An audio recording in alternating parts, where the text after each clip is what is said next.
Hello, friendos. Welcome in. How is everyone doing? Happy Friday. Hope everyone has had a good week so far. It flew by, didn't it?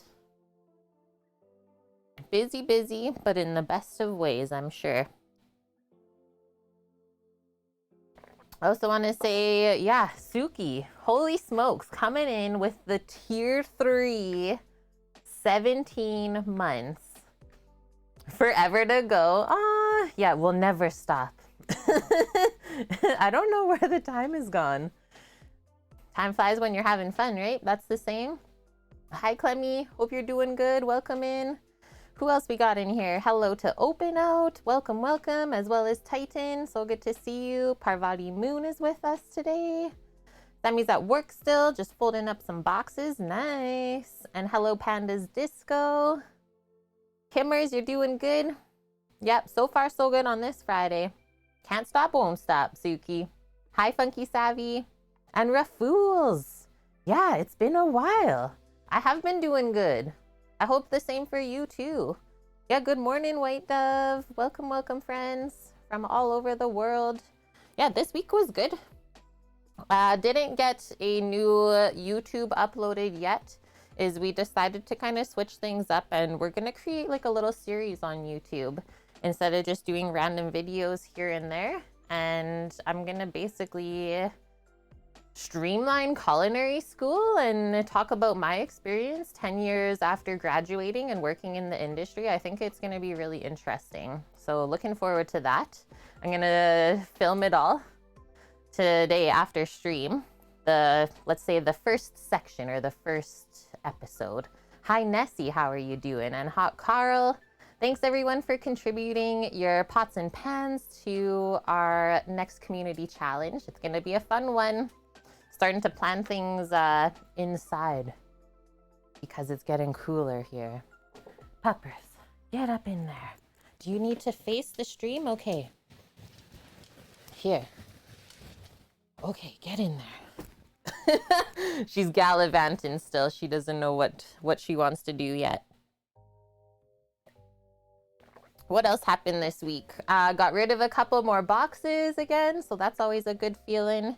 I'm gonna schedule like Big Brother's donation for some clothing and stuff that we don't need anymore. Yeah, we had a good couple days off with Sama. Okay, so today, thank you, The Real Magic Cookie, for inspiring this dish. You posted the link to Maddie's new video, earlier this week or maybe late last week, and then we plan to make this today. So excited to make some chicken. We've not cooked chicken in a little bit. It's gonna be absolutely delicious. I think we should go over maybe like a little bit learning what Chicken Diavolo is, because that's kind of a funny word for some people. And then, yeah, getting into our Couscous Salad. Love me some chimkin, right? 'Tis the season, and I mean like kind of spicing it up is gonna warm us up as well. So here is the menu going down today. So a spatchcocked whole chicken, cooked skin side down, is we're gonna do it inside just in our cast iron pan with literally a brick on top of it. So I did brick chicken in culinary school, so 10 plus years ago, and we served that in Ernest's dining room. I think it was like a brick chicken with some sort of salad to go with it. It was really fun to cook it. Like you literally have rocking hot brick and you put it on top of the chicken. So here it is. I went poking around the yard this morning, and this is the one that I chose. Here is our brick. It's nice and clean, but we're still gonna wrap it in foil when we go to cook with it later. And then it's served with a tangy and spicy sort of pepper sauce. I've never cooked a Diavolo style of sauce before, so this is new to me too, but I did go to Italian Bakery last night, picked up the really special peppers. So hot pickled cherry bomb peppers is what they're known as. And then if we look at the shape, you can see they're like really nice and round. So this is gonna be the spicier component of the dish today.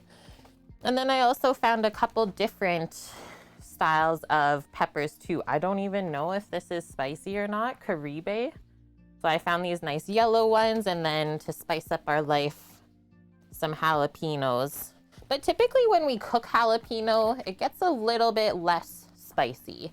So we'll taste the peppers and then determine kind of the ratio of each pepper that we want to use today, so that it's not like overly spicy where we can't eat it.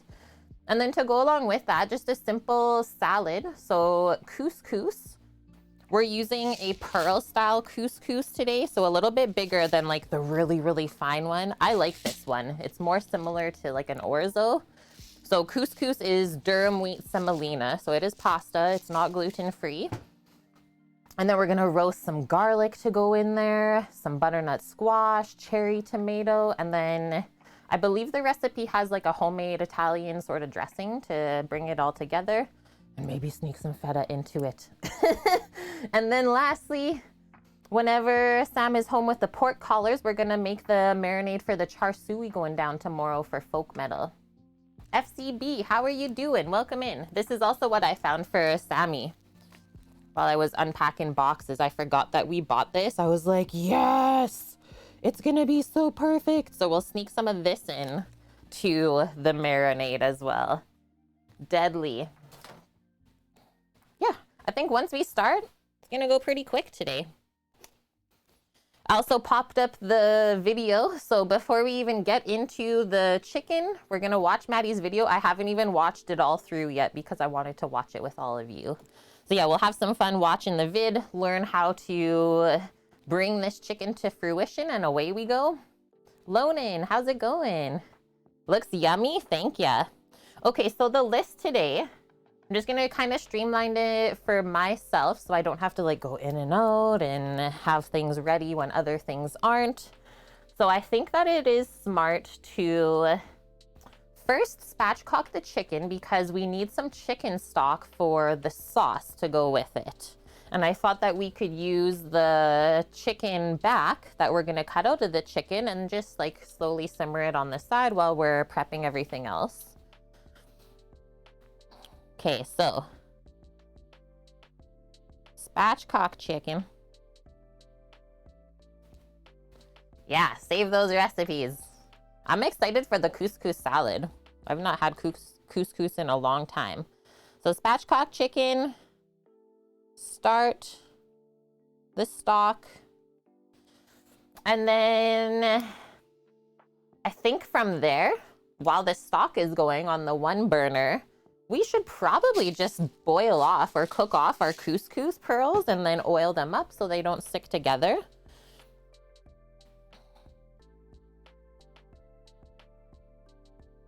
And then once the couscous is off of the burner set, then I was thinking we would start making the pepper sauce for the chicken.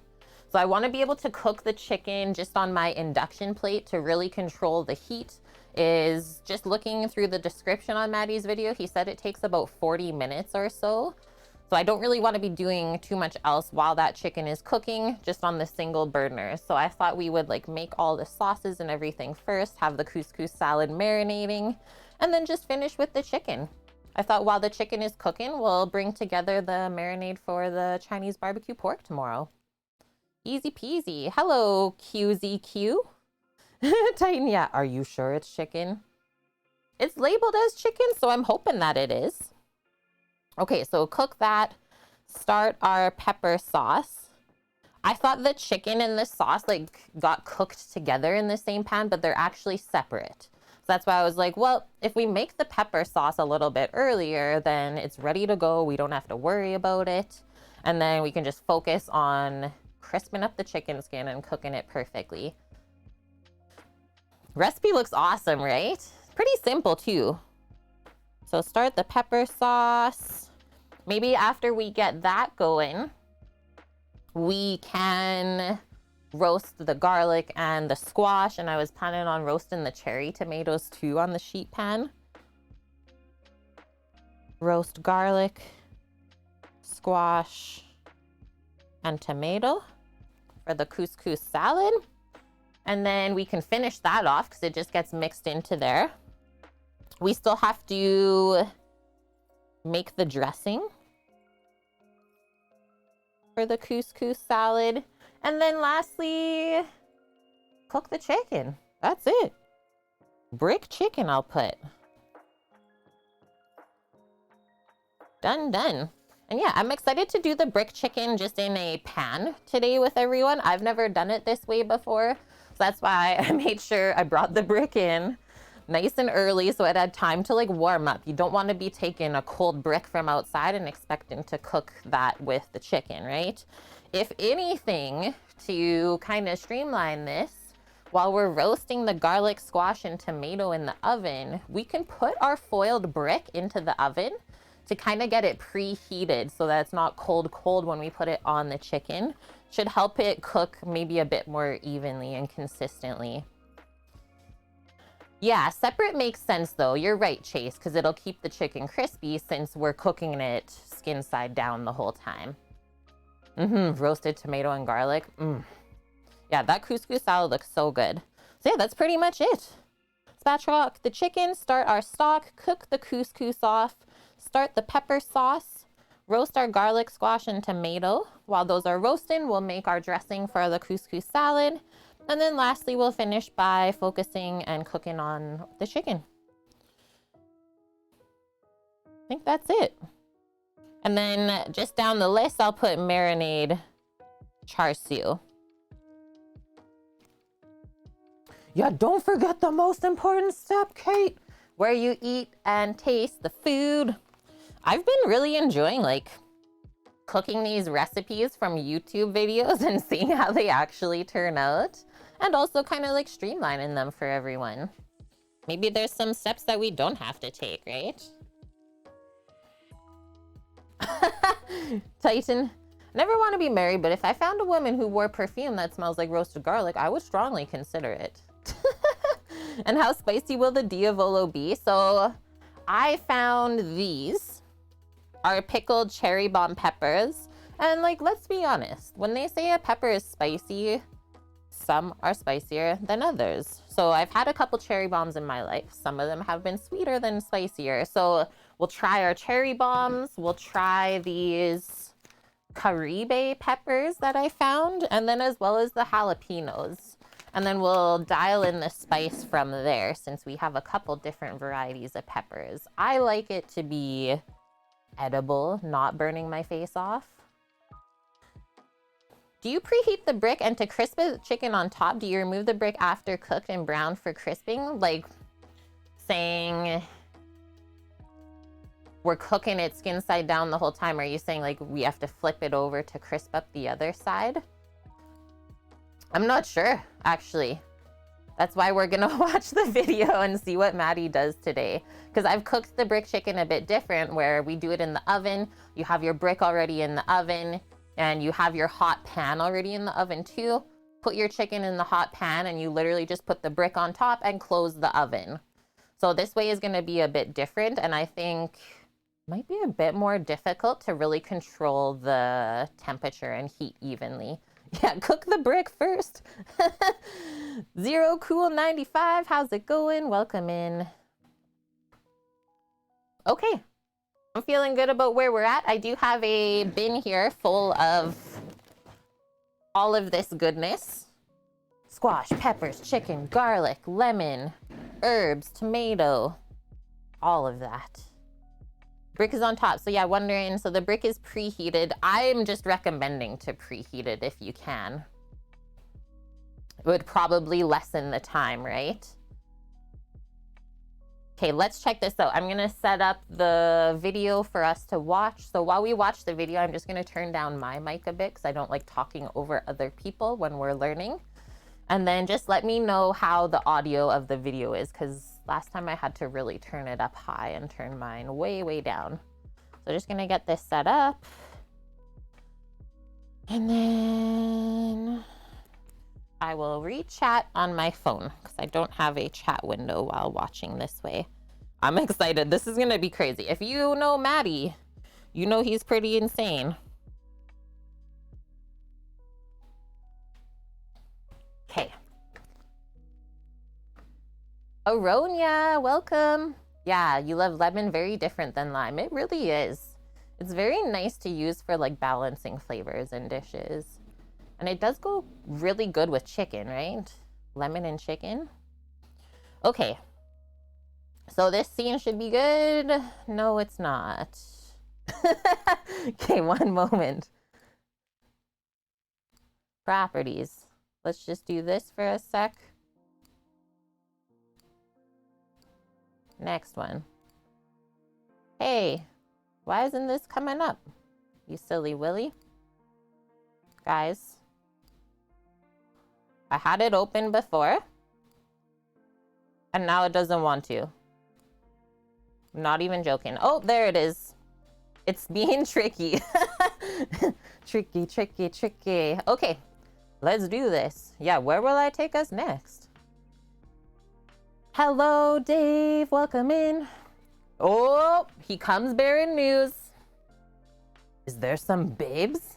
You got some new babes in your life? Yeah, why is lime different? I don't know. Maybe because of where they grow? Congrats, Dave. Just before I start this video, because once we start the video, I'm not going to talk very much. Congratulations. I hope everything went good with the twinsies. I'm excited for you. And I don't expect to see you as much anymore. Good luck with your sleep. That's my guess, Aronia. I'm not sure. Okay, I'm gonna press this button. Also gonna just turn off my music for now. Mute that baby. It didn't mute. Didn't mute on the stream when I pressed mute. The sun and the rain could be. Okay, now I don't hear it. I'm gonna turn up my system sounds. I'm sorry if I blast your eardrums off. 6 pounds, 2 ounces, 5 pounds, 3 ounces came at $14.21 today. Woof. Yeah, hope the mama's doing good too, hey? This episode of Cooking Something is brought to you by Dr. Squatch. You're out in the fields all day like a little baby goat gnawing around in the dirt eating some grass. You get caught up. A big eagle comes flying in, sees you, tries to grab you. You get scared, you run around, you get stuck in some mud, you got some grass, maybe some burrs all over you. You gotta wash up. Being in the kitchen's the same thing as an eagle predator trying to come down and swoop on you. Dr. Squatch is the only soap. You get down and dirty, you froth up your beans, you gotta wash it up. You got the deep sea goat's milk, rub that on the face. Grapefruit IPA, hit the pit. Finally, take a pine tar, rub up them little gummy toes. It's natural, don't use those big soaps filled with chemicals, okay? That shit is gross. New customers can get 20% off on orders of $20 or more if you use the code DSC Matty. Click the link in the description below to find out more Dr. Squatch products.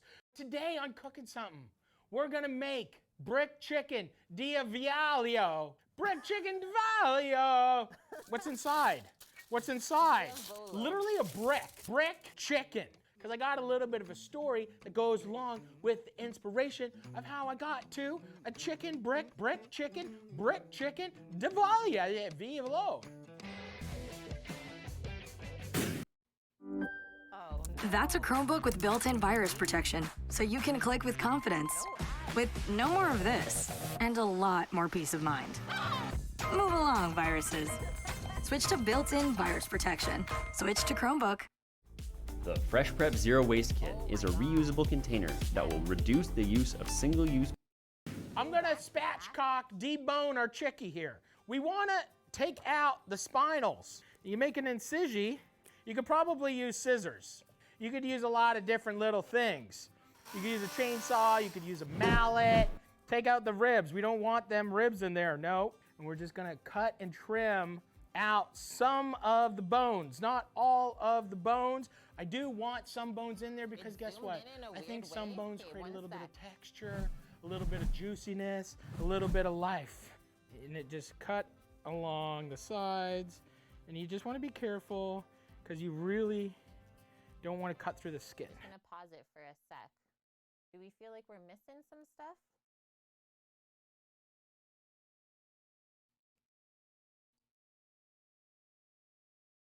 can go, so I'm gonna show you. I didn't do anything. All I did was minimize it on my side. But this is how I'm capturing this right now. So I literally have it like off the browser page. I can make it a bit smaller.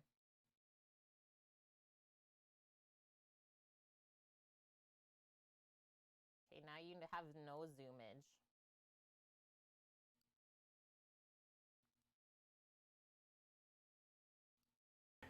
There we go. So we got the spine, we got the ribs here, spine and ribs. Okay, get out of here. I'm gonna season this with salt. A fair amount of salt, okay? A fair amount of salt. Once again, cast iron pan, medium high heat, okay? Some olive oil. Oh, okay, perfect amount. You wanna kinda cover the whole bottom of the pan. It didn't even sizzle. Perfect. Listen. It's starting to bubble. So put your chicken in a cold pan. Then just wait for it gradually to warm up. We got a brick. We're wrapping, just for food safe, take a big brick, wrap it in tin foil, nice and food safe.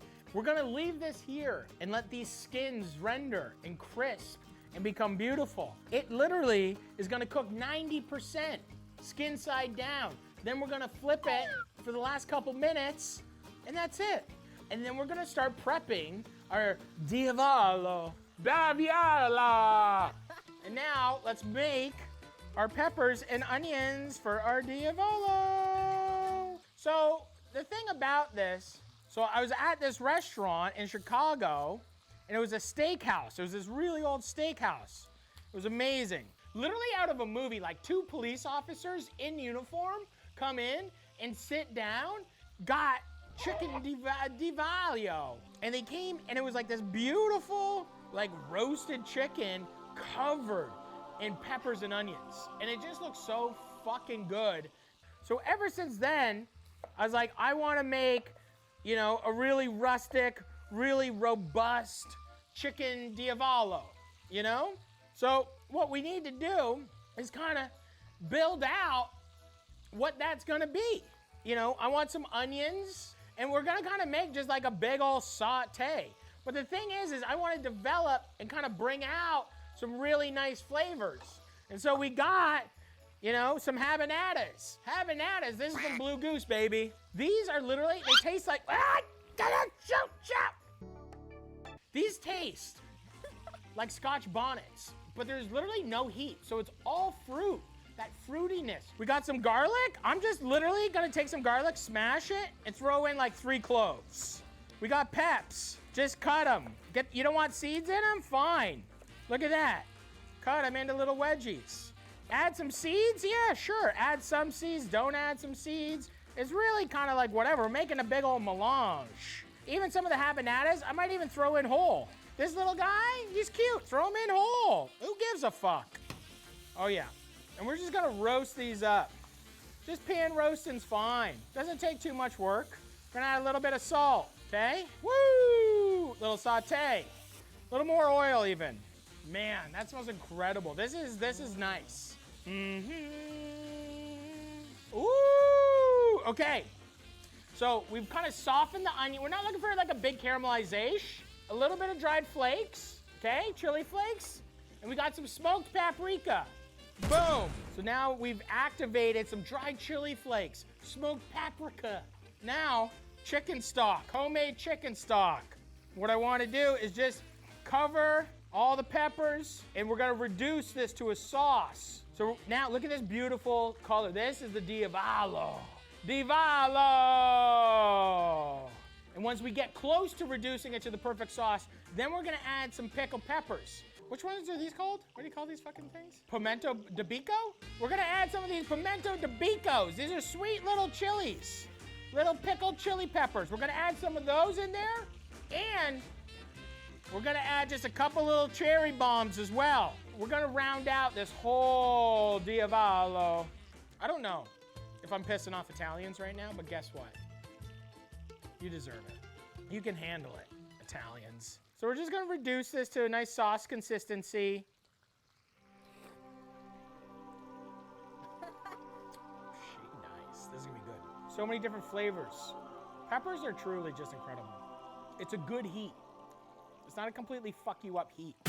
See, look what's happening. Oh, golden brown. It's nice and flat. Once again, this brick being on top is just pushing down, compressing the meat, giving it a little bit of a different texture. You're gonna see when you make this at home. Now watch this, see? Boom, take the brick off. And let's see, this chicken should come up relatively easy. You just wanna make sure all the edges are kind of safe and you can pull them up. Maybe 2 spatchies. Let's do 2 spatchies right here. Oh no. It's gonna be worth it, here we go. Oh! It's fucking perfect! That's fucking perfect. Look at that, it's like glass. Now, guess what? Turn the heat off. Turn the heat off. There is enough residual heat to cook through the rest of that chicken. Now, let's finish up our sauce. Big Dog's happy. Genuine happiness, because I didn't fuck it up. Genuine happiness, because I didn't fucking have to throw it in the fucking trash and do it again.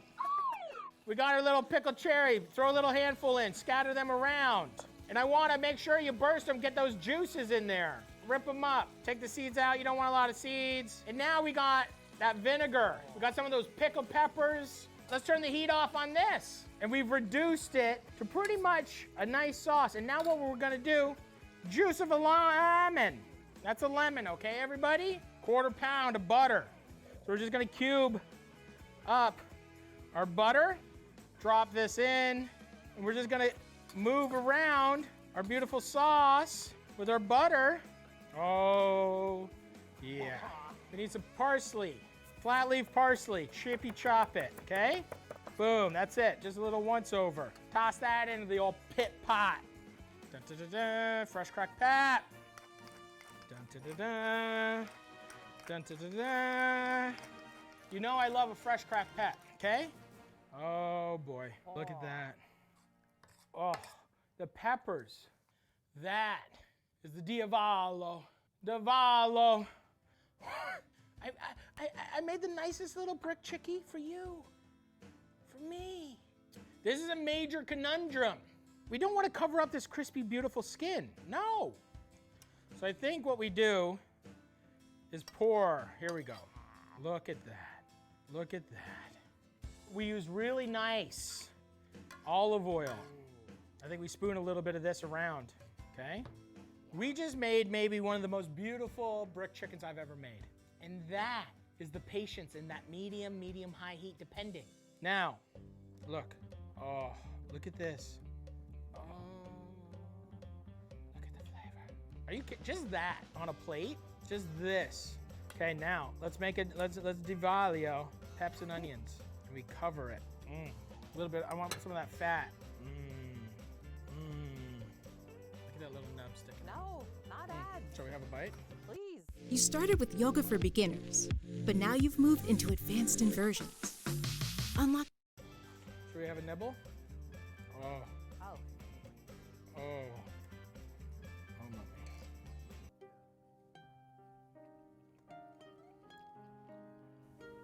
You fucking joking? Are you fucking joking? I'm showing you how to make this shit? I'm showing you how to make this shit? Are you fucking joking? Stack it up. You gotta stack it up. You gotta get all those peppers, onions, juices. Look at this bite. Look at this bite. Stop. If you make this at home, and there isn't 67,000 babies born, love, joy, happiness, the entire world is filled with depression and fear and horrible events. Can we have a minute to enjoy ourselves? Can we have a minute to cook something we love? For me, for you, for somebody else. And the ripple of the positivity through food begins and ends with flavors. I may be a loudmouth idiot, but the only thing I do love, well, not the only, I love a lot of stuff, but I love food. It can change your day. It can change your mood. It can give you what you needed. Diavolo. Diavolo, why you do? I'm Matty Matheson. That's how you make brick chicken Diavolo, okay? Buckle the fuck up. I love you. That's amore.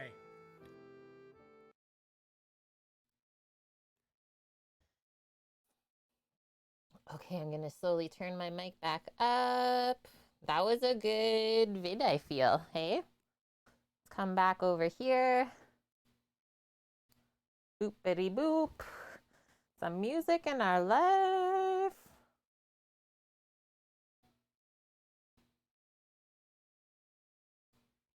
Oh, the song ended. Give me a sec. How excited are we to make this now? A little bit higher on my mic.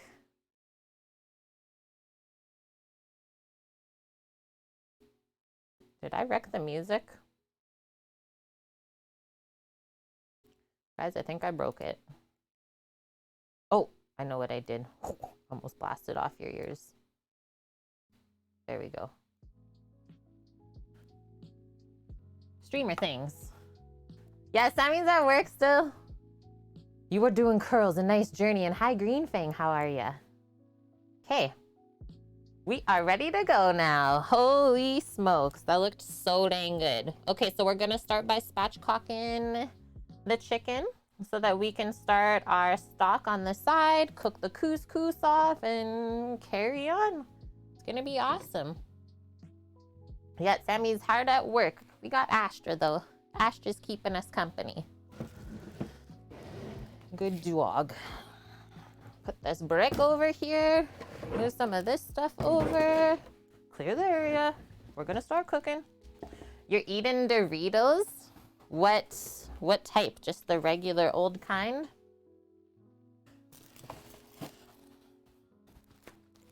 The OG? Here we go.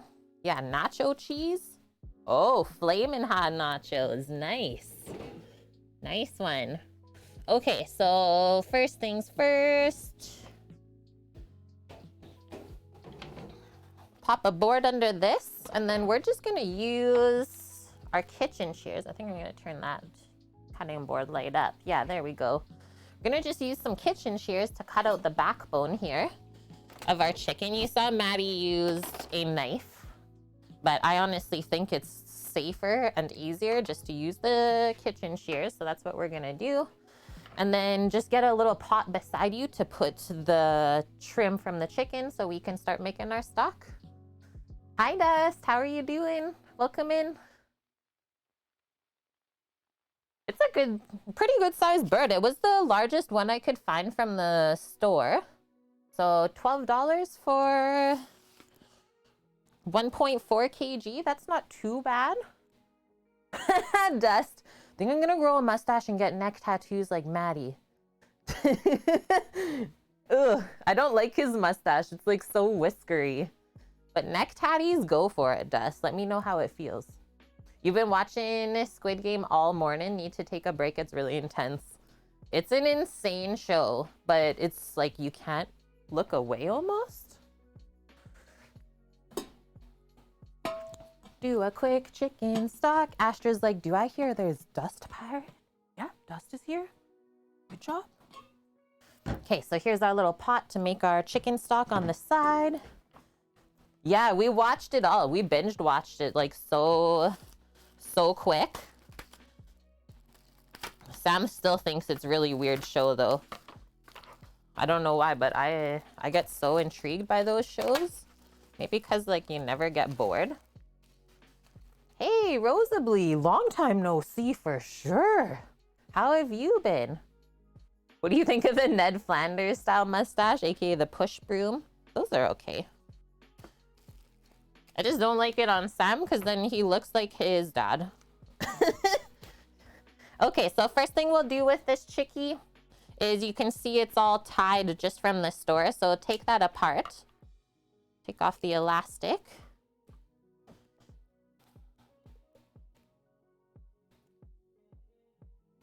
Buying a pound of lean ground pork to use in hamburger helper. Yeah. Okay, so look at the backside of the chicken. The things that they don't want you to see. That's why they just put it the other way down. Why did you do that to the chicken? Holy smokes. All right, so just looking here. I don't think there's really anything to trim off. Let's turn it over.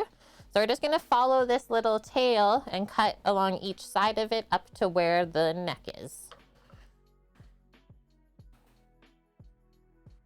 Got to know we're making chicken and you love chicken? Yes. How's life going? It's going good. Yep, going good. Just rolling with the punches. Same old, same old. Dibs on the wings and drums. Yeah, because they're a hot commodity right now in the world. Chicken wing shortage.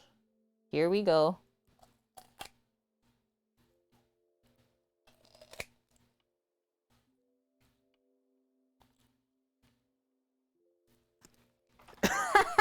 I was like, why do I feel like I'm being stared at right now? Because I'm being stared at right now and I can hear the dog's tail rubbing on the chair behind. Thanks for the contributions, friends. Everyone wants to go to West Edmonton Mall.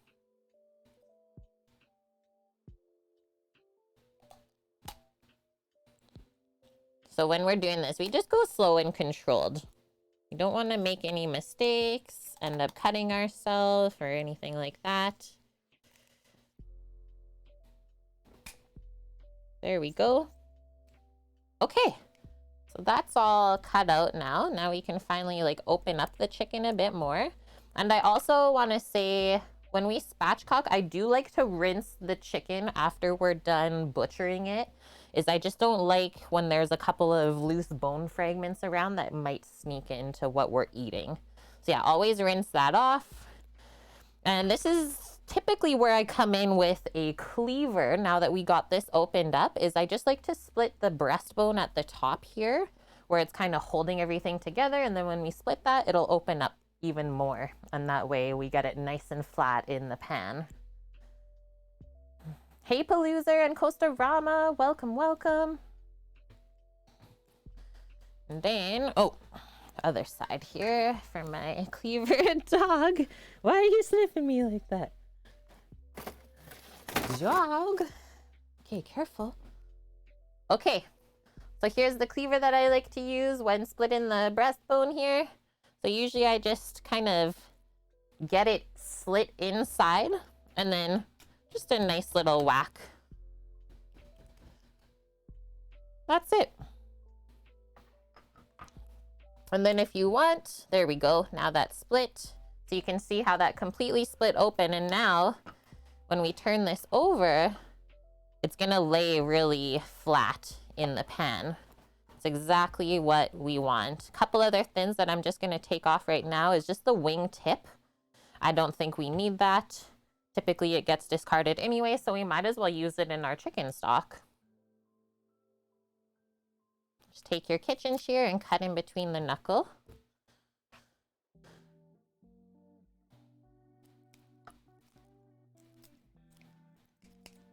Like that. And then that'll lay nice and flat in the pan as well. And then we can turn it over one more time. Sometimes I just clean up if there's a bit extra fat inside the skin. We can cut this off too. That way we get more even browning on the drumsticks underneath. Just trimming up some of this excess skin. That's all going into the stock pot. And then maybe I'll just trim up this part here.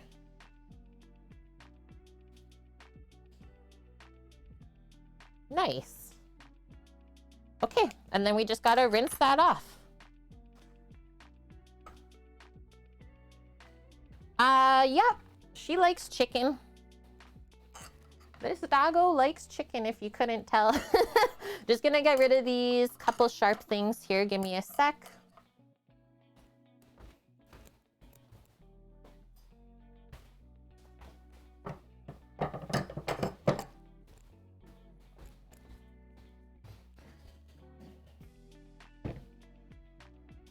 Rinse my hands.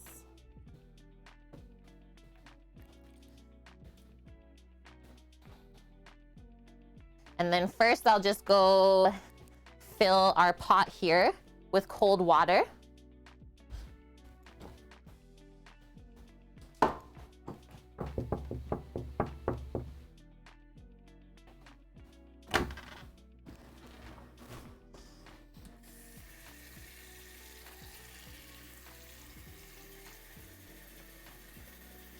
And then I can bring the chicken and rinse that off.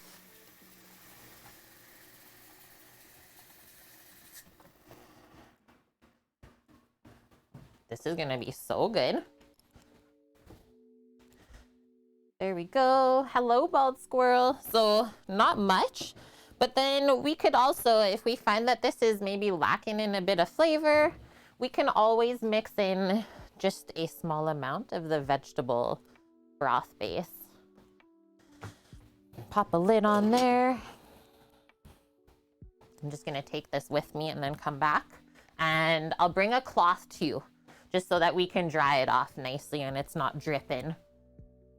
So we're just rinsing off if there's any bone fragments from what we butchered. And always do cold water when you're rinsing the meats like this. We don't want warm water.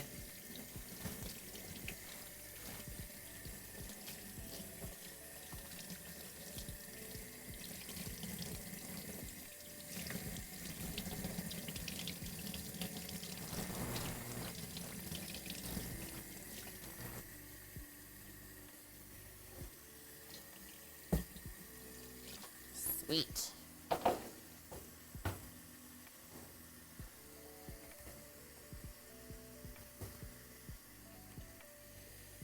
Now I'll just rinse my hands.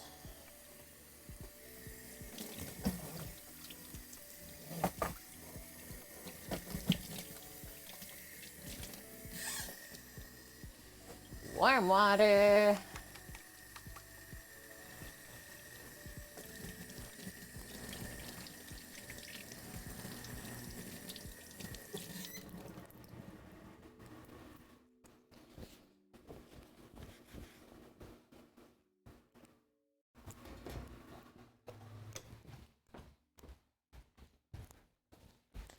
Nice one.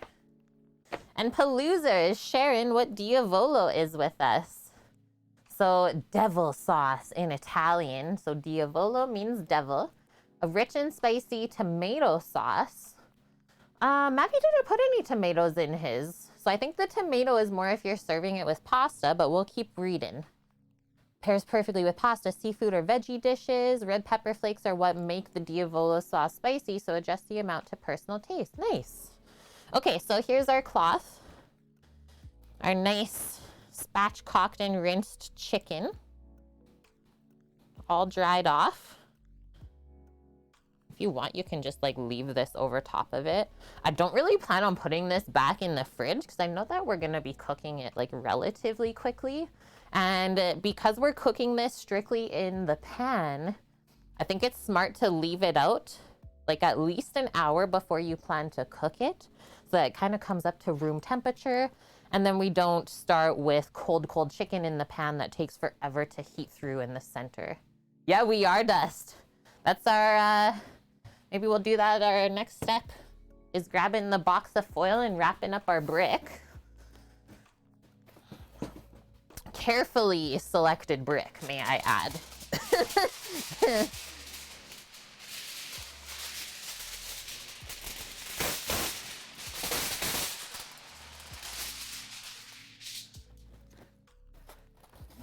I'm actually gonna turn this the other way just for when we're cooking this. I don't want it super reflective on the outside of the brick.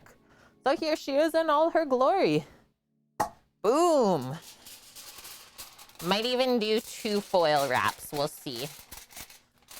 And this is just so the brick doesn't touch the food, so that's why I said maybe I'll do 2, just in case it gets like torn.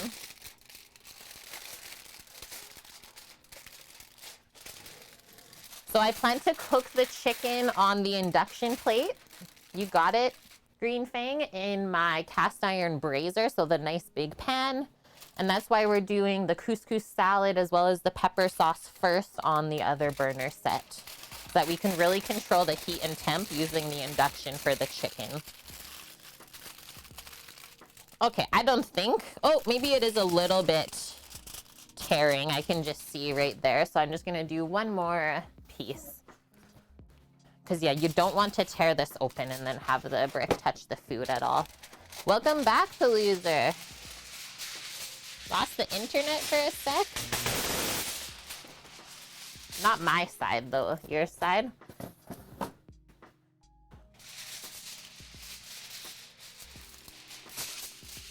do this. It's like wrapping a Prezi.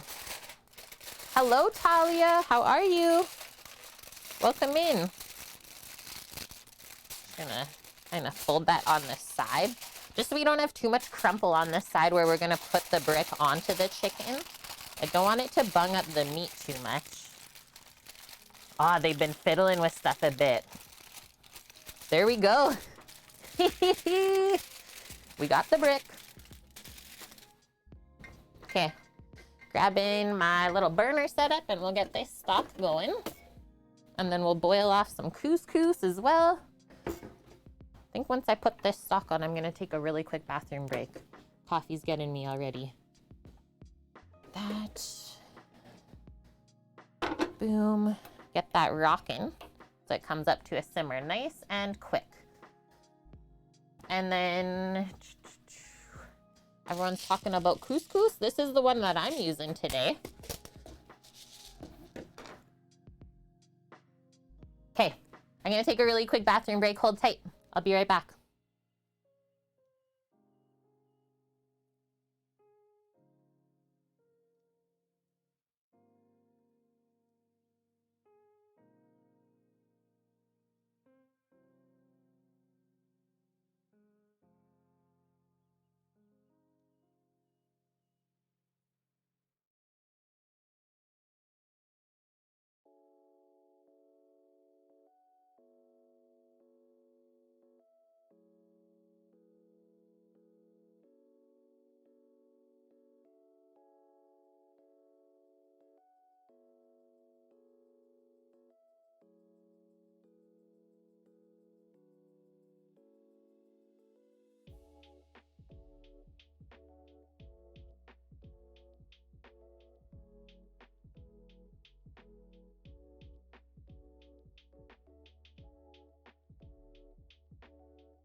Okay, I'm backity back.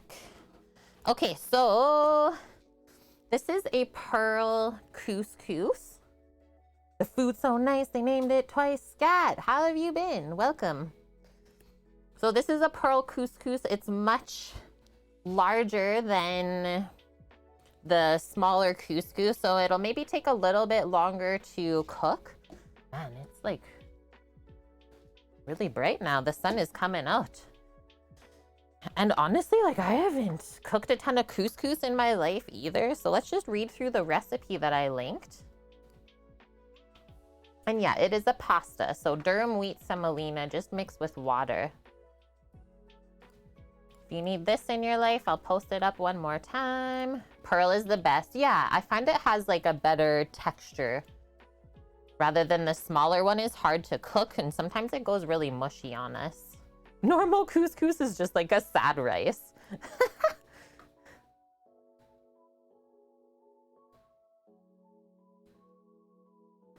Okay, so roasted garlic Italian couscous.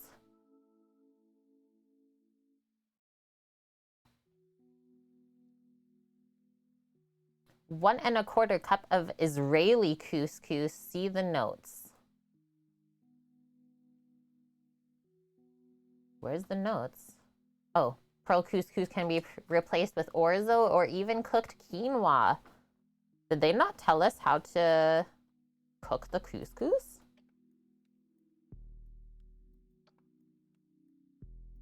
Oh, this is... Welcome to Recipe Blogs. Prepare the couscous according to package directions. Yeah. I'm dead. Toasted pasta in tiny balls. Cookie. Okay, so typically, because we know that it's a pasta, let's just get some water boiling right off the bat. We'll salt it, treat this like pasta. Because it's quite small, let's maybe give it like 4 minutes to start and try it. We'll just watch. We'll watch. And then, can I turn this down one more? I'm glowing right here. Sounds good, hey? And so they said 1 1/4 cups. I'm just gonna cook all of this. It's about 2 cups or just under 2 cups worth of dried pearl couscous. And I'm thinking we're gonna do a little switcheroo here with the pots, just because I'm gonna use a bigger pot on this side. So just gonna fill this about halfway with water, and then we'll salt it. And then while we're waiting, I don't know, we'll figure something out. Take a look at the list. Lily, don't know about pearl couscous, but the fine one is steamed cooked. Yeah, the fine one is so delicate that I think you just typically either do it in the steamer, like you said, or a little bit of boiling water poured over top and you fluff it. That's it. Too many ads. See ya. Okay. It's not typically how you support a streamer, but okay.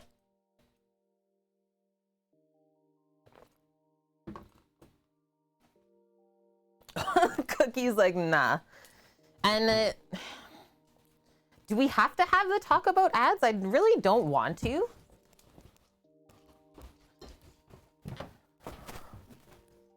But it always makes me feel weird when people leave because of that reason.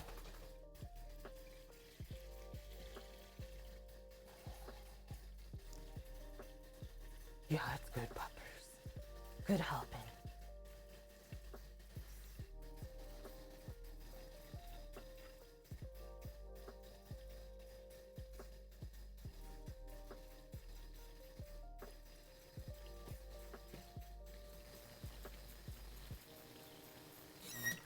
Halfway full.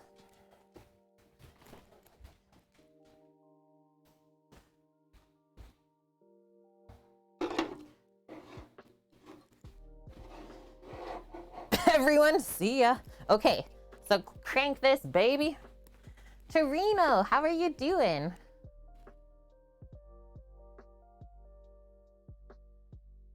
Gave up trying to understand people. Okay, fair enough.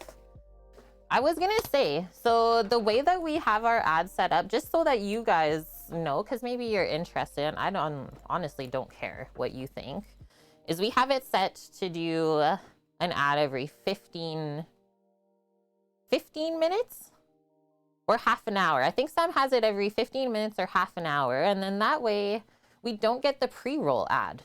So people can actually come in and watch the stream without having an ad right off the bat. And I mean, yeah, you guys are saying like compared to Facebook or YouTube, that is nothing. And I mean, if you watch cable television, it's even worse for content. So I don't know. It should be a good way to support a streamer if you don't want to support them any other way.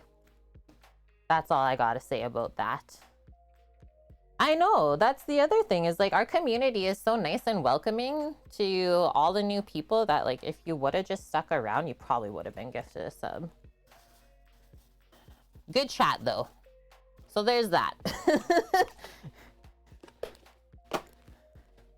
Thanks for always having my back, guys. Okay, so pop that lid on. Maybe while we're waiting for this stuff to come up, we'll just put it to the side and then we can keep prepping some other things. Take a look at our list. Spatchcock chicken, cross off. We started the stock, check. We are working on cooking the couscous. And then the next one, we plan to start the pepper sauce. So this will be a good time for us to like start cutting up all the veggies that we saw Matty sauteing and making for the sauce. So onion, garlic, peppers. And then that way when the couscous is done, we can get right into that.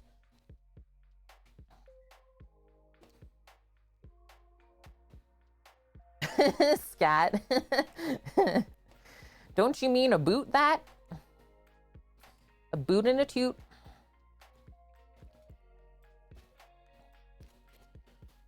Okay, so careful, careful. Just moving this stuff over.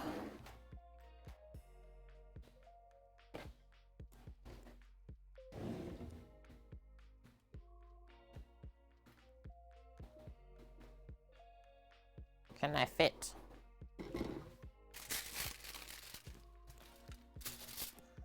Move it or lose it.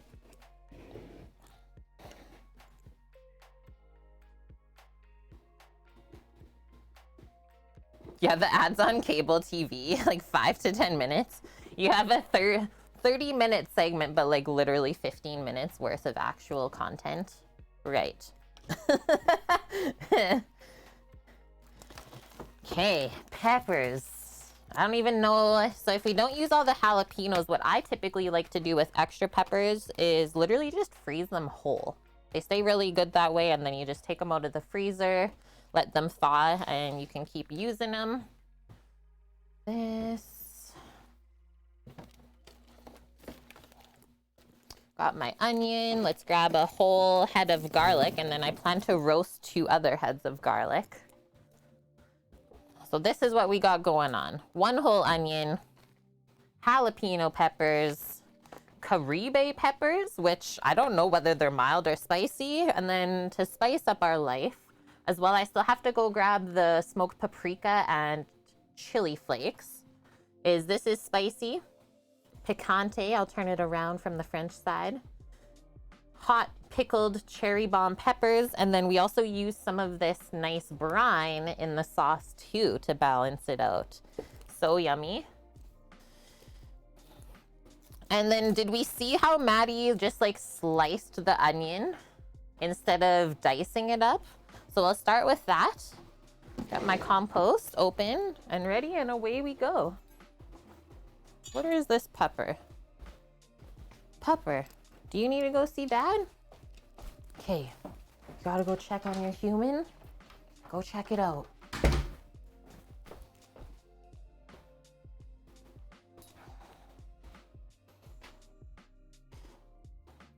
I have to ask, after us watching the video of Matty making this, and you guys see me doing it on stream, who's gonna make this one for themselves at home?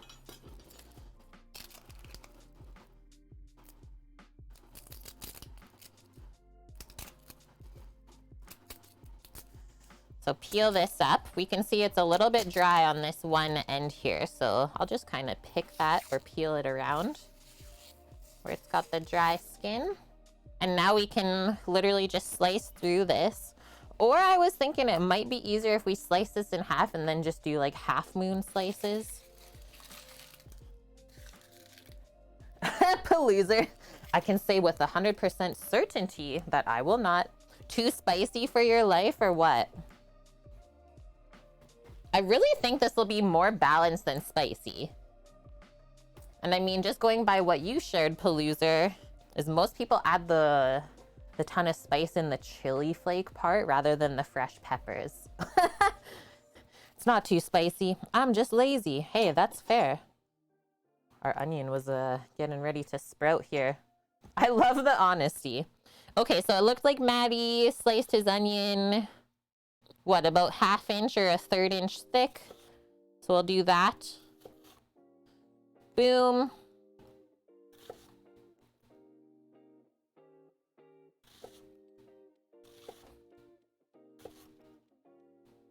Boom. Garlic. We'll smash this up. Scat, I'd say yes, but I've only made around 8 things from stream. That's a lot, Scat. I love how you say only. You know how happy that makes me? Like, that's why I started the stream. is to get people inspired and cooking more for themselves at home. You should be more proud of yourself. Honesty, yeah, my weakness, or is it your superpower? Good one, Scat. Good amount of garlic, I think, because we're gonna have a ton of roasted garlic in the couscous salad on the side. So let's smash this up and peel it.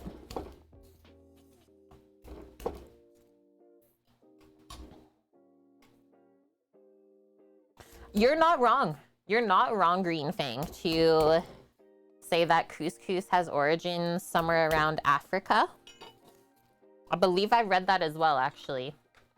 Give me a sec. I actually have it popped up here. Or I think I did.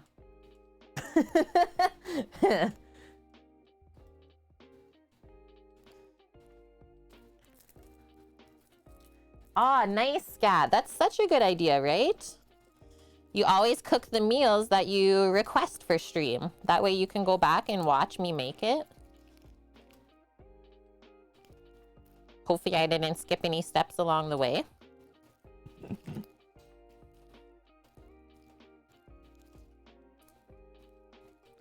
We heard from Zach this week, our hunter, fisher, forager from the island. He got his first deer of the season, so he was just asking us like what cuts he should specifically use if he wants to do some different stuff with it. So awesome. I was like, I wish I could be there to help you. Okay, just rinsing my garlic hands here.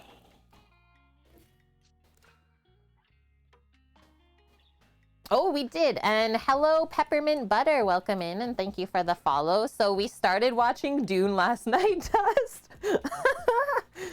It just makes me giggle. What an insane movie. What an insane movie. We didn't even finish it. We turned it off at around like 9:15 because we were trying to wind down and Sam had to go to bed. It was too crazy to finish. So yeah, we'll finish it today. Holy heck, I loved it though. It was not boring by any means. And Peppermint, oh, Butler. I'm so sorry. Why am I terrible? It might be a chef thing. I just go to butter. Welcome in. Peppermint Butler.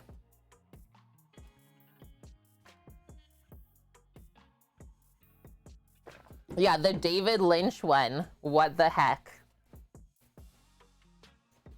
You just expect it. It's okay. I also get cooking with Kate a lot, so I feel ya. Butter is good too, yeah. Okay. So we maybe won't use all of these. I was thinking we would use like that amount.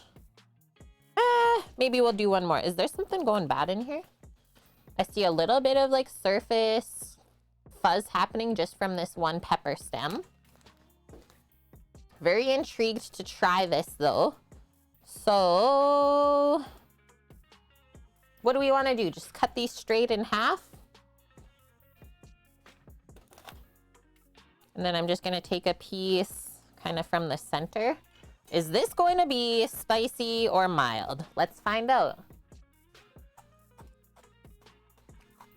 Diavolo! I think you're right, Torino. It's a bit spicy. It's like if a banana pepper and a poblano had a baby. Pepper babies. It's actually really nice spice though. Like it tingles the tongue. As you can see, my cheeks are turning a bit red. But it doesn't keep building in spice, which I really like. Like it's just that nice little warmth in your mouth. So those aren't gonna be too powerful. It will be a bit spicy though. And then we also know when we cook the peppers that they do get dialed back a bit in spice. And we could also control the heat level a bit more if we decide to take out the seeds and the ribs. So next one we're gonna try, I'll just take these 2 jalapenos out since the other pepper is pretty spicy. Let's try our jalapeno and determine the spice level there.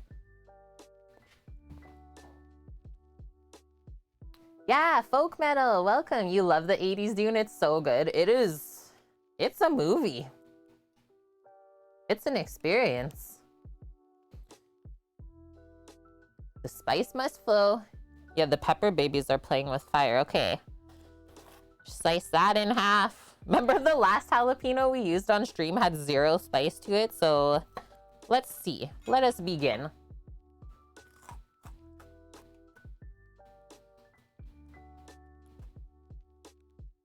It's sweet.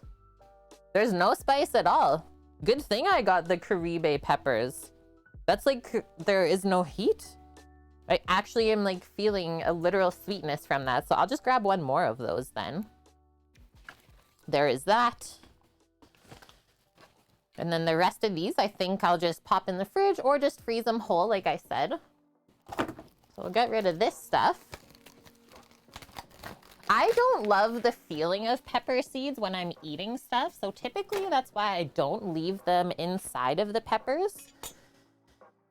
I just don't like biting down on that feeling. Just gonna bring my compost in and we're gonna take the seeds and ribs out. So let's first cut all of this in half. Then we'll start picking. And then the only thing I gotta remember, maybe actually because this is spicy, I'm gonna put some gloves on for picking these ribs. I hate when you get the tingles like under your fingernail and it lasts for like over a day. This part of the pepper, just gonna wipe.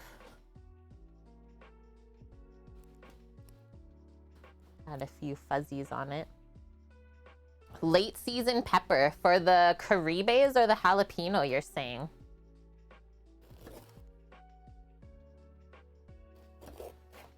Looks like our water for the couscous is almost boiling as well. Let's do this quick, quick, quick. And our stock's almost coming up. Yum.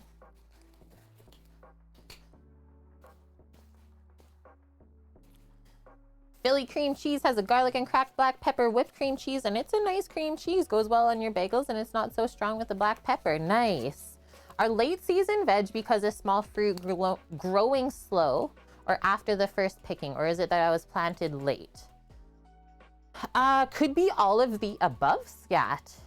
Could be all of the above. I mean, whenever we're growing things, there's so many elements that we have to think about. And I mean, no two plants are exactly the same. If the pepper plant maybe didn't get enough light or water in the field where it was growing, it might be a little bit later. Or like you said, if they were just planted late, well then obviously you're gonna have a late harvest there. Yeah.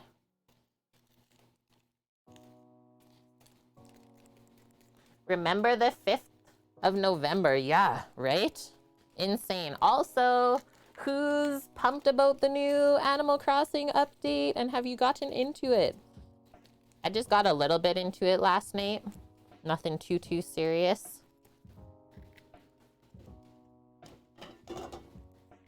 Yeah, I can smell the spice from these yellow peppers.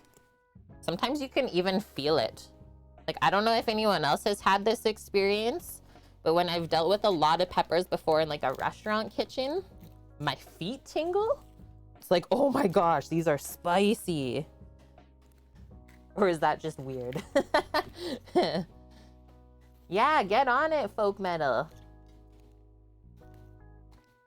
I still haven't went into the museum to visit or see Brewster or anything like that.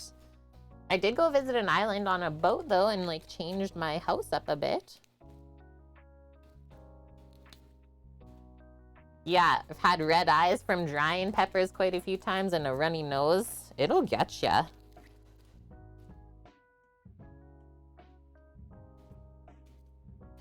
Okay, keep going. My water is simmering for the couscous, but I would like to finish dealing with this kind of spicy aspect first, and then we just have to cut this stuff up.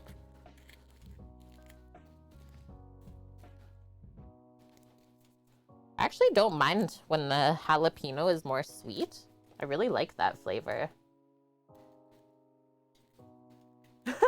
Yeah, they even did the update early and I didn't know until like I popped on socials at the end of the day. Was like, no.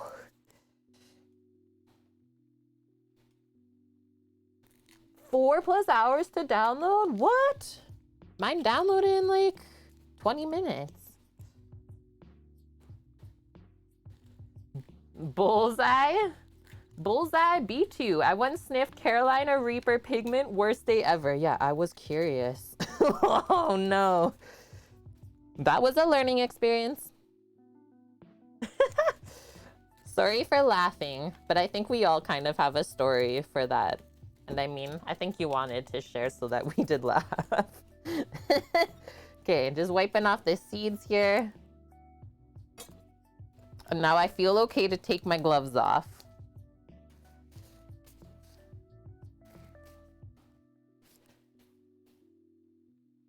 Get rid of the compost.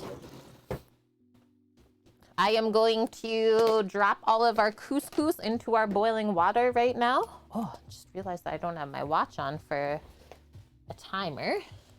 I was gonna set like a 4-minute timer to check it. So I haven't cooked with this in a long time. I am unsure of the current timing that we need. Yeah, I'll just keep my eye on it and then probably won't be able to use like a regular size colander. Would recommend for straining the couscous after cooking, something nice fine mesh so it doesn't sneak through all of the holes. It really did get rid of your runny nose though. Something to remember for cold and flu season. Yeah, I learned to not sniff spicy pigments. Thanks for the follow too, Bullseye B2. Welcome in. Okay. We also previously salted the water for the couscous. So it's salted while it's cooking. Nothing bland going on there. Okay, so we get into our peppers while we're waiting. I think we'll line them up maybe 2 or 3 at a time. And I just plan on cutting through little half moons to basically match the onion that we cut up and the garlic. So the onion's gonna go into the pan first because I do want it to caramelize just a touch, and then we can put the peppers and the garlic in together.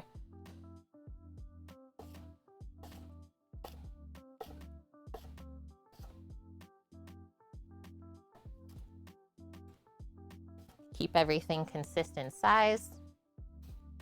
Yay! Holy cookie! Thank you. Evening out the food truck fund. I appreciate that. 720,000 food truck biddies. Cookie, thank you for the 1,229 today. Getting closer. Closer and closer.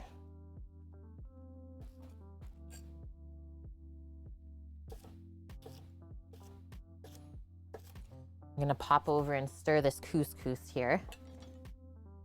This is a nice pepper, I have to say. It's got the tingle, but it doesn't keep building in spice flavor.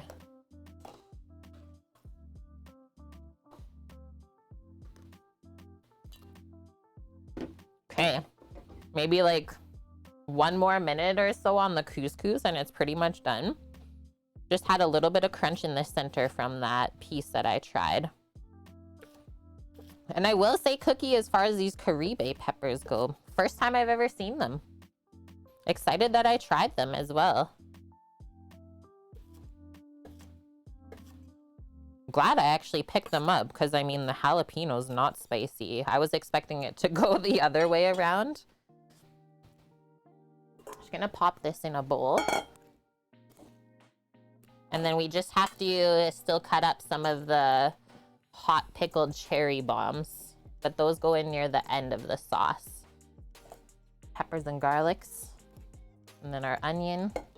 Just gonna rinse my hands and then get ready to strain this couscous. Rinse my spicy pepper hands. Cookie deserves a decal on the truck. Yeah, 100%. Same with FCB.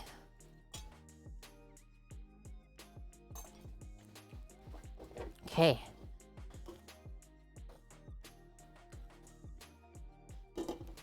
So this is what they look like cooking. Our little couscous pearls. Almost there. While we're waiting, let's open up our cherry bombs. So hot cherry peppers, artesian well water, vinegar, salt, calcium chloride, sodium benzoate. That was pretty easy to open. Yum. Mmm. It's like banana peppers, but better, is what I'm thinking. Grab a little container. That, and then we'll have to cut these on a little cutting board because they're pretty dang juicy.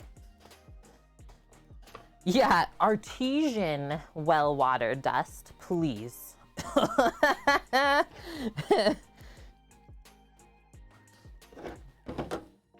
Stir in the couscous. The one thing I'm worried is overcooking this couscous, right? We don't want it to go mush and then we can't even mix up our pasta salad. Yeah, dust, please.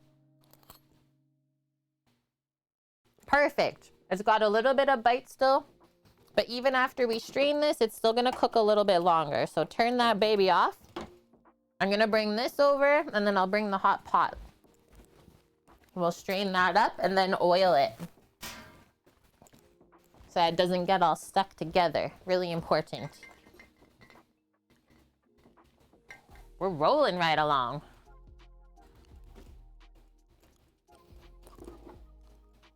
There she is. And it does seem like they expanded about twice the size. So maybe just watch for that when you're cooking this. Once it looks like it's doubled in size, you know you're good.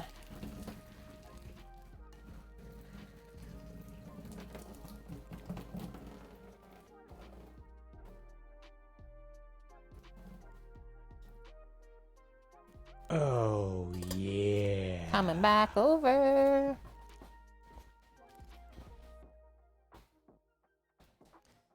So that's what it looks like strained. And thank you, Shamrock Game in BC, for the resub. 7 months already. We're almost out of Twitch food, baby. Oh, man. How have you been, Brian? Why are we not in the kitchen, Rosably? So, yeah, you've not been here in a long time. We have moved. We are currently in a temporary space, let's say, while we streamline building out our food truck.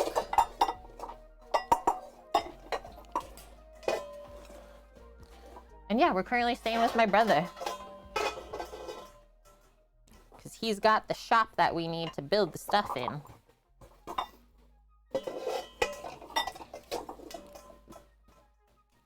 Okay, I'm gonna go for the pour. Just bringing this stuff over. Oh no, Brian. You're okay, you're back in the hospital, been there for a week with bronchitis? My dude, just can't catch a break. Look at that drop. I hope that you have a speedy recovery. And hi Bonk, how are you? Welcome, welcome, happy Friday. Okay, look at how it's already sticking. Get the oil. Ah, I hate that feeling. Having stuff stuck to my fingers and kind of like mushy. Get it off. Kitchen is where the Kate is. I love that Paloozer. So a good amount of olive oil just to keep this from sticking together while it's cooling off. Grab a spoon and mix it up. Sofa is where the Sama is. No, he's working hard today. This doesn't look like a lot of like pasta for the salad, but once we roast the squash and the cherry tomatoes, add the garlic into here, it's gonna be the perfect amount. Oh yeah, and feta. Paging kiwi miche. Don't forget the feta in the couscous salad. Nice. So I think I'll just kind of toss that up. every couple minutes or so to keep it cooling off. Just gonna get rid of our pot and the strainer.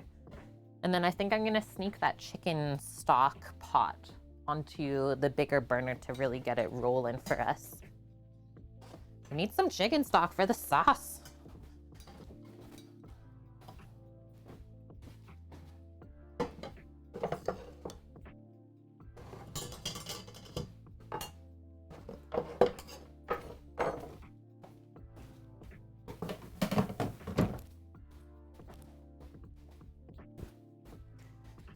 Have you had a good week so far, Bonk?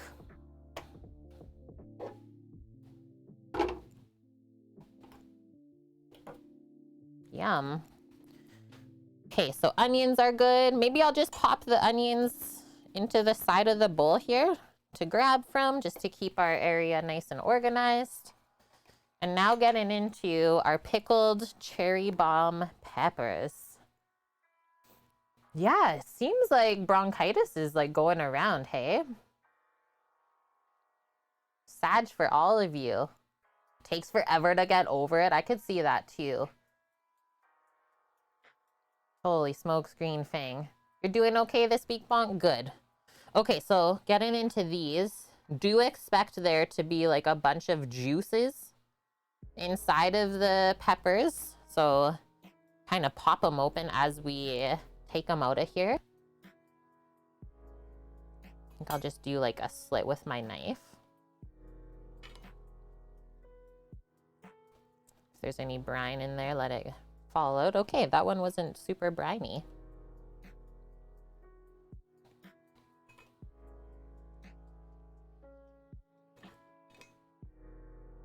Whoa. Did anyone else like hear the static just now or interference? Or was that just on my side?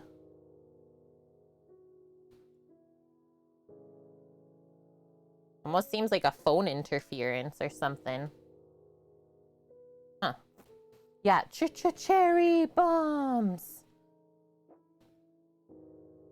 Yeah, when I like turn this way. Interesting.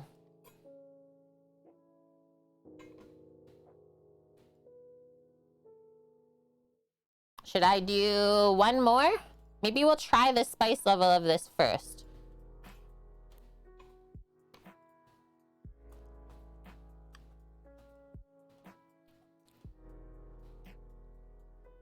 Oh, my cheeks feel like instantly red. Okay, those are spicier than the Caribe, so we'll keep it there. We'll dial it back. Woohoo! Spice up your life. And then I'll just keep the jar aside so that we can use some of the brine later to finish the sauce. Whoa. There's the hiccup. There's the hiccups. They're getting me. Caffeinated couple, how have you been? And yeah, high risk Marin. Okay, so I'm gonna pick around the seeds here. Just because I don't like the mouthfeel, but look at all the peppers that we could grow from these. So many seeds. We can literally start our own pepper farm. I'm gonna send them to Eric. I'm actually surprised that he didn't grow those.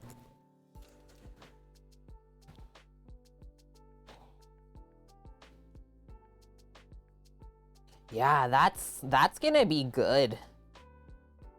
The warmth, like I already have a sweaty upper lip here going on.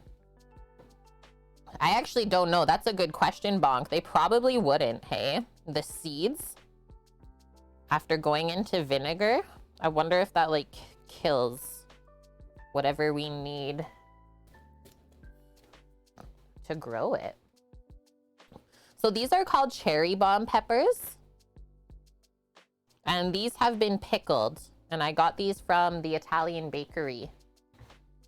Same section where they have like all the red pepper spreads and stuff.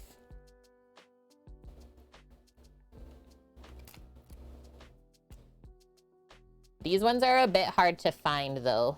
So I might be going to like a specialty store to find them.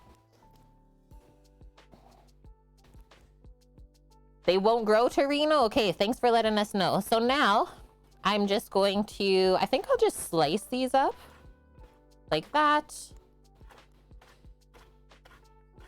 And like I said, these get added into the sauce near the end just because they are pickled. So we don't want to reduce that brine too much and have it really sour or bitter. Hi, Lily Pad. Yeah, haven't been around in ages. Still cooking, still streaming.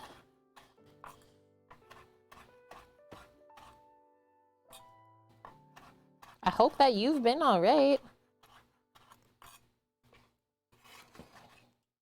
Oh yeah, those go in there. Don't mess it up. Okay, chicken stock finally boiling here. Let's go. All right, now that we have all this goodness, I'm just gonna go rinse my hands off and my knife and get rid of this spicy business. Yeah, busy with life. Like I always say, life happens. You never have to apologize for never being in stream, but we always are appreciative if you do have the time to pop by. We just appreciate your time. Full clean required, yeah. Clean up aisle 4. Pepper shooters. Green spicy pepper stuffed with sharp provolone and prosciutto and brined. Oh, I would be into that. Yep, that sounds all right.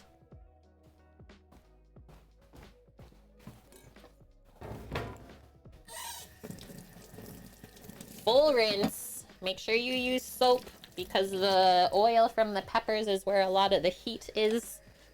So you gotta cut through that oil.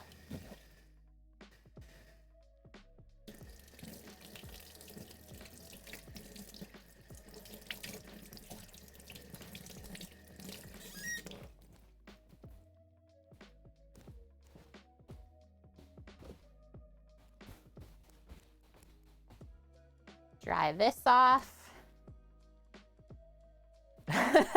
Yeah, never use soap in my bowl. Risk Marin, you like pickled pepper stuffed with goat cheese. Oh, cherry bombs would be really good, I think, stuffed with goat cheese. It would cut through some of the spice. Yum, this is looking so good, the chicken stock. I think that's gonna be awesome. Okay, how's our list looking? We have cooked the couscous. And now I did say the next thing I was gonna start was the pepper sauce. Might as well, right? What else did we need for the pepper sauce? We did need some of this chicken broth, but that's okay because it is ripping right along here now. Just keep it rolling on this other side. And then just taking a peek at Maddie's recipe. Oh yes, I'll go grab the chili flakes and the smoked paprika. We start the sauce with olive oil and the onions in the pan first. Then we add our chicken stock and reduce it, and then we finish it with the 1/4 pound of butter and the pickled cherry bomb pieces, squeeze a lemon, chopped parsley. Easy peasy. Been snowing there, Lily. A lot? Any our way? Not yet. Not yet. Yeah, we are in the prairies. We lucked out so far with no snow, but it's saying next week, calling for flurries, and I'm sure it's gonna happen. Just it's been pretty warm this week still. Like today is 9 degrees Celsius. That's pretty nice for November. You got snow already, Torino? Ooh. Ooh. Man. Okay, before we really get into the pepper sauce, I'm just gonna mix up our couscous one more time. You can see as it cools, it even wants to stick with the oil on it.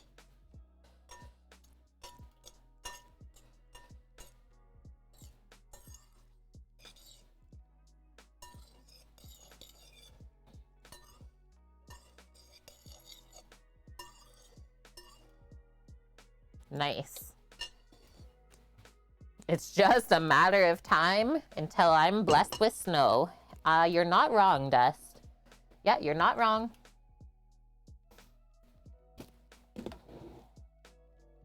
Okay, bringing the cooktop up again. I got some sneaky pepper brines up here. And then let's make the sauce.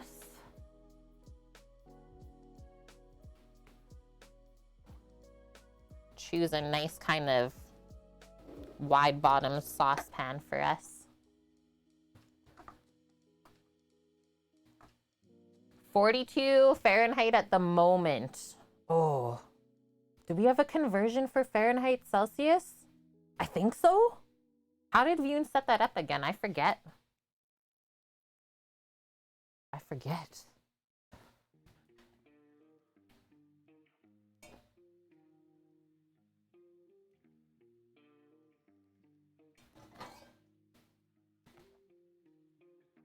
Is this gonna be big enough? I mean, that stuff's gonna cook down. I think so. I think this will be an awesome pot to start with. Or I have one bigger one. I got one bigger one. Same style.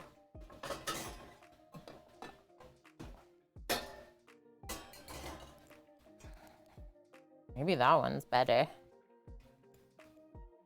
So then we have more surface area to cook the onions and peppers. Hi, Daff. How are you? Okay, so this is continuing to simmer. Turn that baby on high heat, and then we'll get some olive oil into there.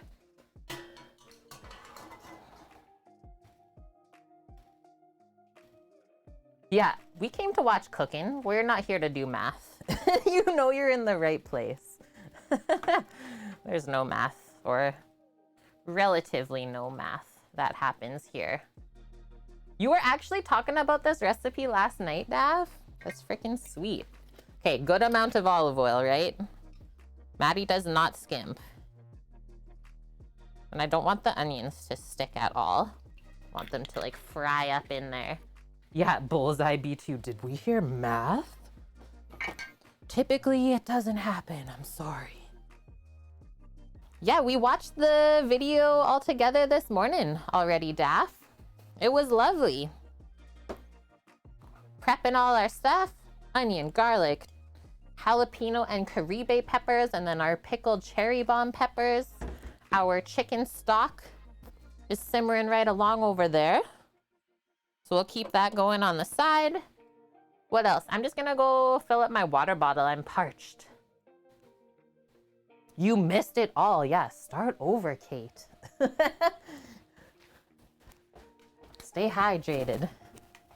And then once we got this sauce rolling and like reducing in the pan, then we'll deal with our roasting of garlic and butternut squash. And then lastly, we finish with cooking the chicken.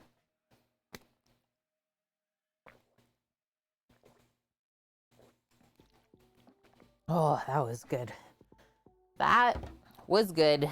Let's get a spoon for our sauce here. Thinking green spoon.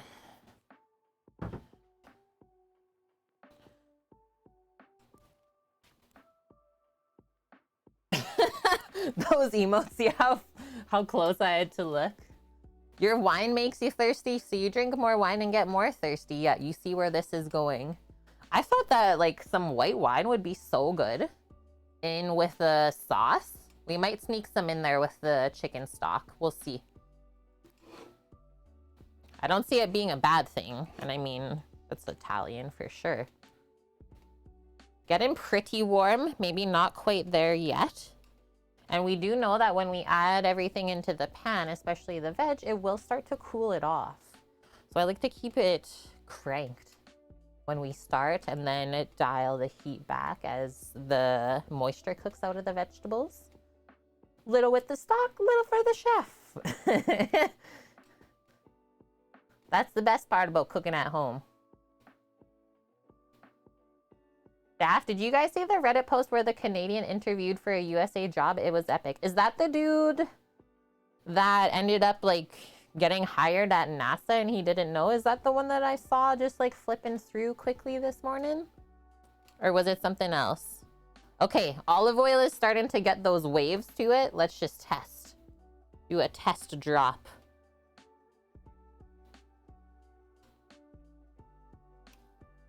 Nice. And I think it will be good to kind of keep these onion layers together if we can. Trying to drop them in there pretty evenly.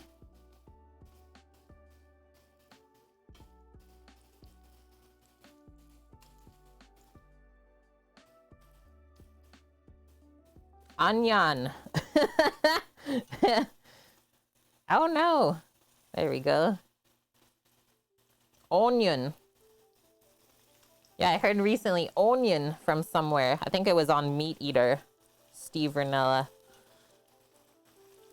Well, wasn't that just the perfect amount? Okay. I'm glad I chose this saucepan. So my burner's cranked. I'm just gonna watch for this to start browning up, and then we'll flip it and brown the other side, and then we'll add the peppers and garlic after. This guy couldn't believe how disrespectful the interviewers were all over America. That's funny, Daff.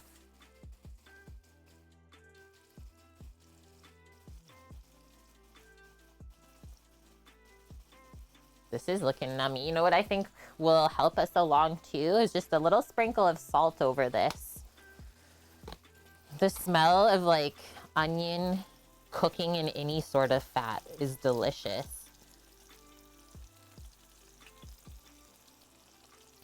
The olive oil when the onion cooks in it is like much more floral, right? Compared to when we do it with butter, it's like sweeter smelling. I think to be able to flip the onion, just gonna bring this spatula out for us. And so we are starting our pepper sauce. We have our chicken stock going on the side there when we need it. Why don't I grab the bottle of white wine?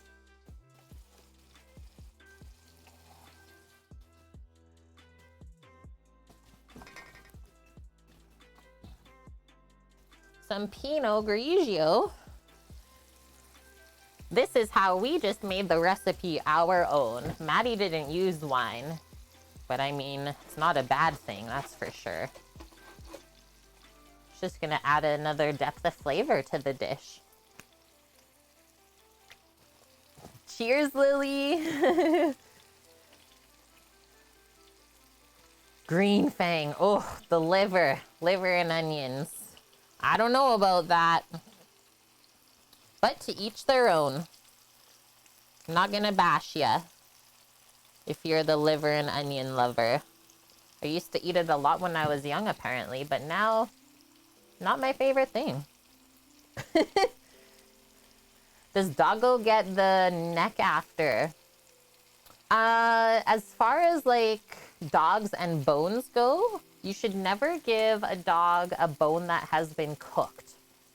So yeah, she's not gonna get any of this, but if I had it raw still, the chicken back, then she could have had it. But yeah, they don't digest the bones after they've been cooked, so they literally will just sit in the dog's stomach. Really terrifying. That's how you can make your dog sick. So be careful if you do that. Just gonna dial this back and turn it down a little bit and maybe start doing a little flippage. Yeah. And yeah, they also splinter when broken. Silent One, how have you been? Good to see you.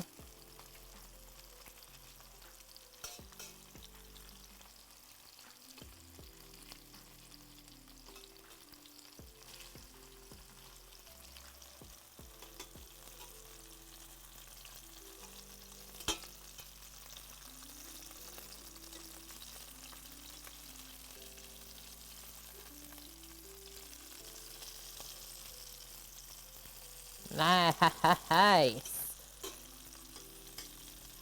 I see why he left the onion rings whole, because it is hard to flip it if we cut them, because they want to cook apart. Onion rings. It's making my eyes water a little bit. Potent onion. Watch out. This is looking good, though. That little bit of caramelization. Wait till we add the peppers and the garlic next.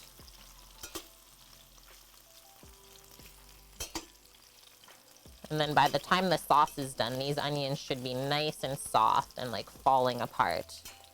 That's an important one for sure. especially if you cook for a Sama.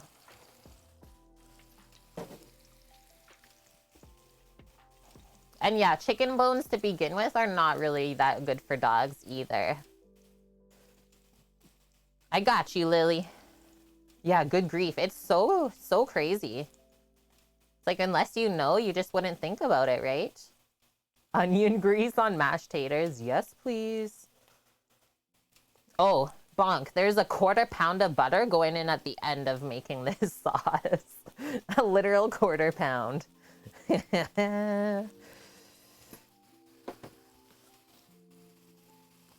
We'll let the other side of the onion fry up a touch more before we add the pepper and garlic, because it'll start to cool down the pan. More butter is more better. Gonna get rid of my coffee cup while I'm here. Get rid of our couscous container.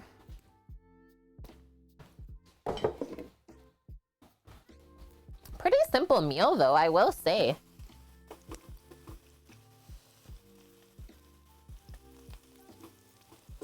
This pan has been lovely to cook with too.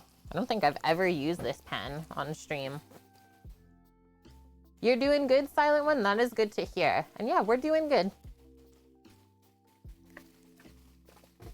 Sammy's at work. Be home a little bit later. And I'm just doing my thing.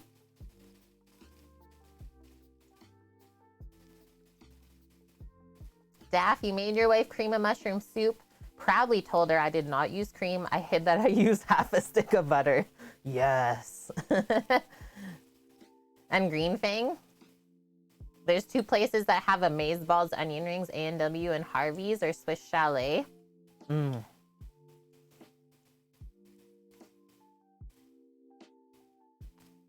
Perfect. I did summon her earlier. Mish is busy, I guess. That's for Mish. Thanks, Dust. Okay. Jalapeno pepper and spicy Caribe pepper with some smashed garlic. Incoming in our life. Stir that in.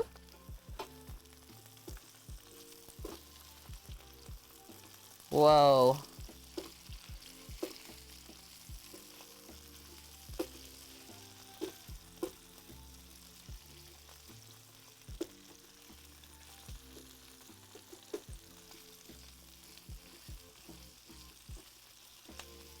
This now smells insane. I'm gonna turn up the burner a little bit more now, just to make up for us adding all that veg. Yum. The jalapeno is actually not spicy, and then the yellow pepper ended up being the spicy one. Really good mixture. That is the salmon right there. I didn't even know. Here you go. What? Look at this. This is what I ordered. He was so close to spelling my name right. This is for tomorrow.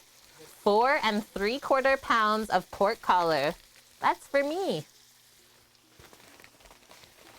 That's for Sammy's cook tomorrow. $28? That's actually not bad.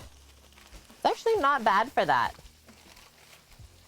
Yeah, folk metal. Specialty ordered.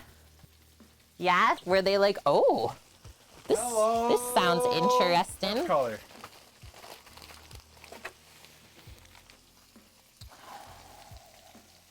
Oh, hi. Careful, dog. There's spicy things happening. I don't want to roast you. Yeah, whoa.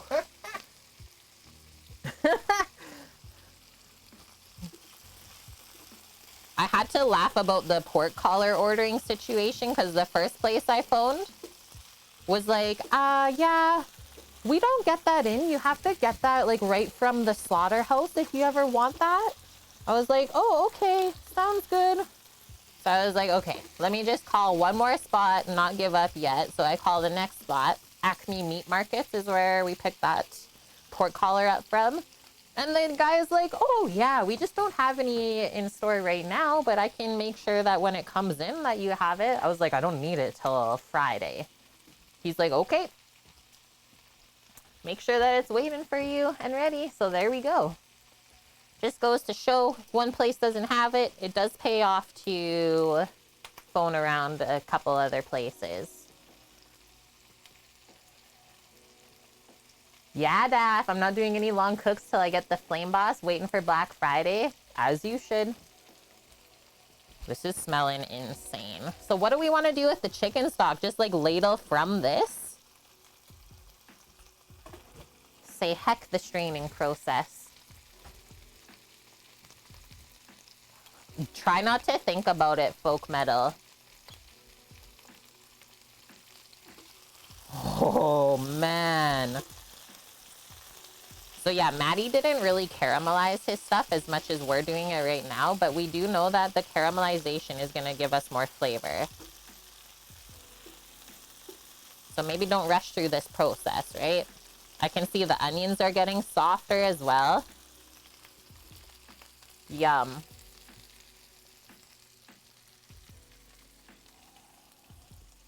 Yeah, it makes me angry too, folk metal. It's like the shortage of chicken wings in the world right now. It's like, well, where did all the other parts of the chicken go? Why don't you just cook the whole chicken? Green Lot Girl, thanks for the follow. Ah, interesting, Daff. It went down in price a bit. I need to get a fan on in here. It's heating up. Give this another stir. Just kind of waiting for the garlic to get a little bit of browning on it.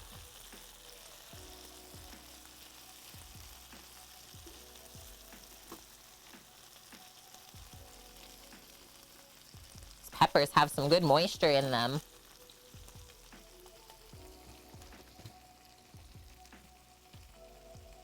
Yeah, humidifying the air.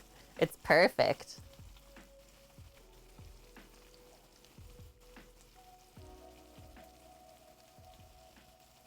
Chef Roger Mooking. I like him. I really like his personality. It took people forever to figure out what to do with brisket. And like, so I've been going through my culinary textbook and I'm creating a series for YouTube, kind of simplifying culinary school. And yeah, yesterday I read The Stove. So the stovetop was one of the last cooking devices to be invented. First, you just cook straight over the fire, and then they figured out how to make an oven. So I was like, okay, just thinking about it. The first thing we probably ever cooked had to be some sort of meat, I'm sure. And then once we figured out yeast, and that it made bread and stuff like that and flour, then we figured out how to make an oven over the fire. And then lastly, we figured out how to control the element of heat through a flame to use a stovetop and make sauces and stuff like that, right? That's how I think the cooking has evolved over the years. Yes. Entire Chef's Table episode about a guy who cooks only with fire. And then, what's the other one with Michael Pollan on Netflix is a really good one too. Rook, I was thinking about you the other week. How are you doing? Welcome in. This is a perfect stream for you today, Rook. Yeah, I think it's an A. Pollan. He's an author and also has a couple series. And do we bake bread on the egg ever? I don't think we ever have tried it. I usually bake in the Traeger. Do you have an egg, folk metal? I can't remember. Stirring this one more time and then I think we're probably good. We're gonna add the chicken stock and the white wine next. And then let that start to reduce. And then I'll go grab the smoked paprika and chili flakes from the pantry. And then that gets dribbled in. And then we just let it cook down. And then at the end, we add our butter, pickled cherry bombs, lemon, and parsley. Yum. Hi, Mary. Oh, that's so exciting. The repair lady is coming to hopefully fix your fridge. Oh, folk metal, don't tell anyone. Got a Kamado Joe. Okay, we won't judge.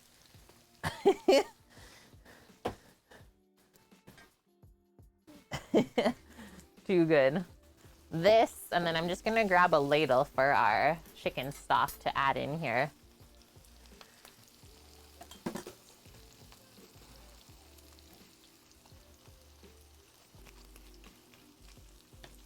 Ready?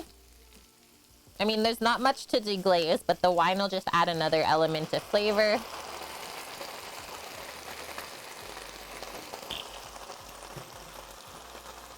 Free pour. I'm also gonna turn this down now that we're gonna start simmering. Good thing I got the fan going.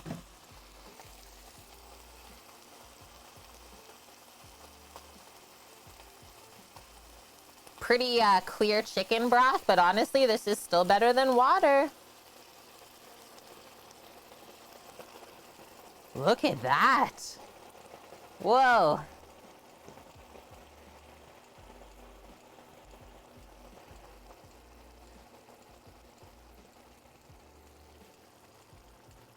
Add one more. Holy heck.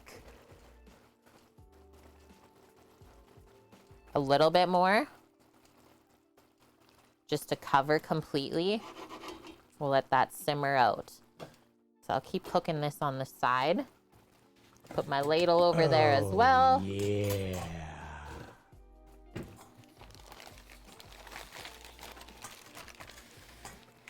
Muffin War, welcome back. How have you been? Thank you so much for the resub. 3 months in a row already. Okay, so this is still like simmering pretty aggressively. I'm gonna turn it all the way down. This makes you so hungry. That's okay. I mean, a big green egg is considered a Kamado cooker. So maybe the Kamado Joe came first. All right, water. Come over there. Move this over. Move some of this stuff over. I'm just gonna take the burners off now that we're simmering this to finish.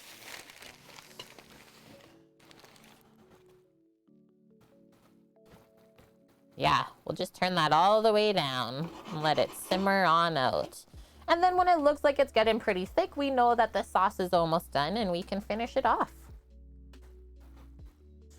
But yeah, the Kamado Joe, BGE, and Primo are all pretty close, but Big Green Egg, the warranty for lifetime on ceramic, that's where it's at for sure.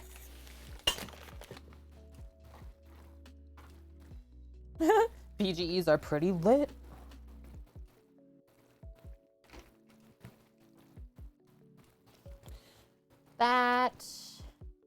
Let's just do a little wiperoo here. And then I am going to go grab the smoked paprika and the chili flakes. Do I need anything else? And I'll turn on the Traeger at the same time so that we can start roasting up some stuff in there for our couscous pasta salad. We got some butternut squash, garlic, some grape tomatoes. We might use a little bit more squash than that, we'll see. But I mean, that pepper sauce is looking pretty dang good. There's lots of veggies in there already. Nice, you got a new winter jacket from Winners yesterday. I don't really have a winter jacket. I wear a lot of layers. I got like one big kind of jacket and then I just layer underneath that. Okay, hold tight, friendos. Going to grab the smoked paprika chili flakes for our Diavolo and then I'll turn on the Traeger so that we can finish off our pasta salad. I'll be right back.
Okay, so I turned the Traeger on to 400 degrees Fahrenheit.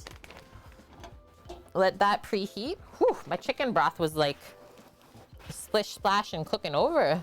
Yay! No one turned down the burner. What the heck? What the heck? PK Uno, thank you for rolling in and giving us 100 biddies towards the food truck fund. 72% of the way there. This is what I brought back. Chili flake, smoked paprika, but we'll add those into the pepper sauce in a little bit. So right now we're prepping for our couscous pasta salad. We already cooked the couscous earlier and we're letting it cool off now. Making sure that it doesn't get all stuck together. We oiled it up after boiling with some olive oil, that's it.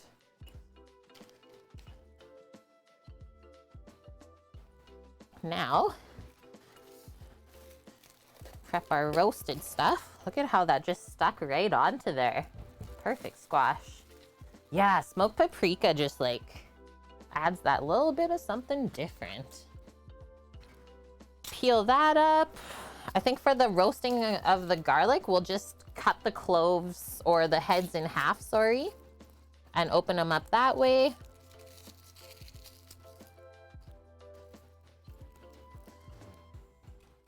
And then let's just peel this and then we'll cut the tip off.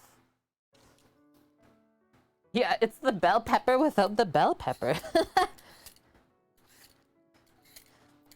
And for roasting this stuff in the oven at 400 degrees Fahrenheit, I would say this will take about half an hour, 45 minutes. Keep our eye on it.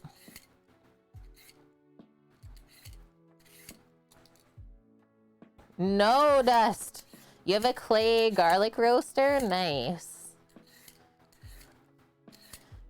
But you lost it in the move. R.I.P. Yeah, I'll survive. Ah!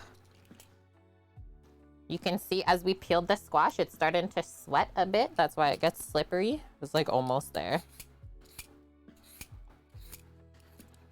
The squash juices. Okay. Now we'll cut the top part off. Watch the fingies. I know, even with my like nails dug in, it even slipped out. I'm not as scared of this peeler as I am like the cheese grater or the mandolin. A little bit more peel along the top there. Away we go.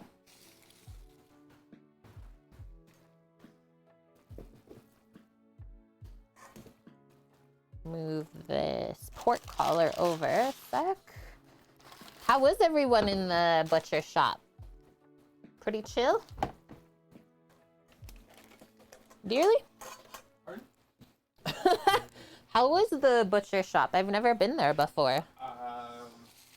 It's a butcher shop, coffee shop, cake shop. No way. Butcher shop, cake shop, not Duchess though. Yeah. Oh, okay. Mini Duchess. Mini Duchess and a brewery. Yeah. That's like all of the amazing worlds in one. Best worlds. Okay. So we typically in the past have cut our squash about like 1-inch cubes and roasted it that way. I think because we're gonna be putting it into the couscous salad and are also pairing it with some grape tomatoes, maybe we'll cut it just a little bit smaller and more bite size. Nice, Paloozer. Yeah, the garlic baker. You do not need that. It's not necessary, but you can have it. Okay, so... Right now. Oh, nice. First things first, we'll make our slices. Let's do 1/2-inch cubes. Notice how my squash is on the flat side, so it's not rocking or tipping on me either.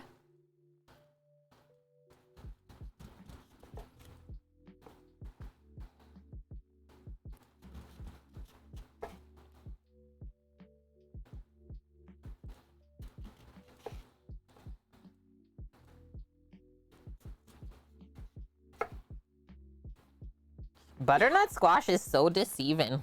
Like how much squash you have until you start cutting it up. I was like, oh, I'll probably have to cut into like the other one I have. No, not necessary. That, we'll keep those all lined up together. And now this part, obviously we can see it really tapers to a point there. So just make sure we don't cut the end here too small. Usually I just cut it off by itself and leave that to the side. And then we can come through, create more slices this way, and then dices.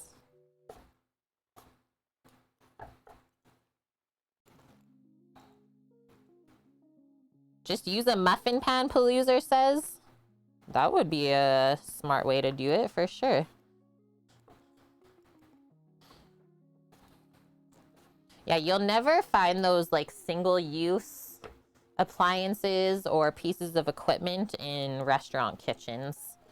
Just because there's no space for it, and then typically a chef is not going to take the time to even like go and use that.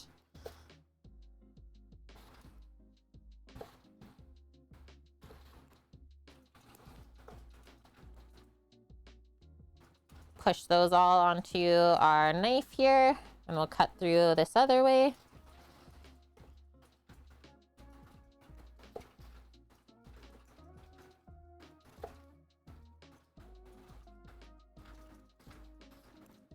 Yay! Careful as we cut this last end here. Slow and controlled. Caffeinated, thank you for the 300 biddies. I appreciate you as well. I always feel appreciated on stream. Clemmy, this is oddly satisfying. What, me cutting the squash up? Notice how I'm starting with like the flat side as well. It's really easy to line it up that way. Hey, as it falls over. That's what I remembered. What? The American. Good job, Sam. Yeah. Phew. Fire today. We got the American cheese for the burgies on Sunday. I read your message and I was like, yeah, I know. Get the pork shoulder. Yeah, But if you didn't send me that message, oh, I totally forgot. I know. I almost forgot too. Oh, pastrami.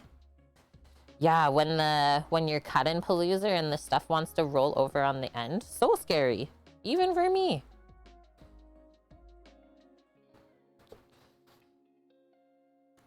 Cooking and like rushing the process is just like terrifying in general. And I mean, I don't think the food is gonna turn out as good if you're trying to rush through what you're making. Like nothing in life is like that, right?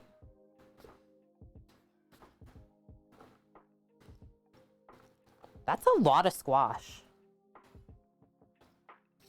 That's a lot of squash. Let's get a sheet pan here. And I don't even think I'm gonna line it. Nice. I even pulled the one with the ridges, which I find really helps the roasted veg not stick. So let's pop this right on and then we'll dress it up. We'll get our garlic going. And then because the cherry tomatoes are like quite delicate, we'll get those sliced in half, but we won't add them to the roaster until the squash is like 60-70% of the way cooked. Otherwise, the tomatoes will just basically dehydrate and burn by the time the squash and garlic is roasted. Trev. I always liked squash when I was little. Maybe not every kid wants to hear it. What does squash taste like? Earthy, sweet. Butternut squash in particular, just going by the name, is like very buttery. If you cook it properly, it should basically just melt in your mouth. And I would say butternut squash is probably the sweetest one available to buy. Sweet, moist, oh yeah, nutty, good one. When you like fry it up and caramelize it, it gets a nutty flavor. There are so many different squashes, Trev. Okay, so just going by like how this is gonna be when I cut this in half. I think this is gonna fall off. So maybe we will just take apart the garlic head and smash the cloves and roast them that way, instead of fooling around.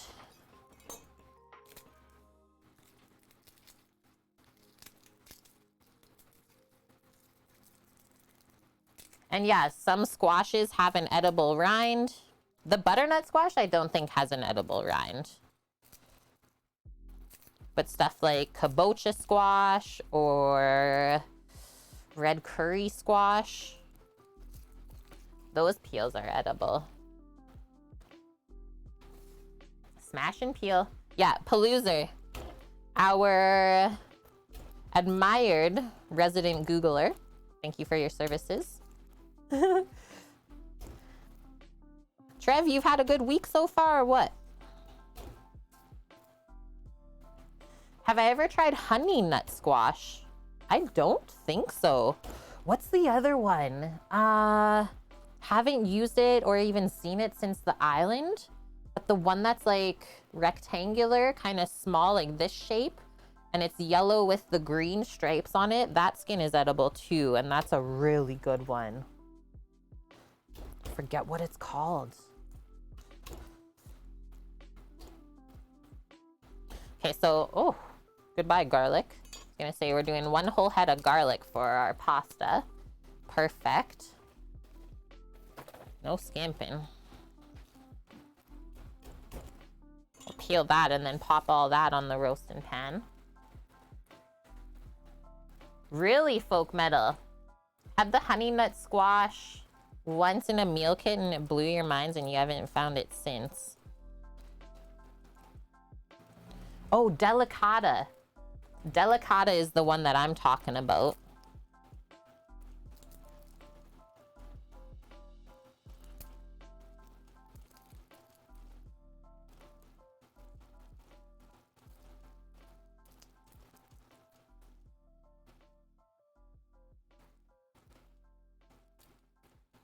Trev, you've been experimenting with different peppers to create your own taste. Oh, to create your own hot sauce blend.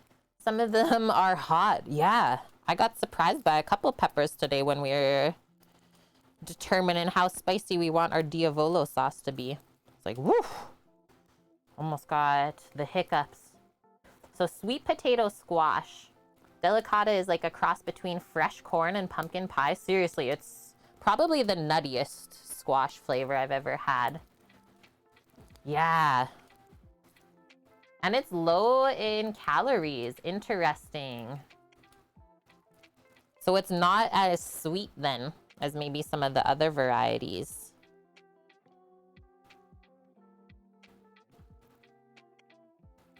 Thanks, Paloozer. Just keep picking.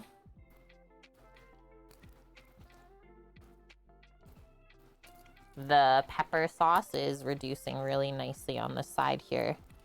I think once we get our stuff roasting in the oven, we can start to dial that in as well. Yeah, relatively low calories. Hey Chase, yeah, coming back just in time for us to prep our roasted garlic for our couscous pasta salad.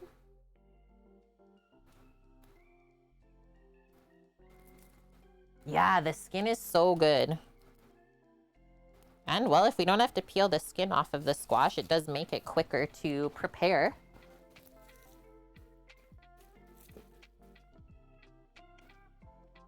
Okay, quick rinse of the hands here.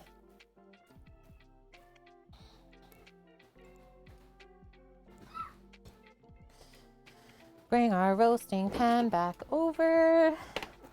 Yeah, just wash it well, exactly. Especially if you're not getting like organic squash. Make sure if you're gonna use the skin that you wash it really well. You don't know where it's been.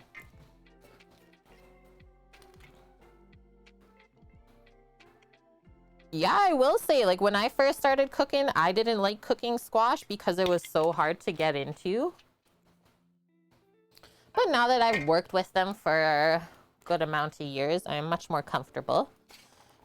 See that good amount of olive oil I dropped on here? Helps keep our roasted veggies moist and also helps them caramelize a little bit better. Especially don't skimp on olive oil when you're roasting squash, because I find that the outside really likes to dry up quickly. Now we spread it all back out, and maybe we'll just do a quick little sprinkle of salt and pepper to get it seasoned while it roasts. And yeah, because we cut these a bit smaller, I think they'll roast quicker too. And we'll leave lots of room to put the cherry tomatoes on. Took that pan out of the Traeger before you started it? I did all of the things with the Traeger. As the stream was starting soon, I said, oh heck. Okay, let's get this bottom sheet out with the rib fat. We gave it a vacuum. Astra helped out.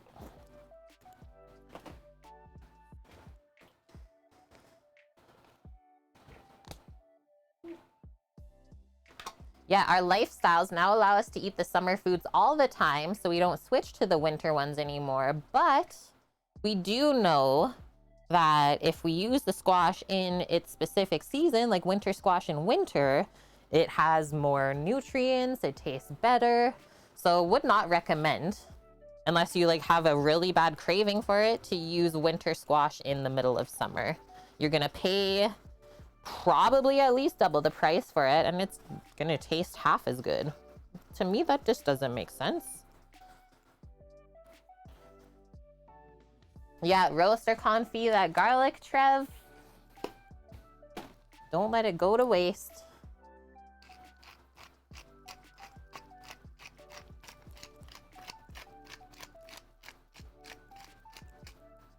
Okay, I'ma bring this out. I will be right back. I don't even think I'm gonna mute. That way you get the noise of the Traeger. 4-pound garlic chicken. Yeah, you need to make Alton Brown's garlic chicken. So once this goes into the oven, why don't I set a 15-minute timer? What are we at here? 2:31. It's got a bit to go anyway still. It's fine. I'll do a 20-minute timer then. We got lots of time to work on stuff inside. Hey Siri, 20-minute timer.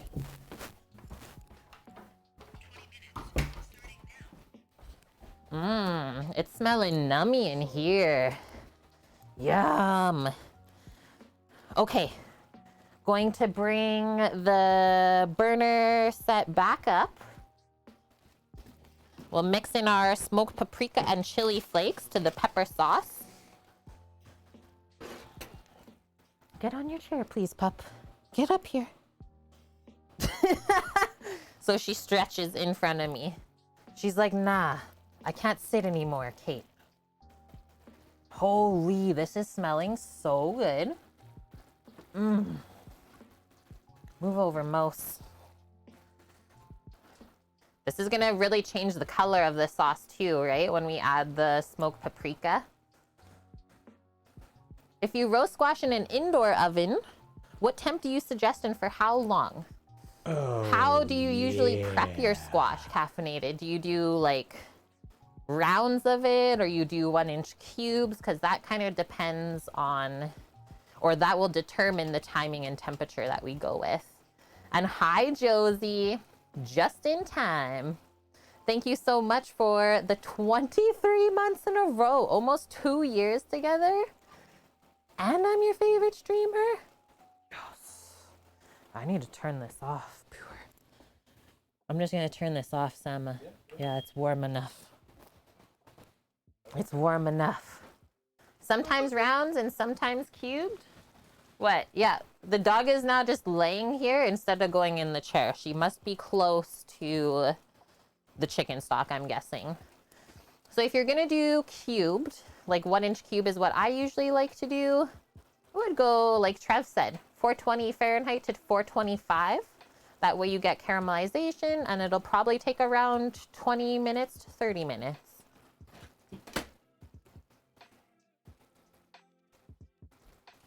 smoked paprika getting into our life.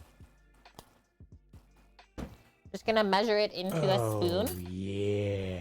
And then we'll do a pinch of chili flakes. And thank you, Dust Pirate, gifting the sub to Caffeinated Couple. 4 months in a row already with us. Thank you, Dust, helping to build up our food and drink community. You've gifted 134 subs. Can I switch to outdoor cam real quick? It didn't work, Sama. Okay, I'm gonna do a little bit more. I'm gonna go for like a teaspoon of this smoked paprika, and then we'll stir that in. Where is this from? Oh, heck. I don't know. The store? This is a Hungarian one, though. And hi, 514. How are you doing?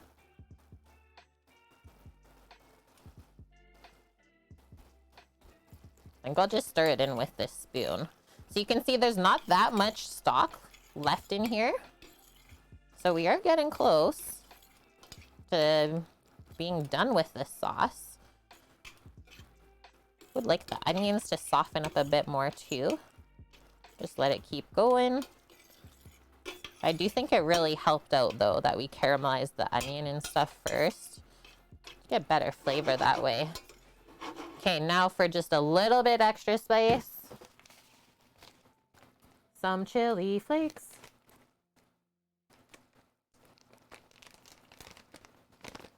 Caffeinated, holy heck. Paying it forward from Dust. Gifting 5 subs to the community now. Thank you, friends. Oh, yeah. Don't eat that, Poor. That's spicy. Don't vacuum that. That's a chili flake. Welcome into the kitchen crew. Oh, yeah. Bass Devil, Barbie81, Baby Wings, Vicky in Paradise, and Cindy Mon Buns. That's also a level 3 hype train. Choo, choo, choo, choo. For all of you. Okay, a little bit more sprinklage. Because we can't call it devil sauce if it doesn't have any spice. Chicken Diavolo. Our spoon. Stir it up. Thank you, Cammers, for the 500 biddies. Okay, we'll let that keep reducing out. I think it's looking pretty perfect, just like Maddie's. And then, like I said, to finish this off, we just add 1/4 pound of butter, chopped up pickled cherry bomb peppers, squeeze a lemon, chop a parsley. Done and done. So I'm gonna put that back over now, and probably still another 20 minutes or so at least. And Chubby Chaser, you're watching this while your frozen pizza cooks. Hey, we're not judging. I've had frozen pizza many times in my life. I'm just glad you got snacks. Yeah, the cherry bombs, Trev. Went to Italian bakery yesterday and picked those up. Yay! We're gonna carry on with our roasting veg. Just slice up these grape tomatoes and put them in a container so that we can pour them onto the roasting pan with the squash and garlic. Thank you, Bonk, for the 500 biddies as well. Whoa, bacon wrapped pork belly burnt ends. Does that seem redundant? It sounds like a lot of work. Don't do that. I don't think you need the bacon. Honestly, it's gonna cover up how special the burnt ends are on their own. Sam just says don't do it. And yeah, so grape tomatoes I find are really nice and sweet. So that's why I chose these as well, Trev.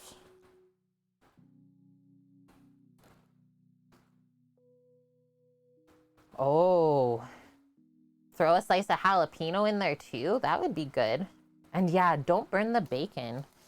Like I said, the pork belly burnt ends will pretty much be bacon flavored by the time they're done anyway. So could pay off to save the bacon for something else.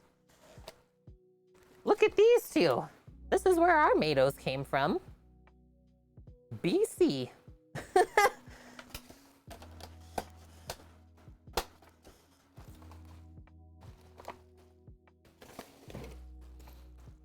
Slice these babies in half. Oh yeah, that's also why I got the big container of these, Trev. I was like, okay, I'll probably use half for the meal today and then the rest I'll just snack on. They're seriously so good.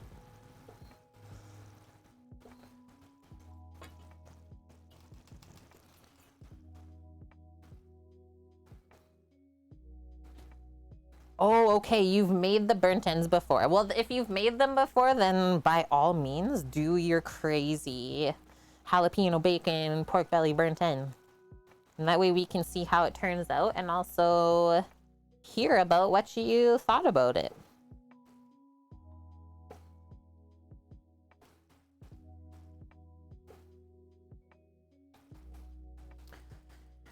What are we working on after this? I think we will start making our dressing for this pasta salad as well. So that when everything is cooked and roasted up, we just have to mix it all together and let it marinate.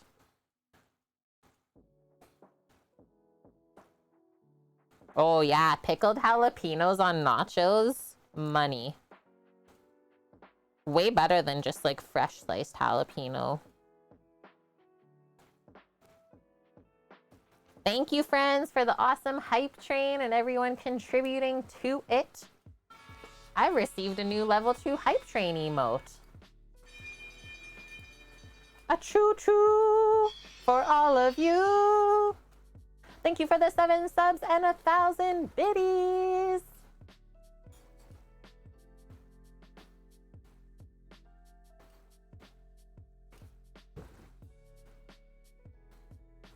Nice, Bonk. You got that one too. Okay. Tomatoes are ready. If anything, maybe right before we plan to bring them out and put them on the tray, we'll just shake them up with a bit of olive oil in there just to get them coated so they don't stick to the roasting pan.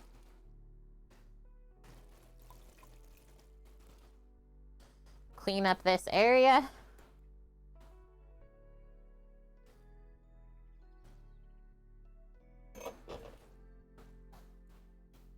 And I still just have to go grab the feta cheese for this couscous as well. Don't let me forget. Get so in heck with me. Hecked up.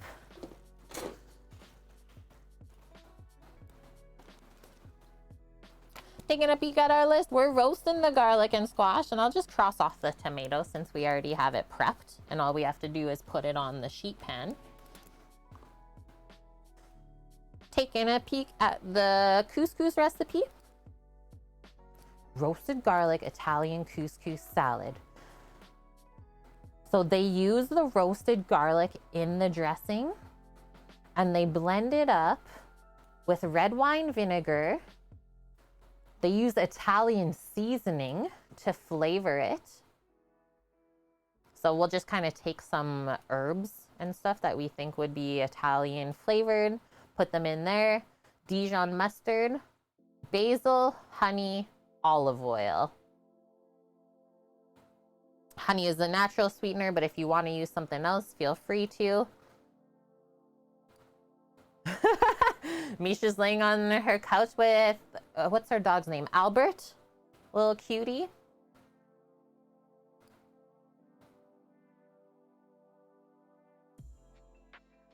Ah, nice, Trev. Yeah, cherry tomatoes for a quick, like, pasta pan sauce.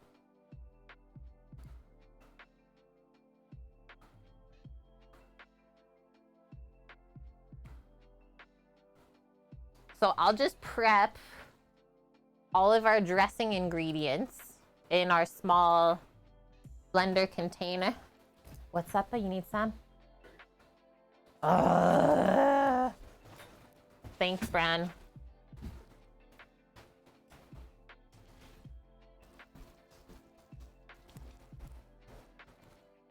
Traeger situation here. Apparently there might be a fire in it again. That's why I don't like to cook other stuff in it other than my baking.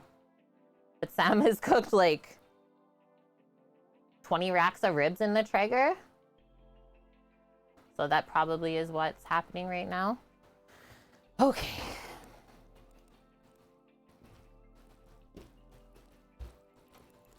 That.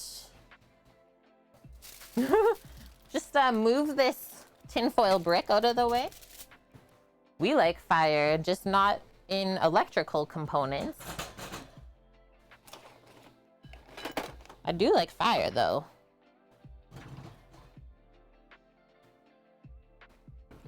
It doesn't make sense that it's on fire though, unless it's just the like catch pan, because I vacuumed it all out this morning and made sure it was nice and clean. Okay, come back over here, friendos. I'm gonna grab the red wine vin. I like to use, like when making dressings, a mixture of grapeseed oil and olive oil, because I just find that sometimes the olive oil can be a bit too strong if you go straight olive oil in a dressing.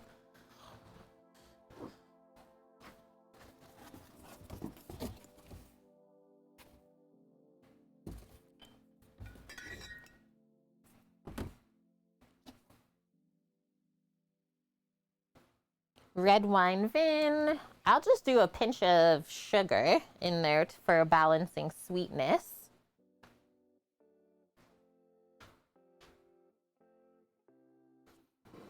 And whenever I make dressings at home, I always like to start with the acidic component of it first and then balance it out from there, adding in enough fat and other flavorings. Yeah, it's such a distinctive taste, right? And I mean, the higher end olive oils aren't nearly as bad as like some of the cheaper ones I find are very bitter tasting.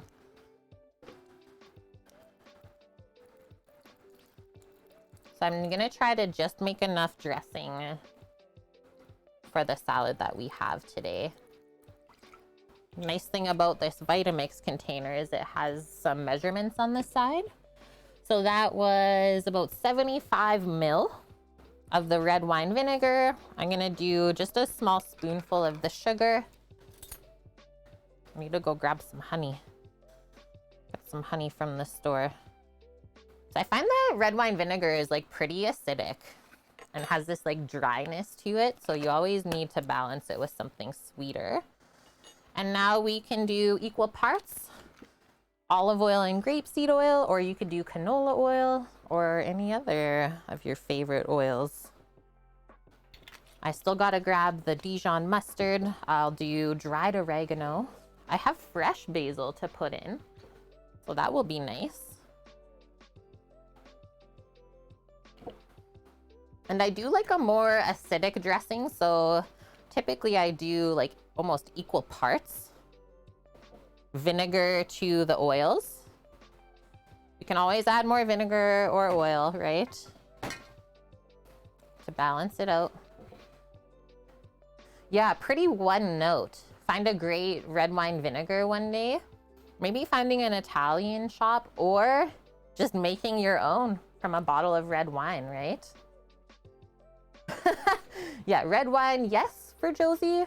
A glass of red wine vinegar, that's enough. You do a similar one. Hey, Miss Obvious, EVOO, balsamic, and a packet of dry Italian seasoning. I don't know why. Like, I don't have this Italian seasoning that everyone has. I'm missing out. Missing out. Okay, I'm gonna go grab those few things. I'll be right back, and I also want to go see what's happening with the Traeger. Hold tight.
Success! There is no fire in the Traeger. It was just as it was heating up, burning off like all the rib fat that was on the racks and stuff like that. So it's a-okay. Our stuff's still roasting along.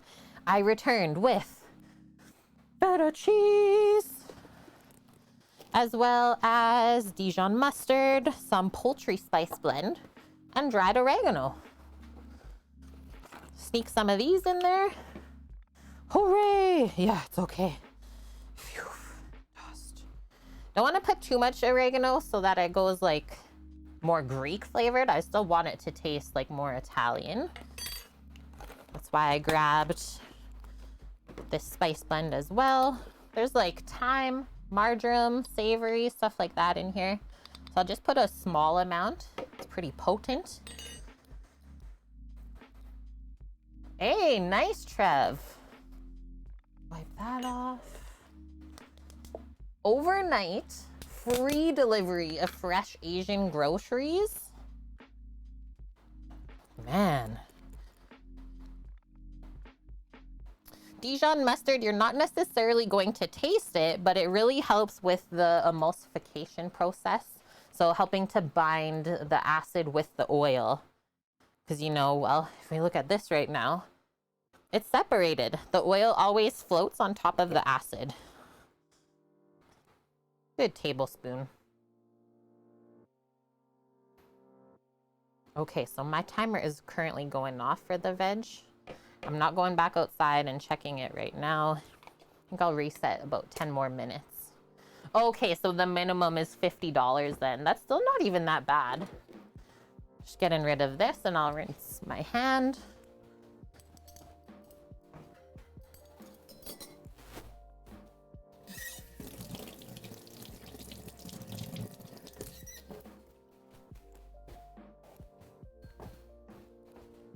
And then I'm gonna take one more quick bathroom break, okay? Caffeination station is potent today. So 10-minute timer and we'll check that veg.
Wahoo! And then maybe once or before we blend it, we'll do a couple cracks of pep and a little pinch of salt. Season it through. And then I'm gonna grab my basil as well. Do a little bit of basil inside of there. Sam's trying to go on my watch. Oh, Matt, how are you?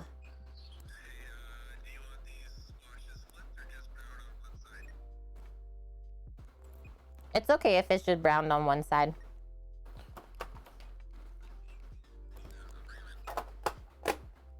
The squash is ready. That was fast then.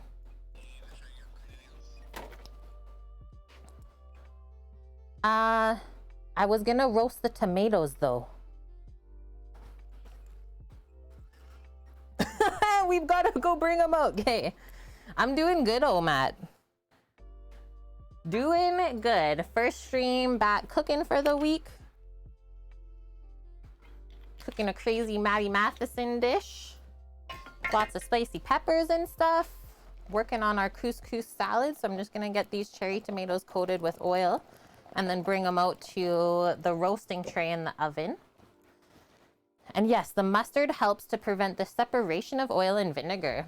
It really helps with emulsification, but it has to be like a blended mustard. Should I just mix it all together maybe? Sure, yeah. Okay. Sam has returned with the squash. That was quick. Do you think the fire made it hotter? Oh, yeah. Here. When you have more heat, when there's flame things. Woo! That got heated underneath. And they're not like fully cooked or like not really cooked through. So this should cool it off, and then we'll just do a quick roastage with those tomatoes just to get them a bit of heat. This 8th place is not normally what I get. I just have to save a Traeger. Yeah, what kind of Hearthstone game is that? Hey! What?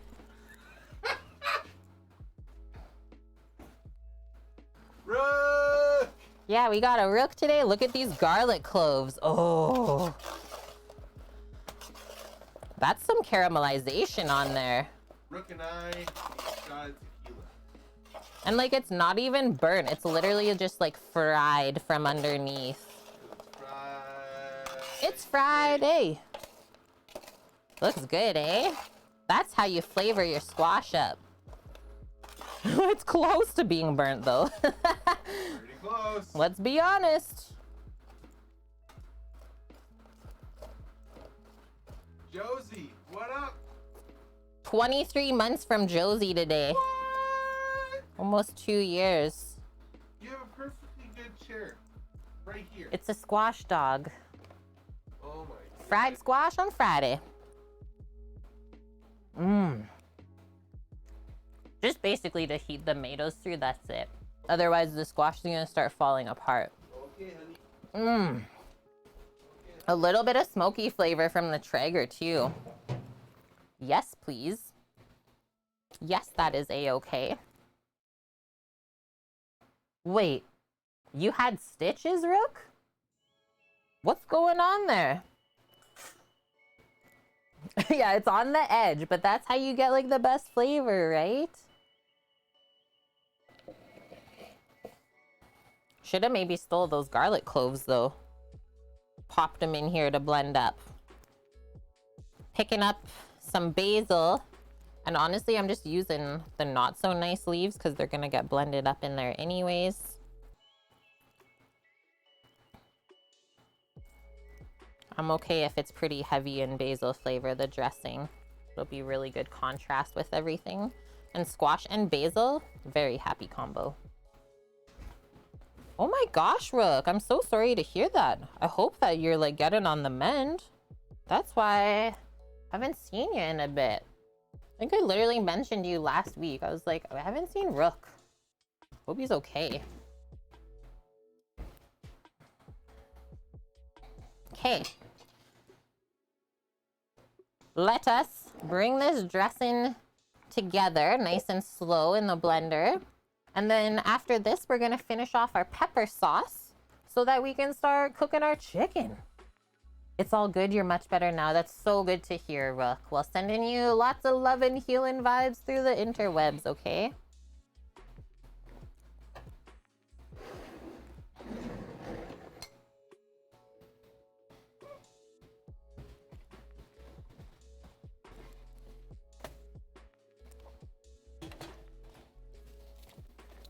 Vitamix, come to me.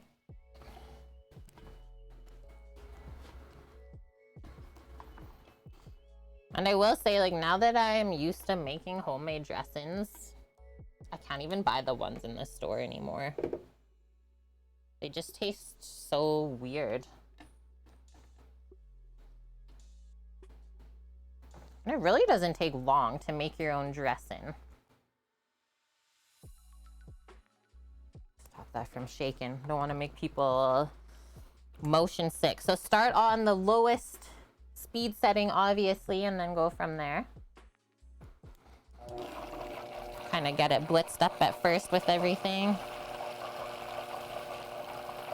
And then let's not pour this out because we still have to put the garlic in, right? I was gonna say the color of this dressing is not gonna be very nice looking. All the brown and green. Don't expect it to look nice, but it's gonna taste really heckin' good.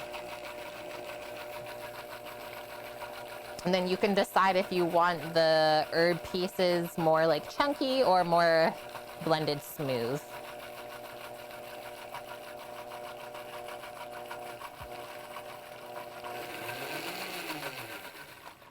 Quick little blitz up. Okay. Always give this a little tap if anything flew up.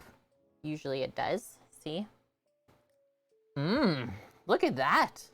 That's definitely emulsified. So now you see, caffeinated couple, just what the Dijon mustard does for us. Let's just scrape all this goodness off of the lid.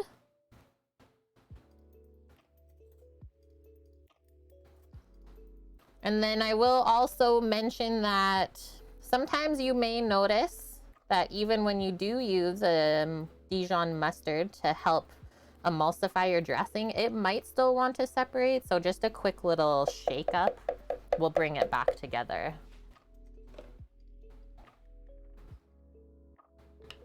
You didn't know it was Dijon or peanut butter? It's a really thick Dijon. Yeah, Sam gets this from his work. So, shall we taste this maybe? Because the only other thing we're adding into this is roasted garlic. That is really good.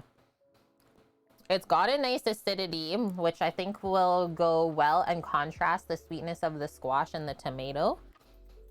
As well, we're adding some feta cheese into here, so some creaminess and saltiness. Perfect. I honestly think I'm gonna leave the garlic out of this. It's just a really nice herbaceous dressing. I would like to leave the roasted garlic cloves whole in the couscous. Deadly. So that also means that we can just be done with the blender.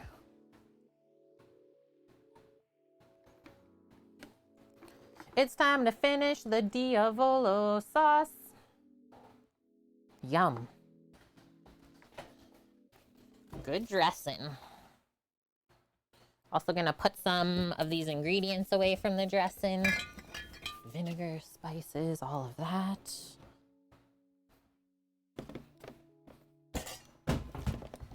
That's just me throwing lemons.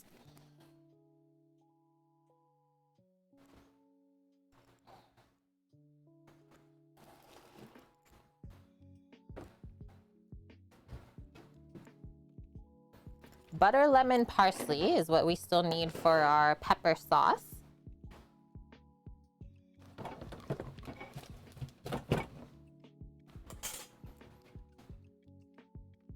And then let's say we're done with our chicken stock too.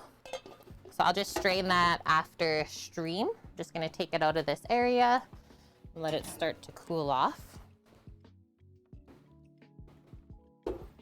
So I did turn this off a little bit earlier just because I was really happy with the reduction in the pan and I didn't want to cook out too much moisture. So now we can turn it back on.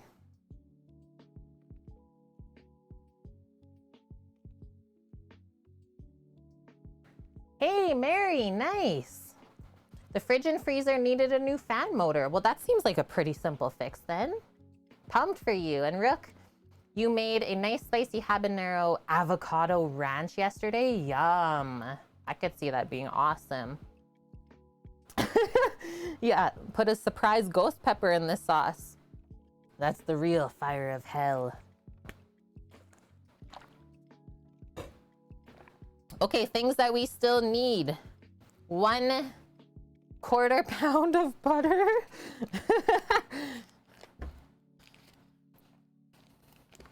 Gets mixed in. A squeeze of lemon juice.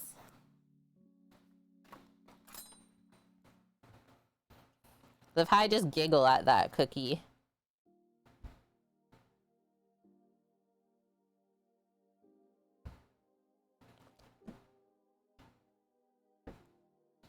And we're using unsalted butter for this. I'm just gonna cut it into a couple smaller nubs. So you can distribute it around. And I would recommend to add the butter when the sauce is a little bit cooler. If you try and add the butter in and the sauce is like really rocking hot, it could separate out just because of the heat. Nice, Mary. Yeah, also have a new fridge now that will go in instead. Now that fridge can stay in the house or turn it into a beer fridge. Yeah, just a little bit of butter. So I'll bring my spoon over and start mixing that up. As well, we'll get our lemon here. And then I'm gonna save the parsley to be mixed in right at the end, just so it stays really nice and green for us. Otherwise, the parsley will turn brown with the heat. Yeah, like look at that. These onions are just like falling apart. The peppers are keeping their shape though. And I mean, I would rather have the onions kind of fall apart and make their own sauce almost. And keep some texture in the peppers. So slowly heat that up. Get our lemon. Just gonna give it a roll to loosen up the juices. Hey Ernest, happy Friday. How are you doing? Yeah, Rook. I vote a beer fridge. And Miss Obvious, I believe I typed up in our Discord a ranch recipe, or I like to use a green goddess dressing in place of ranch. Sweet. I'll bring just grab the trivet. Nice. That looks so good, Sam. Thank you. And the tin is up in the shop. Oh, nice one. Okay, check this out. Our roasted veggies for our couscous salad, butternut squash, roasted garlic, and cherry tomato. Now we'll just let that cool off. Cut into this lemon here. And I'll start with half a lemon in the sauce. Can always add more, but we can't take it away, right? And we don't want it too acidic. So keep the seeds out as well. Oh, what? You're doing good? You got crazy news today. Exciting. Exciting. And yeah, I'm doing good. Cooking up some deliciousness on Twitch for the Friday. Inspiring our internet peeps. And also learning some new recipes. I've never made Diavolo before. This is new. This is exciting.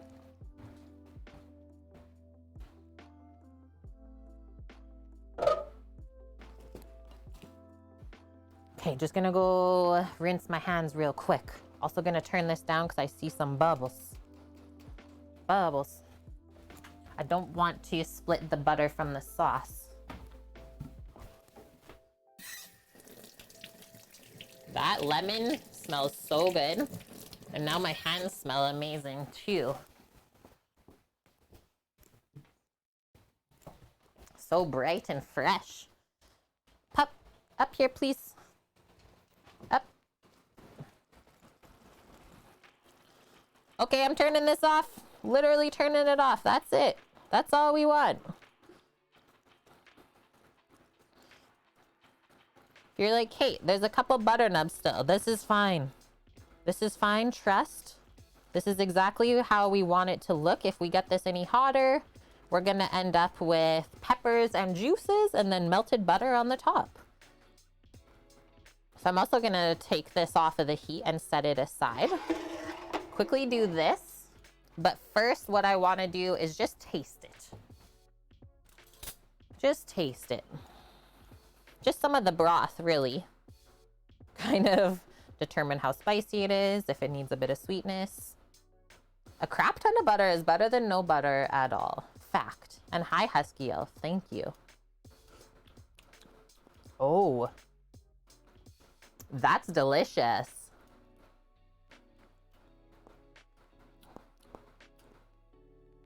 It starts sweet. I'm getting a little pepper tickle in the back of my throat. So I don't think I would add any more heat to this either.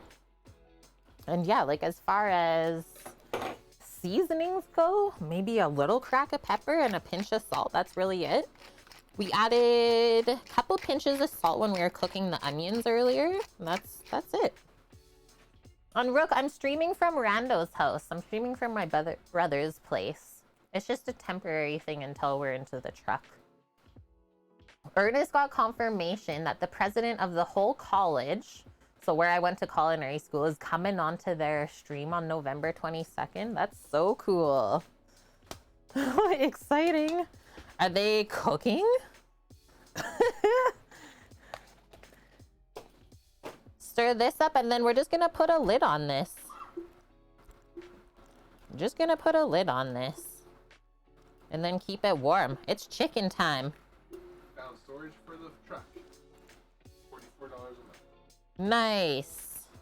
Same places where Evan keeps his RV. Oh, sweet. Bam.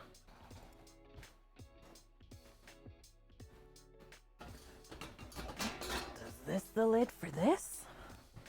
Guys, where is this lid? I don't think I have a lid that fits this. No, I do, just like not part of this set. I'm confused. I know this one will. Judging and speaking a little bit about Nate. Exciting, Ernest. Yeah, that's so cool. Congrats. So this is how our Diavola should look.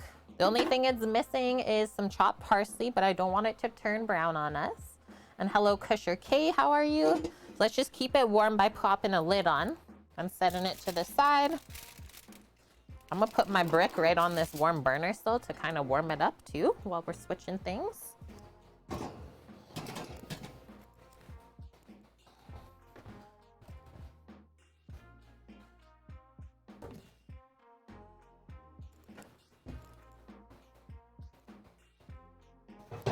Now I'm grabbing the induction burner because we have much more control cooking the chicken with that. Keep our heat more even.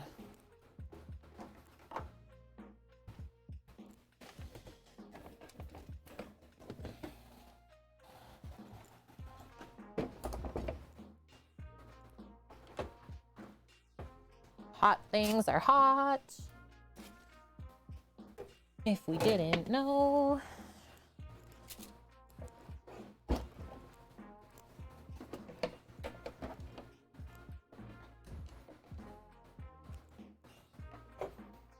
And then while we're cooking our chicken, we can bring together the pasta salad. Here we go.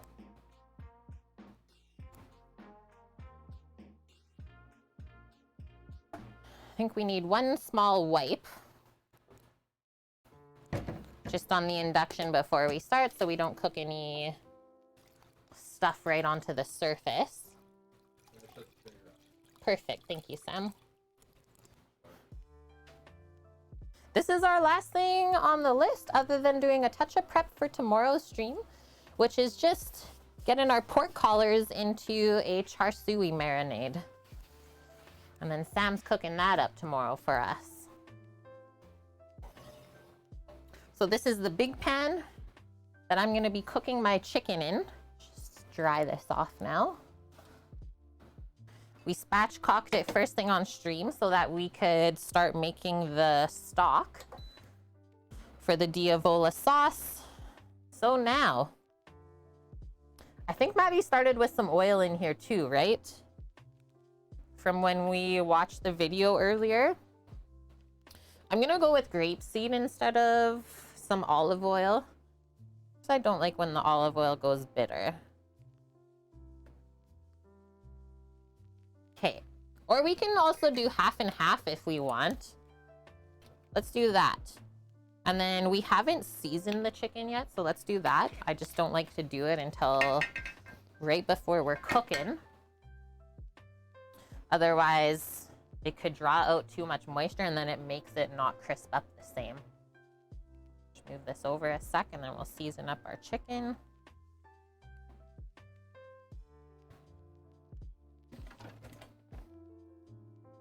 And yeah, it's nicely tempted. Even still has a bit of chill on it from earlier. But then at the same time that we have kept this out and I kept the cloth on it, it is dried. So this is also gonna help it crisp up even better. I'm just gonna use some tongs to flip this off so that I don't have to wash my hands again. And it gets cooked skin side down about 90% of the way. And then we just do one quick final flip at the end and let it carry over in the pan off of the heat. That is it. Dirty cloth. That over there. And we're just going simple, salt and pepper. And the way that we get the chicken to look nice and flat like this is called spatchcocking. So we're just cutting out the backbone. As we're cooking the chicken whole and with the bone in, we need a good amount of salt here. And I'll also season the underside too.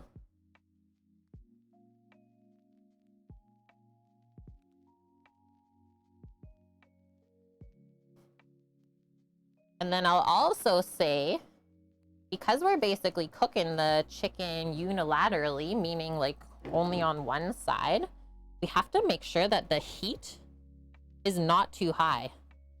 Otherwise, you'll burn the chicken skin and the outside of it before it's actually cooked through.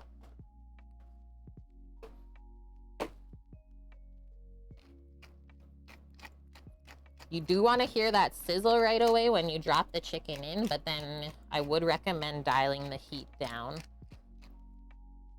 Maddie said this should take around 40 minutes. Can you see where this is really hot in the pan already?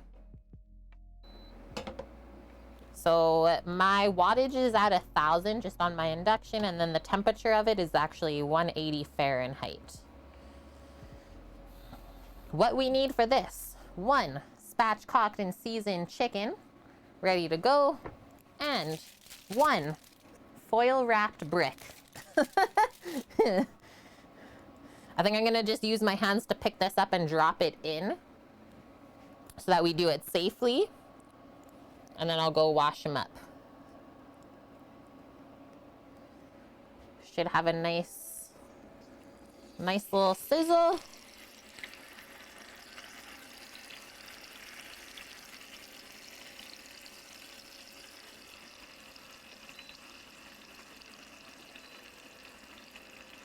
That cooled it off. We can see the sizzle though. It's not a very aggressive sizzle. So I'm gonna go wash up. Be right back. Then we'll get this thing dialed in.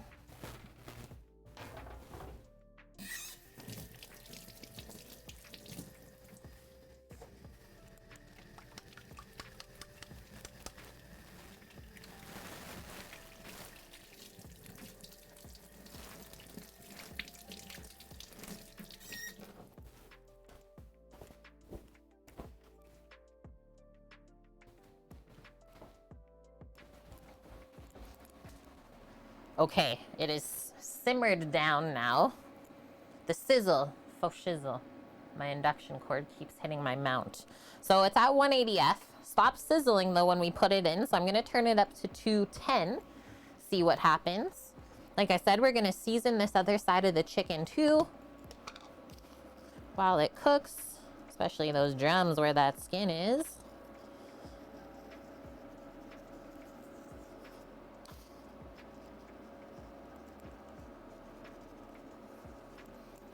I would like to see the person that goes to the hardware store and asks to buy the brick to cook with.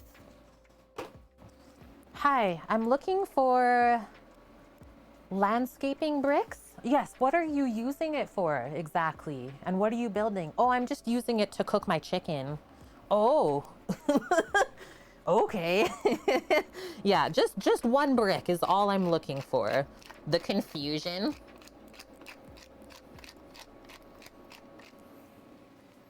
Hilarious. Okay, there's still no sizzle. What the heck? I turned it up even more. Caffeinated in general, since grapeseed oil is less bitter than olive. When and for uses to use olive oil instead of other oils. There we go. Okay, now that we got this, I'm gonna put the brick on. A terracotta tile would work better, right? It needs a certain amount of weight, Matt, to like really keep the chicken skin flat on the pan.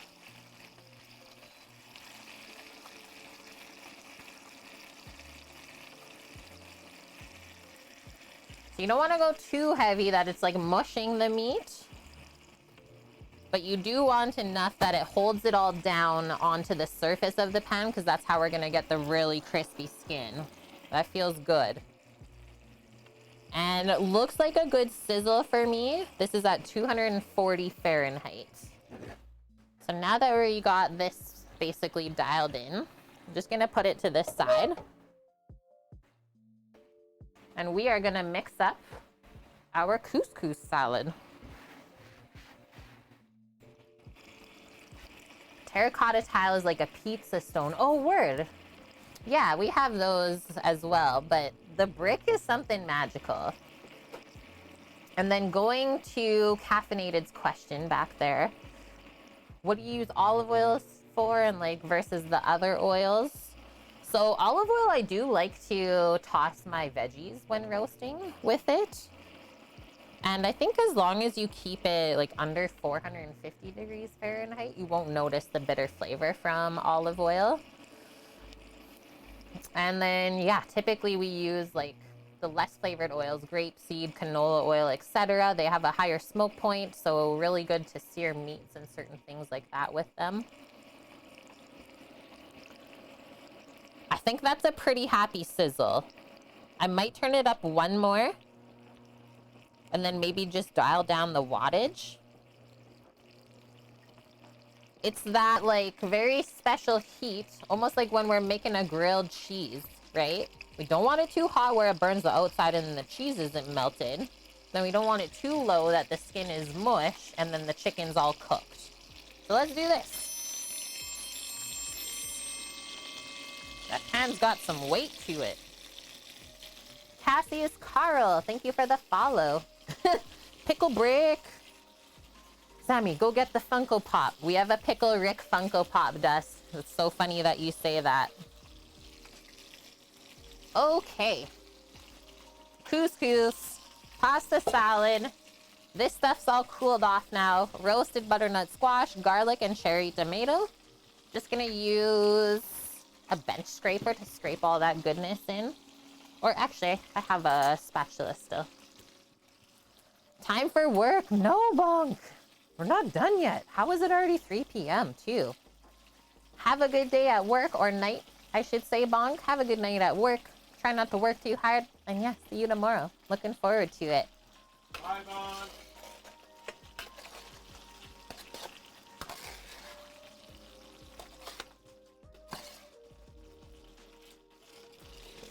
Look at this goodness. The tomatoes almost make their own dressing.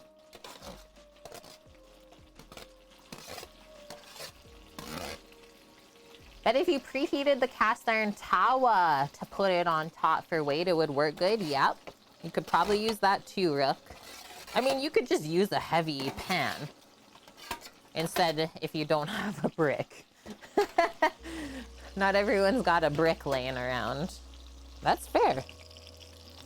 Okay, just gonna have a peek. Yep, it's not cooking too quick. I think that is dialed in for heat and timing there. I'm gonna grab a larger spoon for mixing this goodness up. Get out of here. Yummo. Okay, let's fluff this in. Oh, what?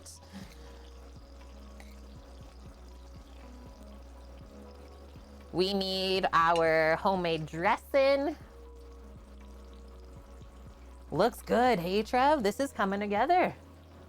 Here we go. Our homemade, can we put quotations on the Italian part of the dressing?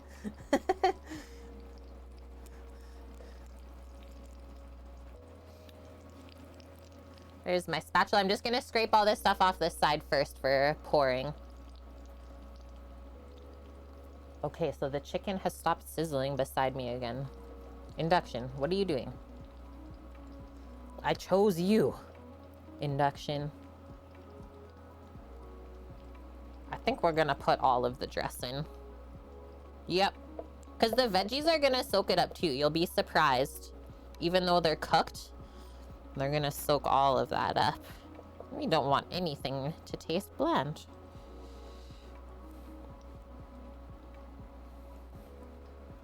Scrape all the goodness out. Gas is the way to go. Oh, I believe it, oh Matt. Trust. Fire. It's my favorite. I've been getting used to working with the induction, but I still don't love it. Whoa. That just changed things too, the way that this looks. Next up, going in, crumbled feta. Some crumbled feta cheese. This just like added so much weight to the salad. And I got rid of a couple of these dirty dishes as well that we do not need anymore. Turning the induction up again. We want to be able to hear that chicken sizzling the entire time that it's cooking.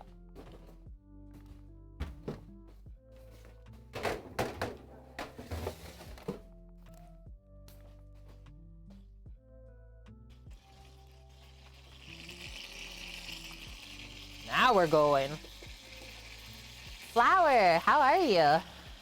Yeah, right? This is a meal in itself, like Trev is saying.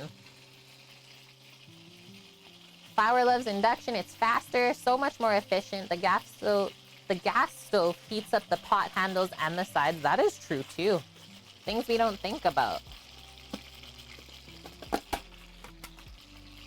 This is for me.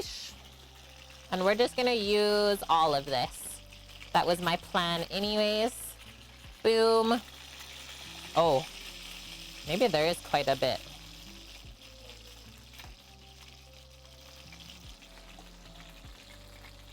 All of it, Sam?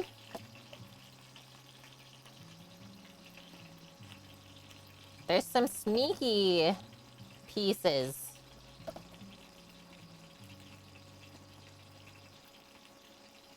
We're fishing the feta out of the brine.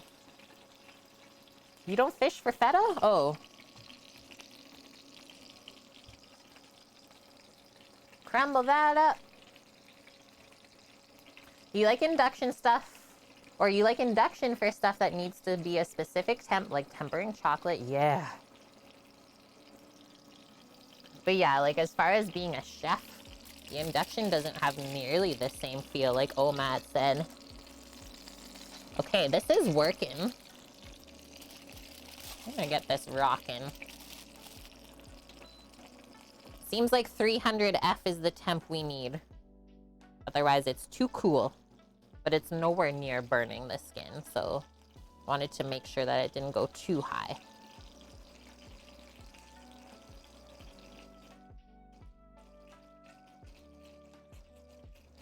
Yeah, where is Mish?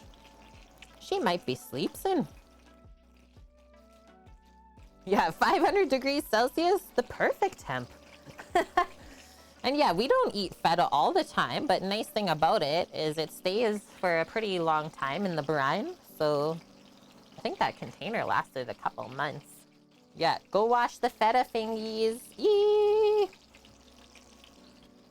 Is that it? I think so.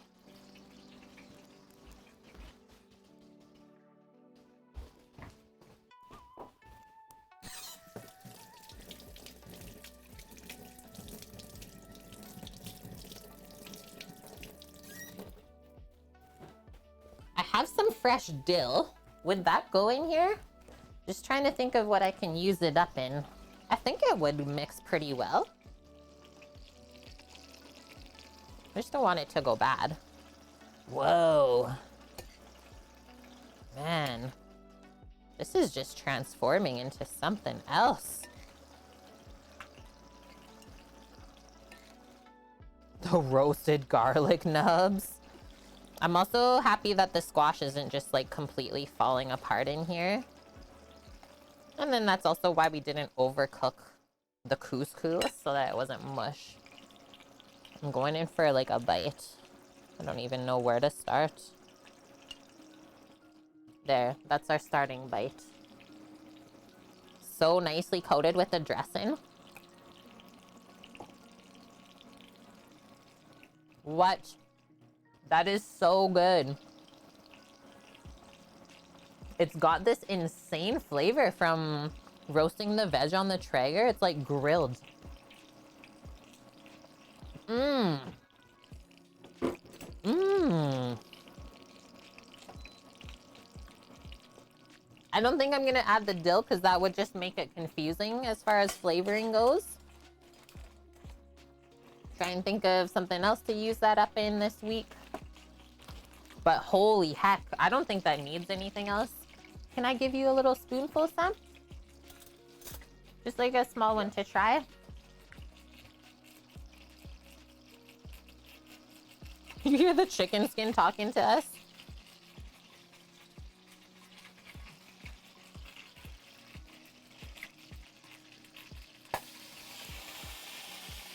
Did you see that? Good thing I was back here. It was talking, and then it all of a sudden exploded. Oh my gosh. Does that need anything? Any salt? Maybe a pinch of salt? That's really searching for something to add though. Holy. You can also turn that light back up since the sun is going down. Okay, really small pinch of salt. I think the feta will season the rest of the way for us. I'm gonna check on this chicken skin in a sec here. Now that we have crazy sizzles, I feel like it's getting close. Ouch! Yep, she's crisping up. This is also why I typically do the brick chicken in the oven. I don't know how Maddie did that video without having this splatter everywhere and being a distraction. Yow! Chicken Diavolo!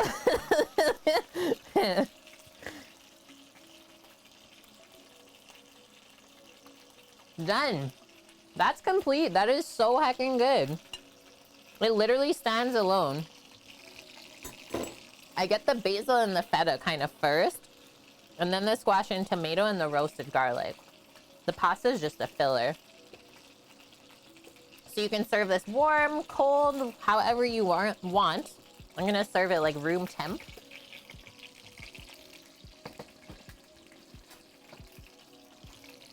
Okay, I need to wipe up some of this splatter action that went on. And then, bless you, really quick, before we chop our parsley. Oh yeah, your oven smokes up like crazy when you cook the spatchcock chicken as well, Cookie. That does make sense. Just want to show how this is looking on the underside.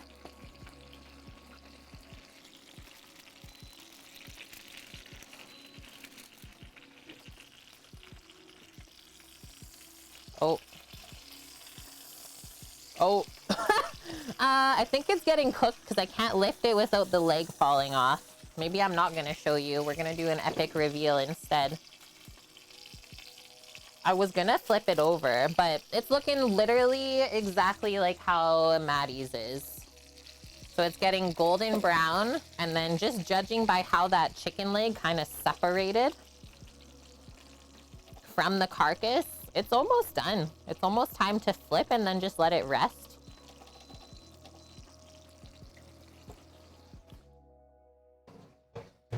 You saying that it goes quicker or longer, Trev, getting it to temp? Okay, a couple things to finish off our Diavolo. Closer to an hour. Looks like it's cooking pretty even. Where's our flat leaf parsley in here? And also, is this dill going to survive? I don't think it is.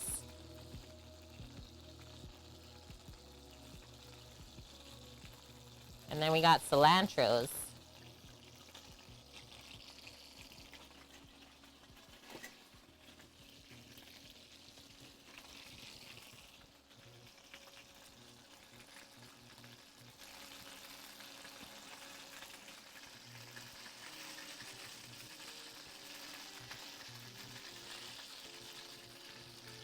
How to test yourself. Put the cilantro and the flat leaf parsley in the same bag. That's it. That's the separation. I know. It makes me so sad, oh Matt. The dill, when it goes bad quickly.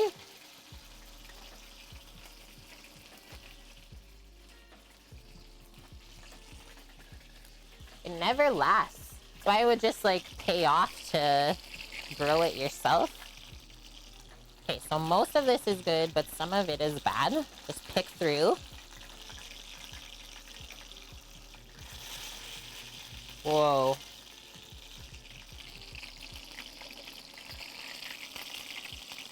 I think I'm gonna flip it. Ooh.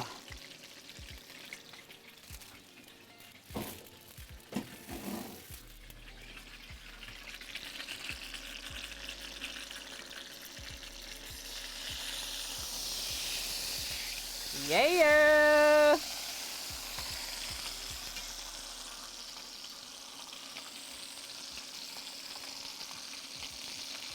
I don't know.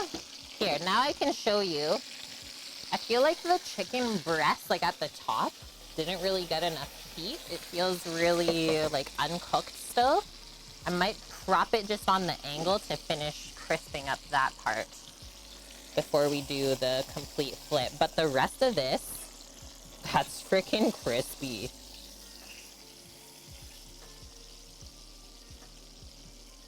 Kind of use the side of the pan to prop it up.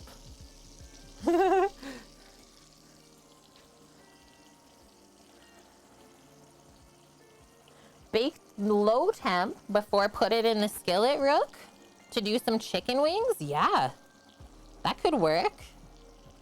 Kind of render out some of the fat first and then pour it out, and then kind of start over and crisp it up that way. Yeah, that whole thing about storing the herbs in the glass container like that in the water, I think you can really only do that if you have like a lot of fridge space. Otherwise, like that would basically take up half of my fridge if I tried to do that. Sag. Probably why a bunch of people don't do it. Because it works so good.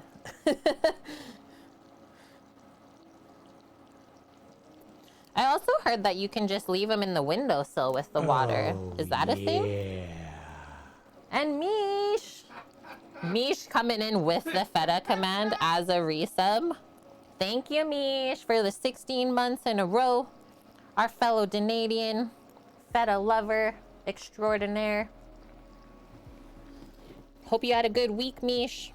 Okay, let's cut up our parsley.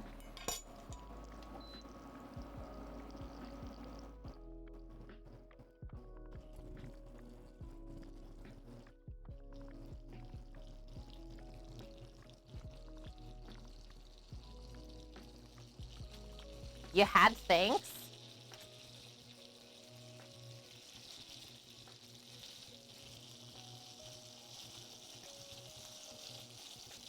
More feta? It's more better.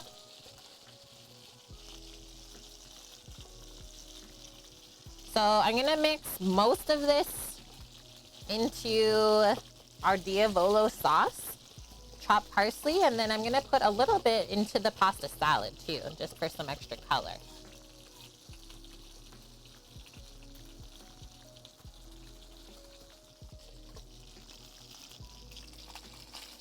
Yeah, okay. I'm gonna bring this brick back over for this chicken breast part. Really get it flattened down with the wings.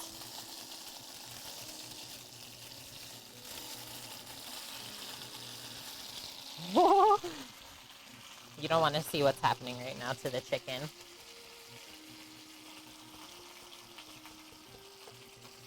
How is stream going, Mish? It's been going good. It's been going really good. Just taking our time, learning how to do all this stuff properly. Made a bangin' couscous pasta salad. Now we're just waiting on finishing the chicken. This is our pasta salad. I know you can like barely see the feta in there. There's a good amount of feta in there. Like I said, a little sprinkle of the parsley in the pasta salad. And then the rest of this is going into our pepper sauce. I think just for color. Leave that there while we mix this up.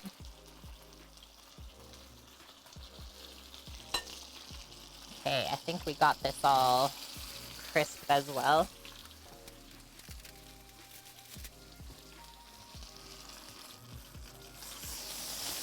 Yes!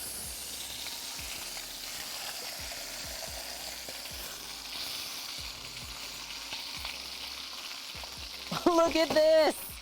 That was so smart, kind of posting up the chicken on the side of the pan with the brick.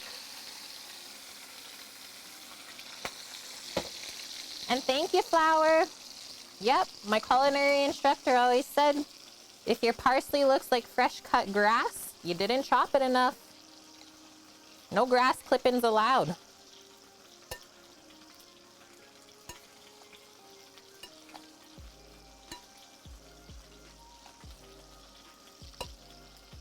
Holy heck. This has some weight to it. Okay.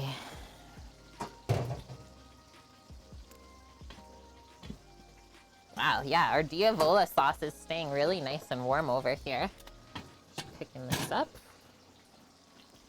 Been keeping it warm. Hello. Couple things we need. Our pickled cherry bomb peppers. I thought it'd be good to just add those in right now. We've already added the lemon juice, so we've dialed in the seasoning. Now we're gonna taste it one more time and really determine if we need to add anything else.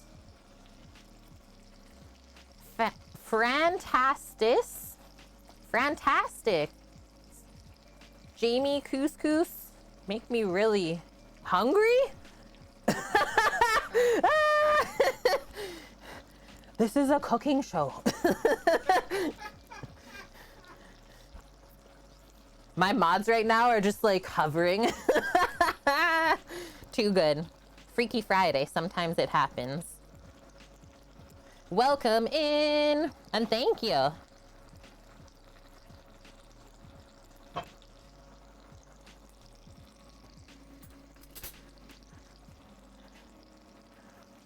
Oh, Matt. Another Dutchie, you see? Yeah, you might make friends.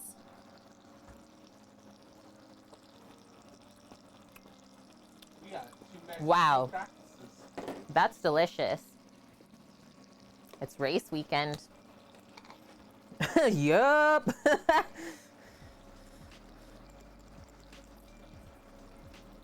I can't wait to go back to the Netherlands. Next year, it's supposed to be old. You have to wear orange at the Dutch Grand Prix. What? Yeah. That'll be mandatory. We'll allow it, Dust? Phew. Okay, so I just added like a sprinkle of salt because honestly, this had a bit of sweetness to it. Okay. Put this aside. I'm gonna put the lid back on. It's like lukewarm, so I would actually love to get a small reheat on it when we do serve this. But first, I would like to temp our chicken together. I think it still needs some more cooking. Just going by how this underside looks.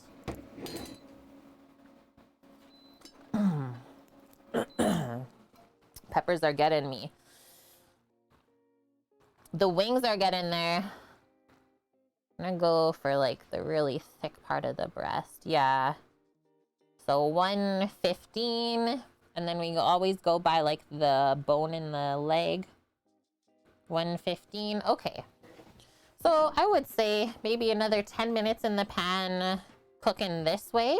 But we can also just look. We didn't get it too dark or too crispy on this side. So if we need to quickly flip it over one more time, we still can do that.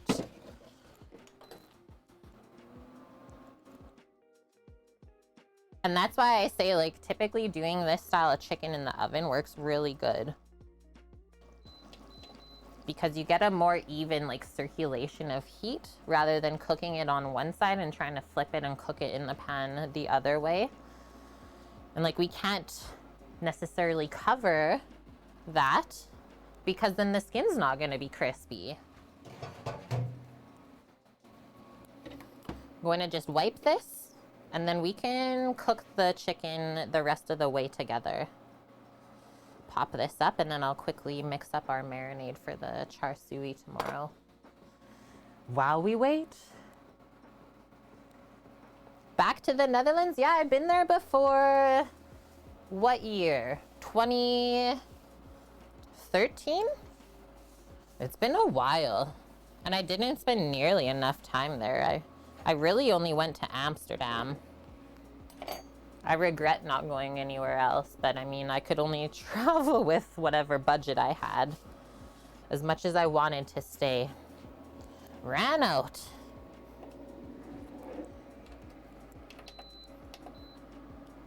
Okay, so we'll keep our eye on this. Just for smoke and herbs. Oh, Matt, please. You think I wouldn't go there for the cheese?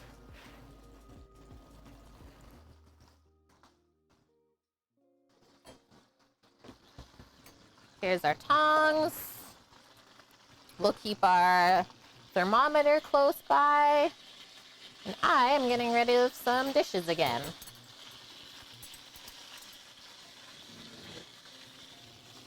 All the way only for Amsterdam. Oh, I was backpacking through Europe. And I went to Brussels and then Amsterdam and then flew from Amsterdam to Milan. So yeah, I did like a 3-month backpack tour.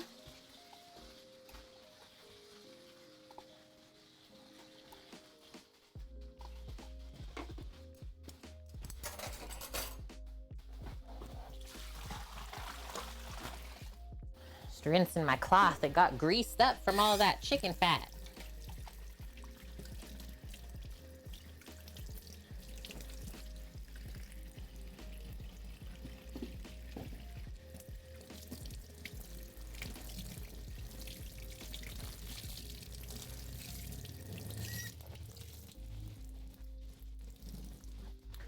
I have actually really been enjoying cooking these YouTube recipes because this just goes to show how easy they make it look when they're cooking. Like Maddie made this look effortless, but there's so much stuff that we don't see is edited out. It's been a good test.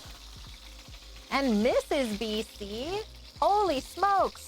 That is also another VIP to our kitchen crew. Congratulations, and thank you for the 1 year being subscribed to our channel. Thank you, Fantastic, for the follow. Let's pop that VIP up, Mrs. BC. Welcome to the Golden Knife Club. Yeah, hype and chat indeed. Diamond status.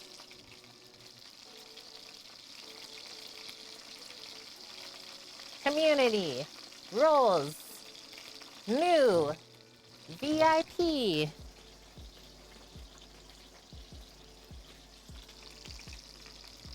Mrs. BC. Number 70 of 80. Oh, we're getting up there. We're running out. Okay, should just be a refresh on your side. Thank you, thank you. Kame, random question. I'm going out with fam tonight for a nice dinner and keep waffling between ordering filet or rack of lamb, both of which the place we're going to does very well. I'm feeling like a rack of lamb. Yeah. Put them to the real test, Cammy. And then let us know how it is.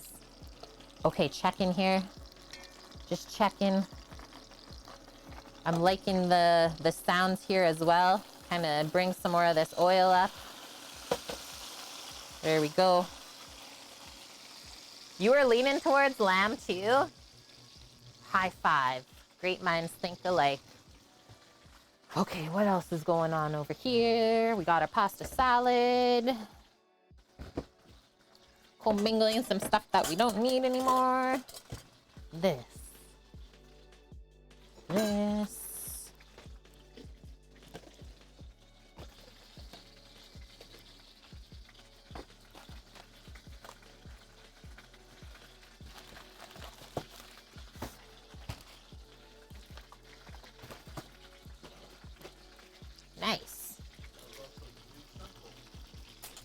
We crushed today's sub goal? Thanks, friendos. 15 of 15. Oh, yeah. French onion soup last weekend. The whole pot was gone. Good one. Good one. Okay. Done with this. How do we want to marinate the char siu? Just in like a Ziploc, or you want to go vacuum seal? Do you want to just use up the mix, or we want to really dial it in with the other recipe?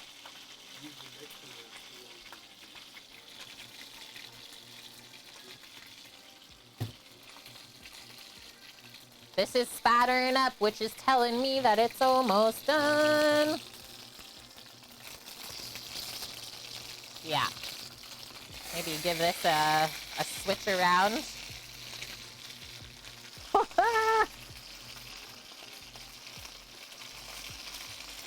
That's gonna be a sheesh from me. Wait, Ned Flanders hot cocoa? I forget what that is. Is there something special added to it?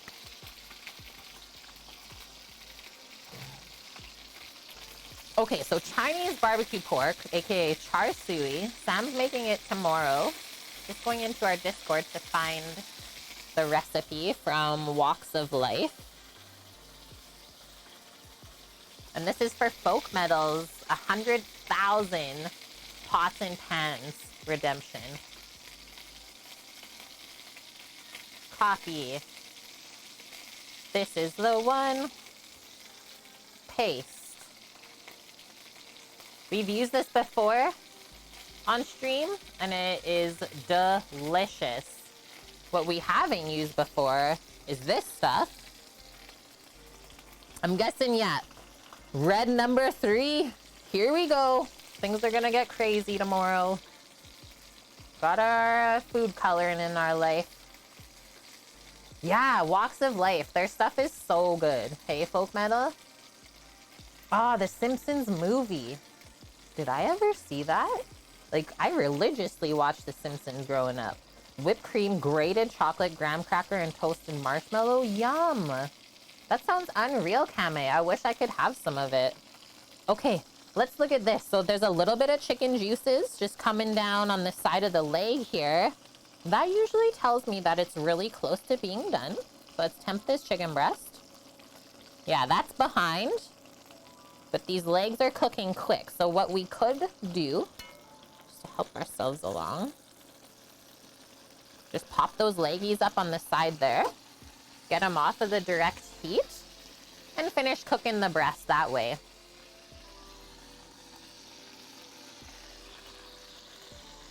And then we're really trying to not moisten this top layer of skin and keep it crispy, crispy. Vioon, chicken, and you're so hungry? How are you doing, Vioon? What is this, Omat?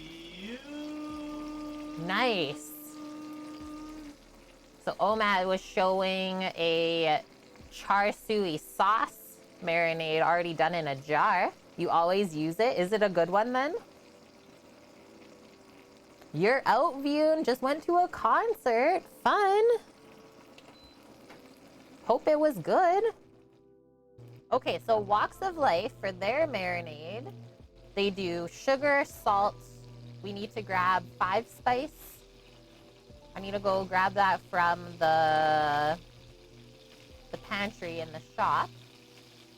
Sesame oil, Shaoxing rice wine, soy sauce, garlic, some honey. Nice. It's a concentrated char siu marinade. That's gotta be good then. Ha ha ha! Vian had some drinks and he's craving a doner. Doner kebab in his life.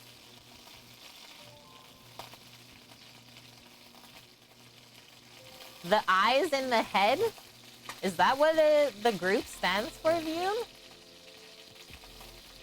Really, Matt? So you've done the char siu marinade yourself before? But the flavor in the jar was similar? That's good to know. Hatman, thanks for the follow. See, I do know a little bit of French then. It's in there somewhere. Les yeux de la tête. The eyes and the head. Okay, it's getting very meaty up in here. 4 3/4 pounds of pork collar. All I told the bro on the phone was I needed enough for 4 servings. This is what he dialed it into. Oh, baby. It's 1 entire pork collar piece. Maybe we'll cut it in half? Lengthwise? Ouch. The chicken splatter. 4? Yeah. Okay. Ouch! This is getting violent. We need to deal with this chicken. Well, when it goes on your eyelid, it's scary.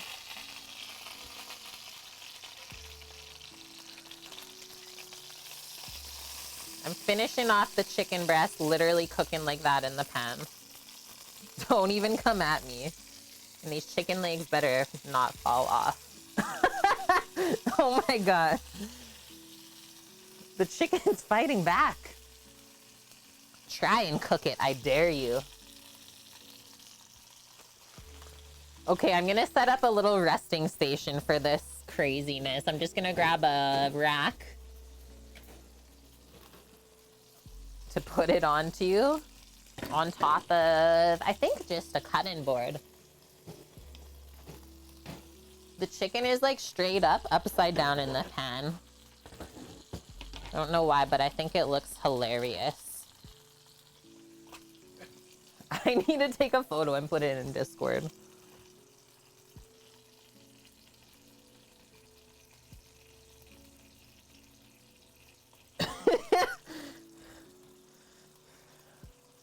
Incoming food pic in Discord.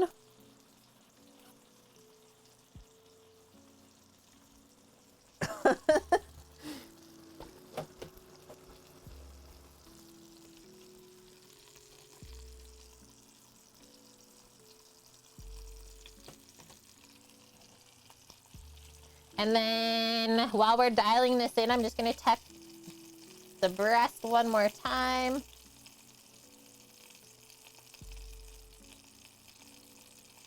Yeah, 145 in the center of it, that should rest out.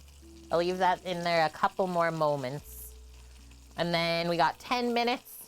Quickly rest this baby, and then we'll plate up. And then I'm going to pop the Diavola on top of this hot burner just to get it warmed back through again, since we finished the sauce a bit ago.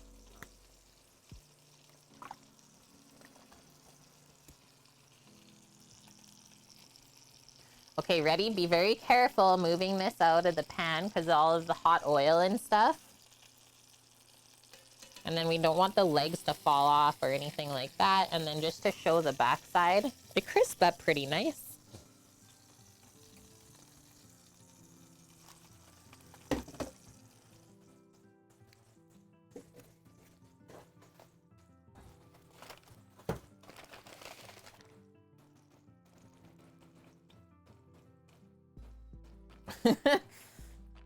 The classic miche and dust sibling war. Classic case.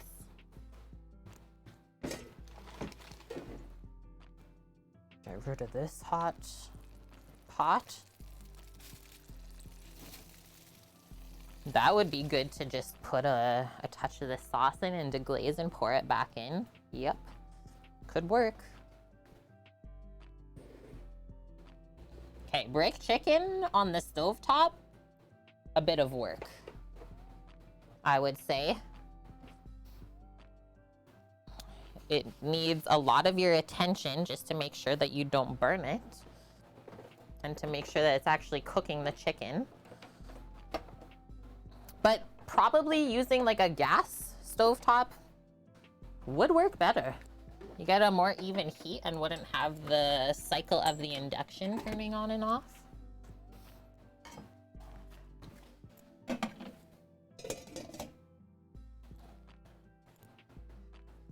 Okay, final wipe. Look at all the splatter. How to season or oil your cutting board. That piece of pork is just gonna fit on here. Dangerous. I think I'm almost gonna just keep it in the butcher paper. So this is a specially ordered pork collar.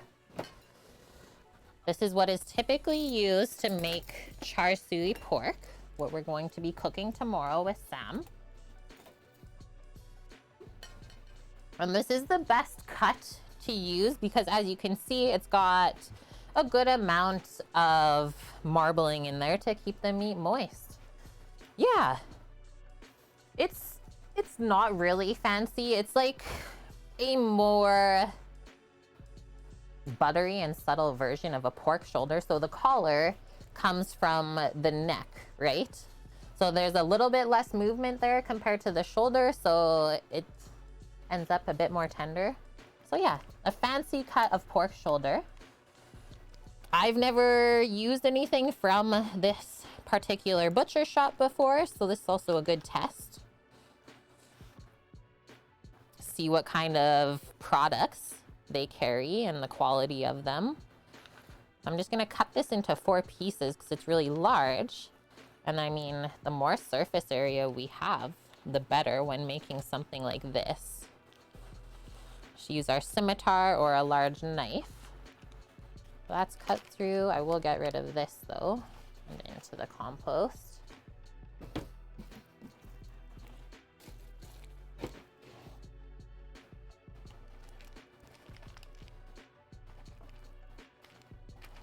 Same with that other bit.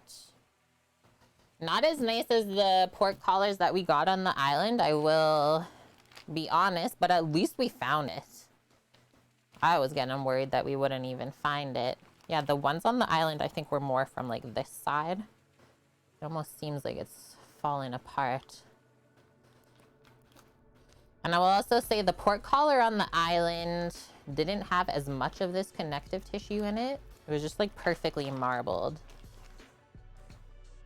Thanks, Folk Metal. Yeah. That stream tomorrow is for you. And then once we're done with this butchery part, I'll go wash my hand, and then we're gonna make a vacuum seal bag for this.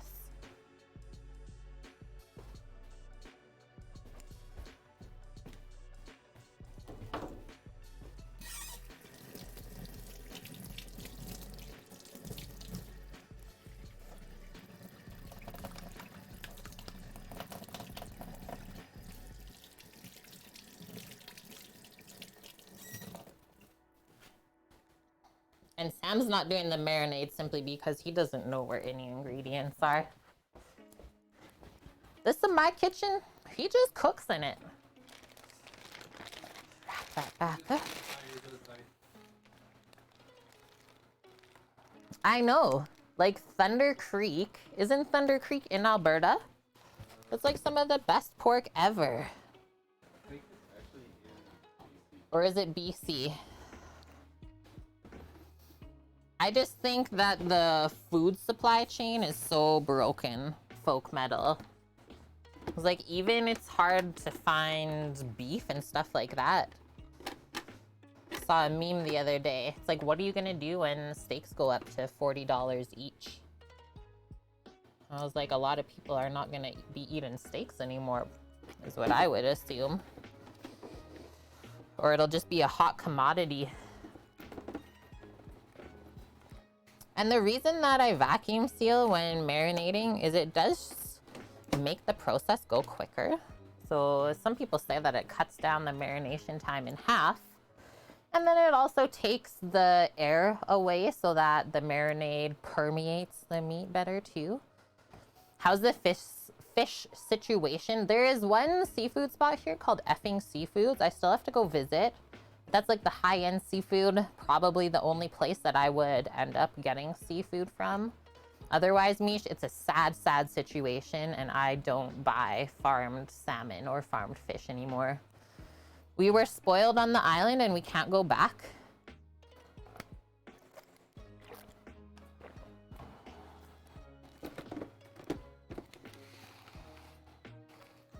Need a pretty big bag for all that. I was thinking I'd probably just sit in there one by one.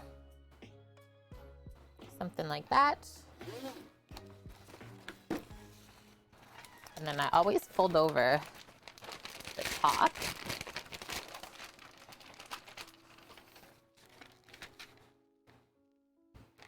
Just gonna put the sous vide to the side for now.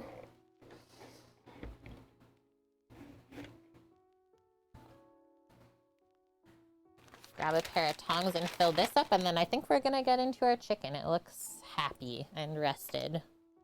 Paul sent me a box of fish I eat. Oh yeah, what Sam just said. Maybe we'll ask Zach's family to send us like a frozen box of fish whenever we get a freezer.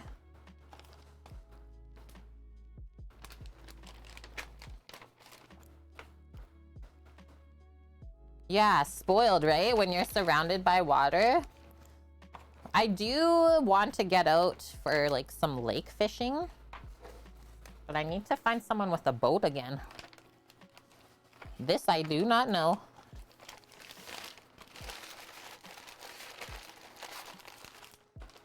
Done with that stuff. Get rid of this. We'll get into the chicken.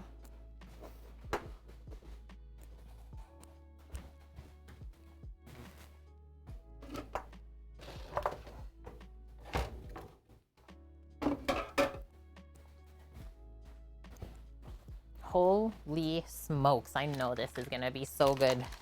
Why? Because I've been smelling it all day.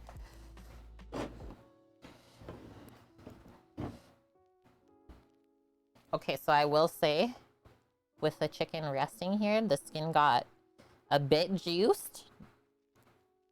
You can't, it's hard to avoid that though. I mean, you can't just be like, chicken, don't juice on top when you're resting. That's a hard one. So it's not like it looks really crispy, but there is some parts like right here where it's thinner. It's softened up, but still, I think we crushed this.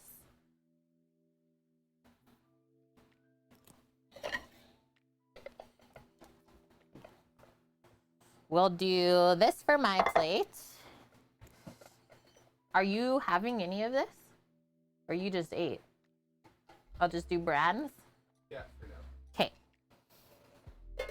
For Rando. Looks good. Yeah, I think so. Like, it's still crispy in a lot of the parts, Dust. Just I wanted to share that if you notice after resting that it went soggy, don't be too upset. Don't blame me. Okay, so our couscous pasta salad with roasted garlic, butternut squash, cherry tomato, feta, and a homemade dressing. Mix that up. This is gonna be insane tomorrow, I know it. We went pretty heavy with basil in the dressing, so it's got a good herbaceous kick and freshness. And then all of the roasted veggies, because we did it on the Traeger, have this like smokiness to them. It's very good. I think it's gonna go great with the Diavola sauce. And yeah, it's got some weight to it as well. Got a good weight to it. Heavy pasta. That chicken, I mean, you can really see where it crisped up. Like that top part there where the skin is like bubbled. That's what you want to be seeing. And that's because we kept the chicken like really flattened down against the pan. So next up, I think I'm just gonna use my paring knife. Seems like it's gonna come apart really easily, and I was just gonna go for the leg. I've been having a craving for this. Oh yeah, look at that where we cut off.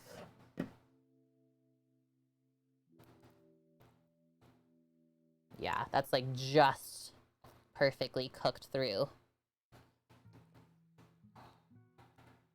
That's also why we rest it too, right? Is if it is a little bit under, it should finish cooking.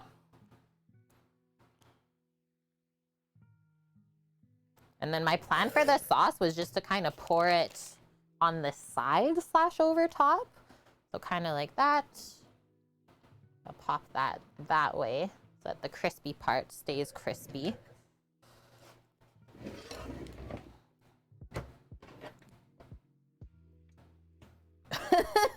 Dust.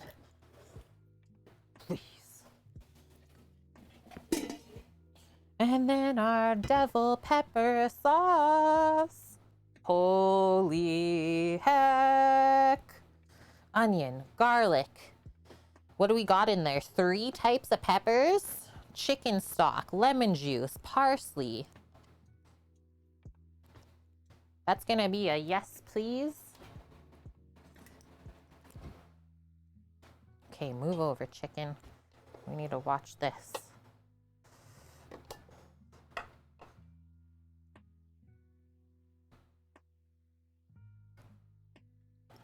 Looks awesome. Thanks, guys. That chicken was a challenge.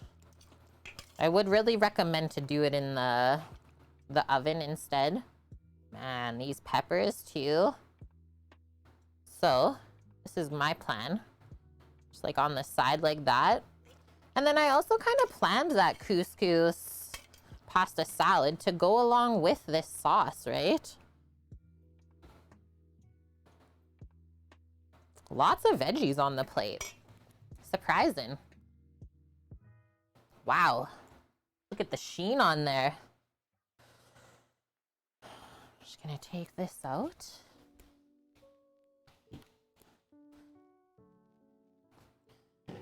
And then I would love to get a photo with this part still in the background before we taste.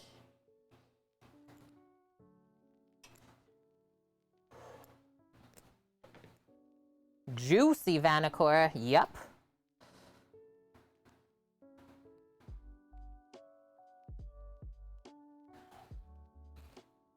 Help, we need more light.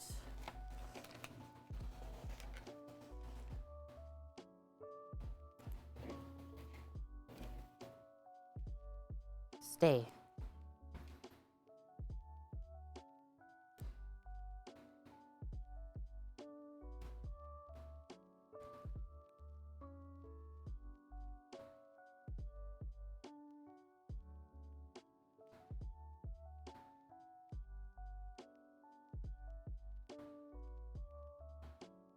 Deadly.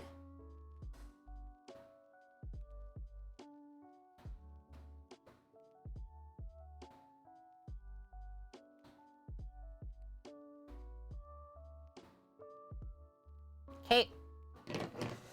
We made it. Open this up. You want me to take Brown's plate or you're going to? Okay. It's okay, I just don't want it to get cold. Mixing this up. I'm gonna have a good bite of the sauce first. Perfectly warmed.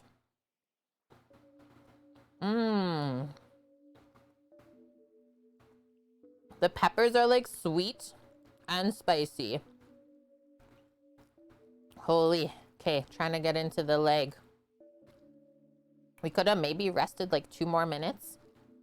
That's just me being particular though, and wanting the chicken to come off of the bone easier.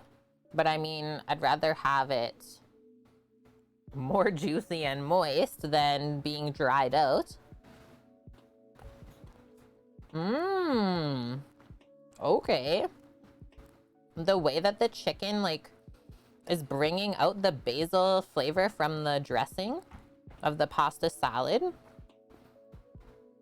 Whoa. Did not expect that. And hey, Blondie. Thank you for contributing your pots and pans.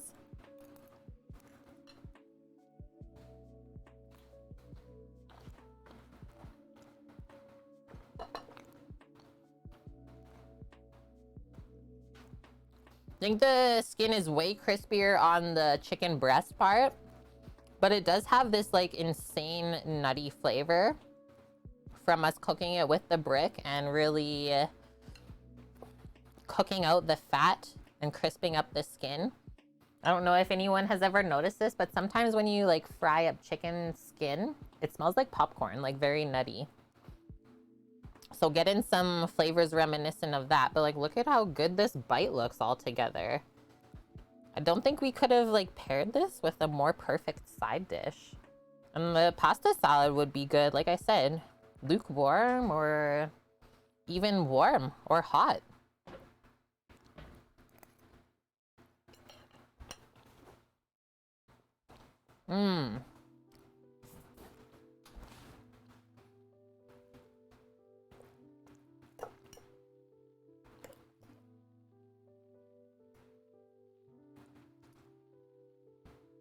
That is pretty perfectly cooked, I would say.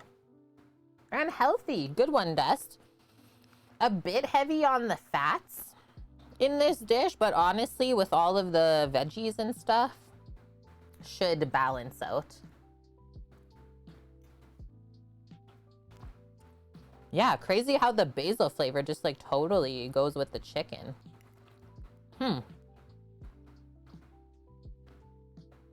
You're not expecting it. And hey, Vicky in Paradise. Yeah, you got gifted a sub today. Congrats. Welcome in.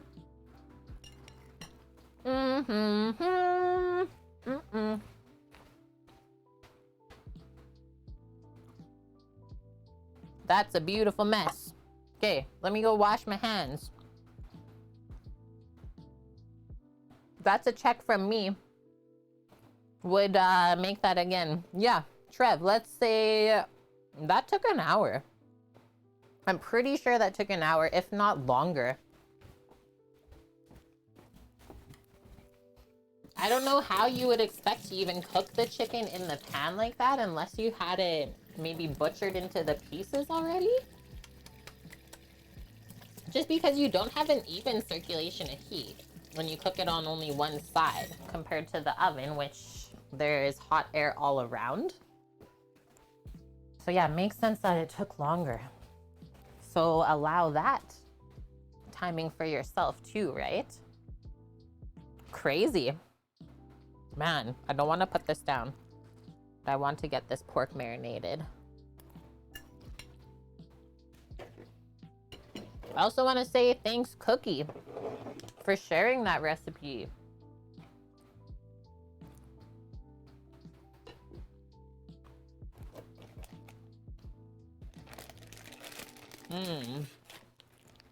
And yeah, the addition of the squash in the pasta salad just adds that little extra something something. Okay, we got our pork collar already cut up, our Chinese barbecue base,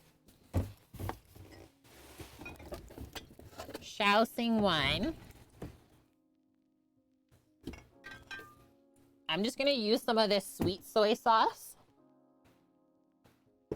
Basically combining the soy sauce with the honey already. Still need the 5 spice and white pepper. Still 50% faster. The bird is usually 1.5 hours for 5-6 pounds. Yeah, that's true. Still prefer to just roast the whole bird though instead of spatchcocking, you're saying?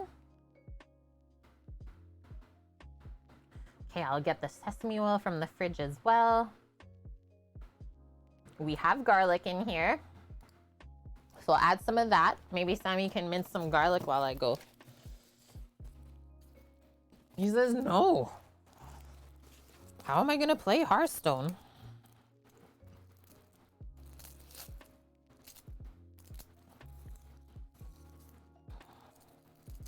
For those 4 pieces, at least 4 cloves.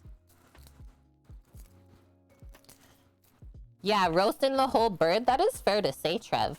It's like more hands-off compared to doing spatchcock. But then, like you said, the spatchcock is you do save time.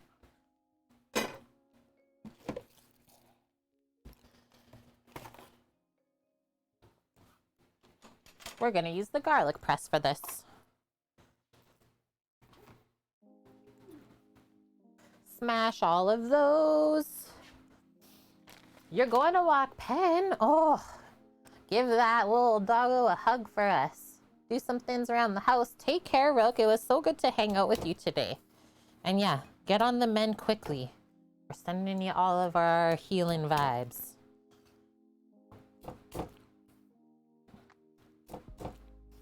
Smash, smash. And I always just do this because it is easier to peel the garlic. That's all. That's the only reason. I guess it also helps get out frustration too. Depending on how hard you want to smash things. This is going to be delicious tomorrow. One of the things I miss most from living in Vancouver. High quality Hong Kong Chinese barbecue and dim sum.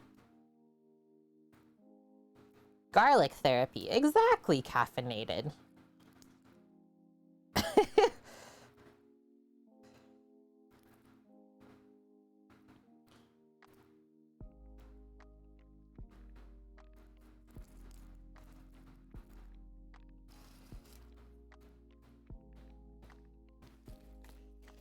So sticky.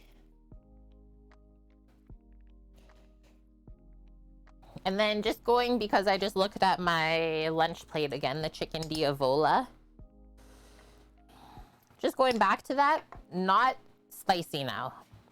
Nowhere near as spicy as it was when we were like still cooking the sauce. It's like perfectly balanced, sweet and sour and spicy. And obviously some of the peppers are spicier than others too, right? So not every bite is gonna be full of burn your face spice. And even then, I think we used a good ratio of the peppers, that we didn't overdo it.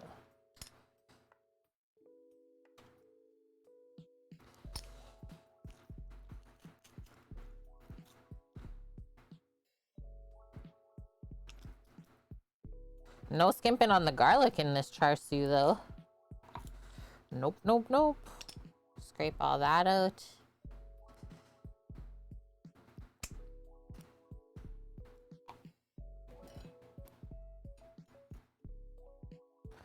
Just gonna go rinse this stuff. And then I gotta quickly go grab the 5 spice and the white pepper.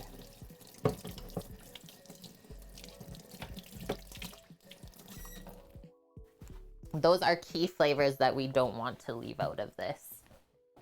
Very important. Okay, hold tight. I'll be right back. We're almost there.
Smells like roasted chicken outside, and I'm pretty sure it's from us.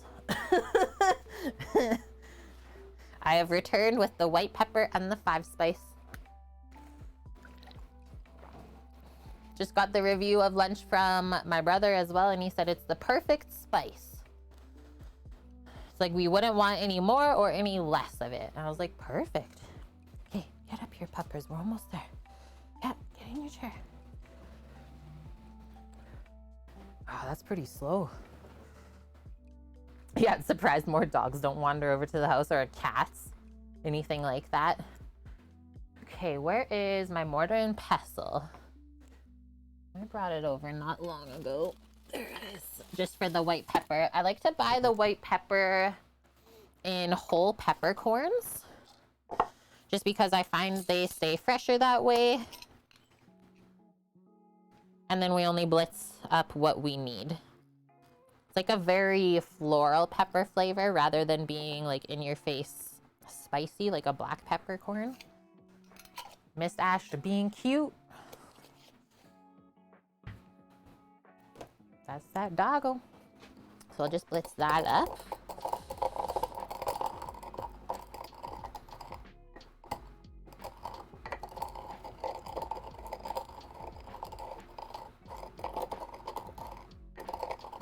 Clay?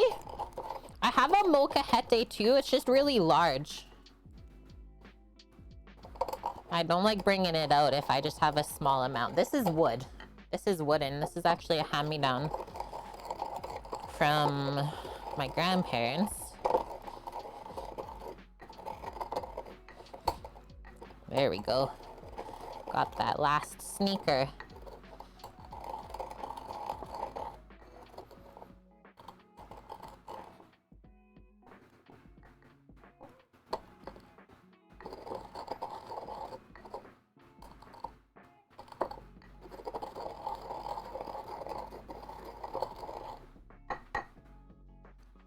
Looks good to me. White peps. Hey, Hermit. It looks like clay. That's amazing. Just started on a keto diet again, Hermit. Meal prep 5 different meals, but dang, you missed toast. Is that just like for dietary reasons?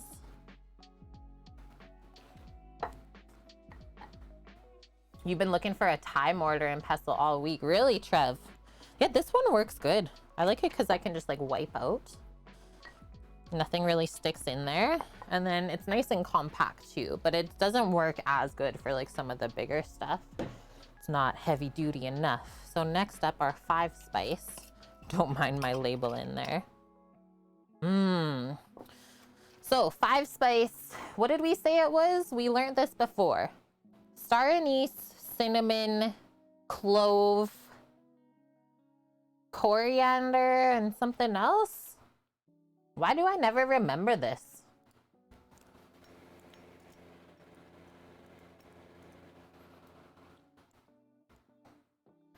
Star anise, oh, fennel. Star anise, fennel, Szechuan peppercorn, clove, cinnamon. Yum. That's the one. What is the pestle made of? So this is all solid wood. Is this mortar and pestle? But you can also get like clay ones or just straight up stone ones. Right, Paloozer. We got a lot going on here. We can't remember everything. That's what the notepad's for. That's what the Googler is for. How much of this 5 spice are we adding? Half a teaspoon only? I think we're gonna at least double that up. I'm sure I'm making more than what they are. 1 teaspoon. Yeah, fennel seems weird in there, right? I would have to agree with that, but I think it's like that balancing note is what it adds. So next up, let's start adding in some liquids into here. Starting with our Chinese rice cooking wine. And honestly, I'm not really gonna measure any of these things. I'm just gonna go by what I've done before and eyeball it. Something like that. And if you're using something like a cooking wine or something acidic, don't marinate for more than 24 hours because it will start to break down your meat and make it mushy. I'm using a sweet soy sauce to give us the effect of soy sauce and honey. If anyone's ever seen this before, this is lovely. Even just like drizzled over chicken wings. Insanity. Or what we used to do with this is infuse it with ginger and garlic. In your experience, the marble, mortar, and pestles are just terrible. I could see the marble like chipping. For sure. Next one. We got our garlic in there. Just a little bit of hot water is what I'm gonna add into this next. It says like literally a tablespoon. And that way we could also mix some of this char siu seasoning mix in. And that's pretty much it. Pork, we have sweetness. I didn't add any salt. Maybe I'll add a couple pinches, that's it. Got our white pepper. Oh, I forgot the sesame oil. I'm gonna message Sam. Oh no, you didn't go in the house. I thought you went in the house. We need the sess oil. Can't forget that one. And then our rice wine, soy sauce. Instead of the food coloring, I'm just gonna add this goodness. Maybe I'll add a spoonful first and then get the water. Yeah, don't want to forget the nuttiness of the sesame oil. That's like key for the char siu.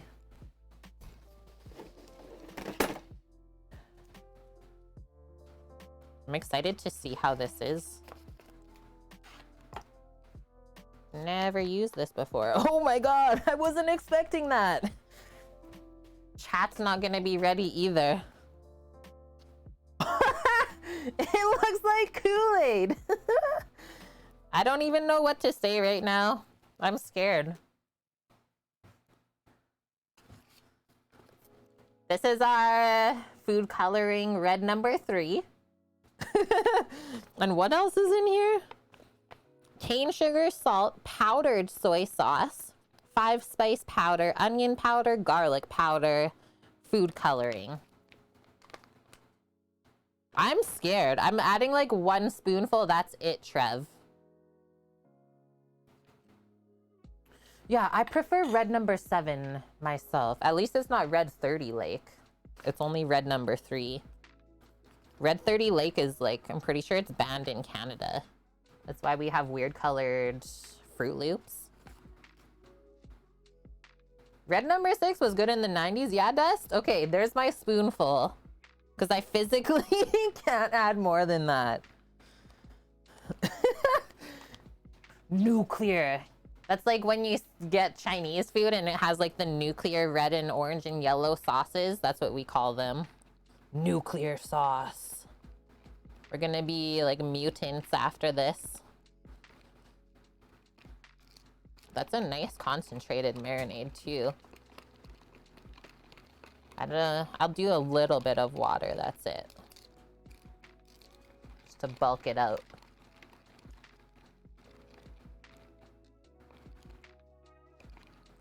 And then we just need the sesame oil.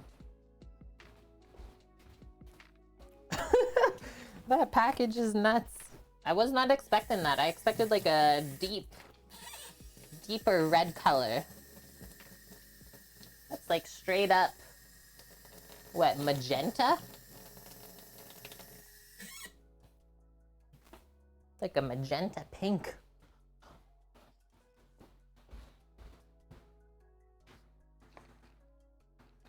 Yeah, like I said, the molcajete that Sam got for me is massive, but it does work really good. Big and heavy, but at least you don't have to worry about it like not working.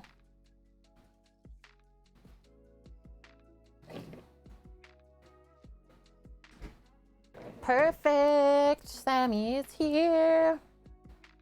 They're usually lava rock. Mine is like gray and white speckled.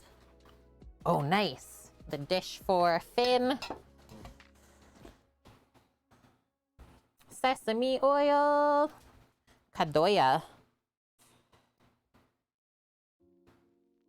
Teaspoon of that, no more.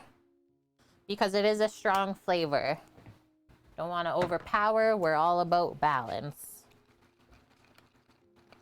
Mix that up and then we're going for the pour.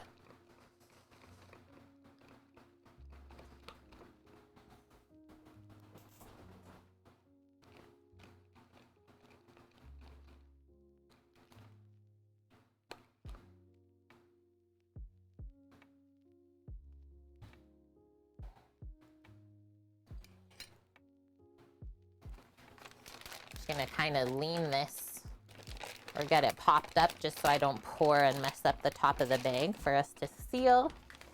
Be using your sesame oil tomorrow, making tteokbokki and Korean beef and radish soup. I'm sure I butchered that word. What is the first one? Give this a little mix to get all the white pepper off the bottom. If we have to, we can scrape it out.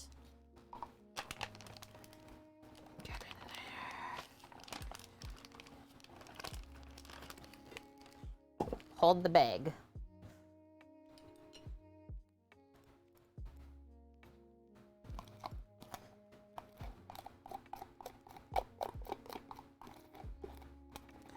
Tteokbokki. Ah, that makes sense. Just looking at the word now.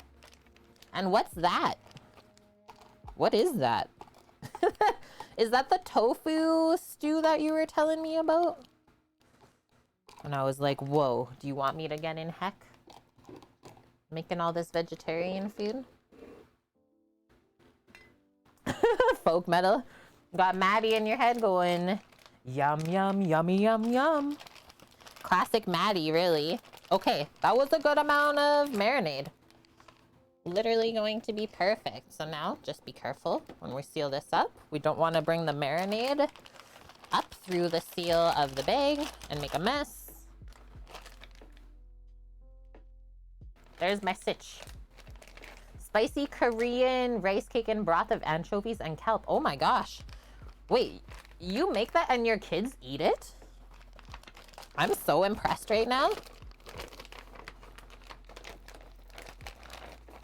That sounds like some funky things going on there.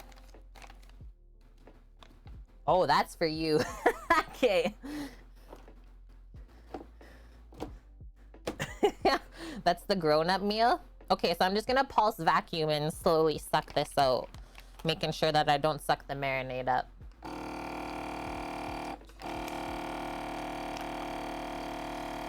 Pardon me?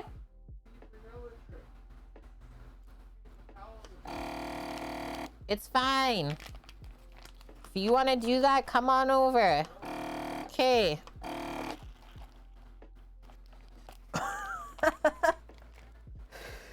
Yelling at me from the bedroom dust as I am making his stuff.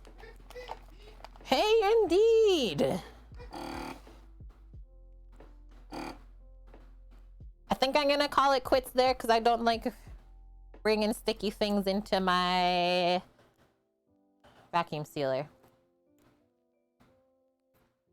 So one thing we saw watching Meat Eater recently, this is what Sam was telling me to do, is instead of like worrying about sucking up the wet stuff in the vacuum sealer, he will take I even have the paper towel here, like a piece of paper towel, like fold it up nice and small, stick that, how did we do? Pretty good. So you would stick that in like this top part of the bag, not touching the meat or anything, so that when you're sucking out the air, is the residual moisture is just gonna go into the towel instead of going through the plastic where you want to seal it. That's what Sam was telling me to do, but not really necessary for this. And yeah, this vacuum sealer, the Innova, very, very nice. Let's kind of fluff this up and get it all evenly coated. And then this is going into the fridge. I like the Innova because it's really compact. It does a double seal. on the bags as well, compared to, I think the Food Saver used to only do a single seal, so you really had the risk of it like opening up. And then what else do we like? Choose between moist and dry. I like the pulse vacuum, and then it still has the external vacuum to like hook the tube up onto. But yeah, I like it because it's so compact and like packs up so small. Just put the cord in the back here and that's it. It's also really light. It's nice and light. I've never had any issues with it though. And like this has done a lot of vacuum sealing for products for like Zach when we would make a lot of stuff for him too. So yeah, it's seen some good use.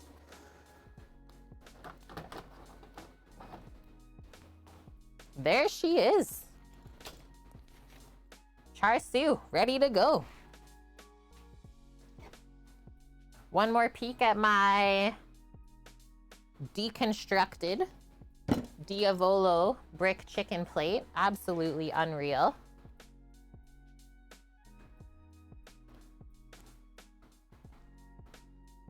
Better than the oven palooza, please. Dave, you are still around. You love me, eater. Yeah, we've been binge watching the series on YouTube because he added the first, what, 10 seasons? First 6 seasons? And yeah, I would love to meet Steve in real life and go on a trip with him, learn how to hunt and all of that. So, so cool. And yeah, they don't just shoot the wild game for the sake of like shooting. They actually do things properly. It's okay, Dave. You got new babies in your life. Not just like one new baby, but 2 new babies. So I don't even know what you're going through right now. Yeah, we have our own Steve Rinella. Why did you say renewal? Oh, Steve Renewal. Can you post a pic of the babes in Discord? For sure. For sure. Okay, we're wrapping things up, friends. We crushed it. It's already 4:30 too, so gotta go. No, I gotta keep doing my YouTube homework behind the scenes. Or yeah, gotta watch some practices. Maybe there won't be a vid. We'll see. Might be filming on Sunday and editing on Monday. Okay, who are we gonna go raid, friendos? This was a good stream. Good, simple foods that are tasty, healthy, and we're already prepped up for tomorrow. A BB Bubs raid? You're off to do some gaming probably, Trev? What game? And Viyun, yeah, see you tomorrow. We'll be back at 11 a.m. Pacific. These are going on to the Big Green Egg Smoker. And then they're going along with some simple boiled jasmine rice, steamed bok choy, and then I am making caramel pecan monkey bread tomorrow. Yes. Cannot wait. And thanks, Viyun. I will check out the Discord ASAP. Is there anywhere that you can find the marinade we just made? Yes. I don't know if you use Discord at all, David, but here is the recipe that we have used many times before from the Walks of Life.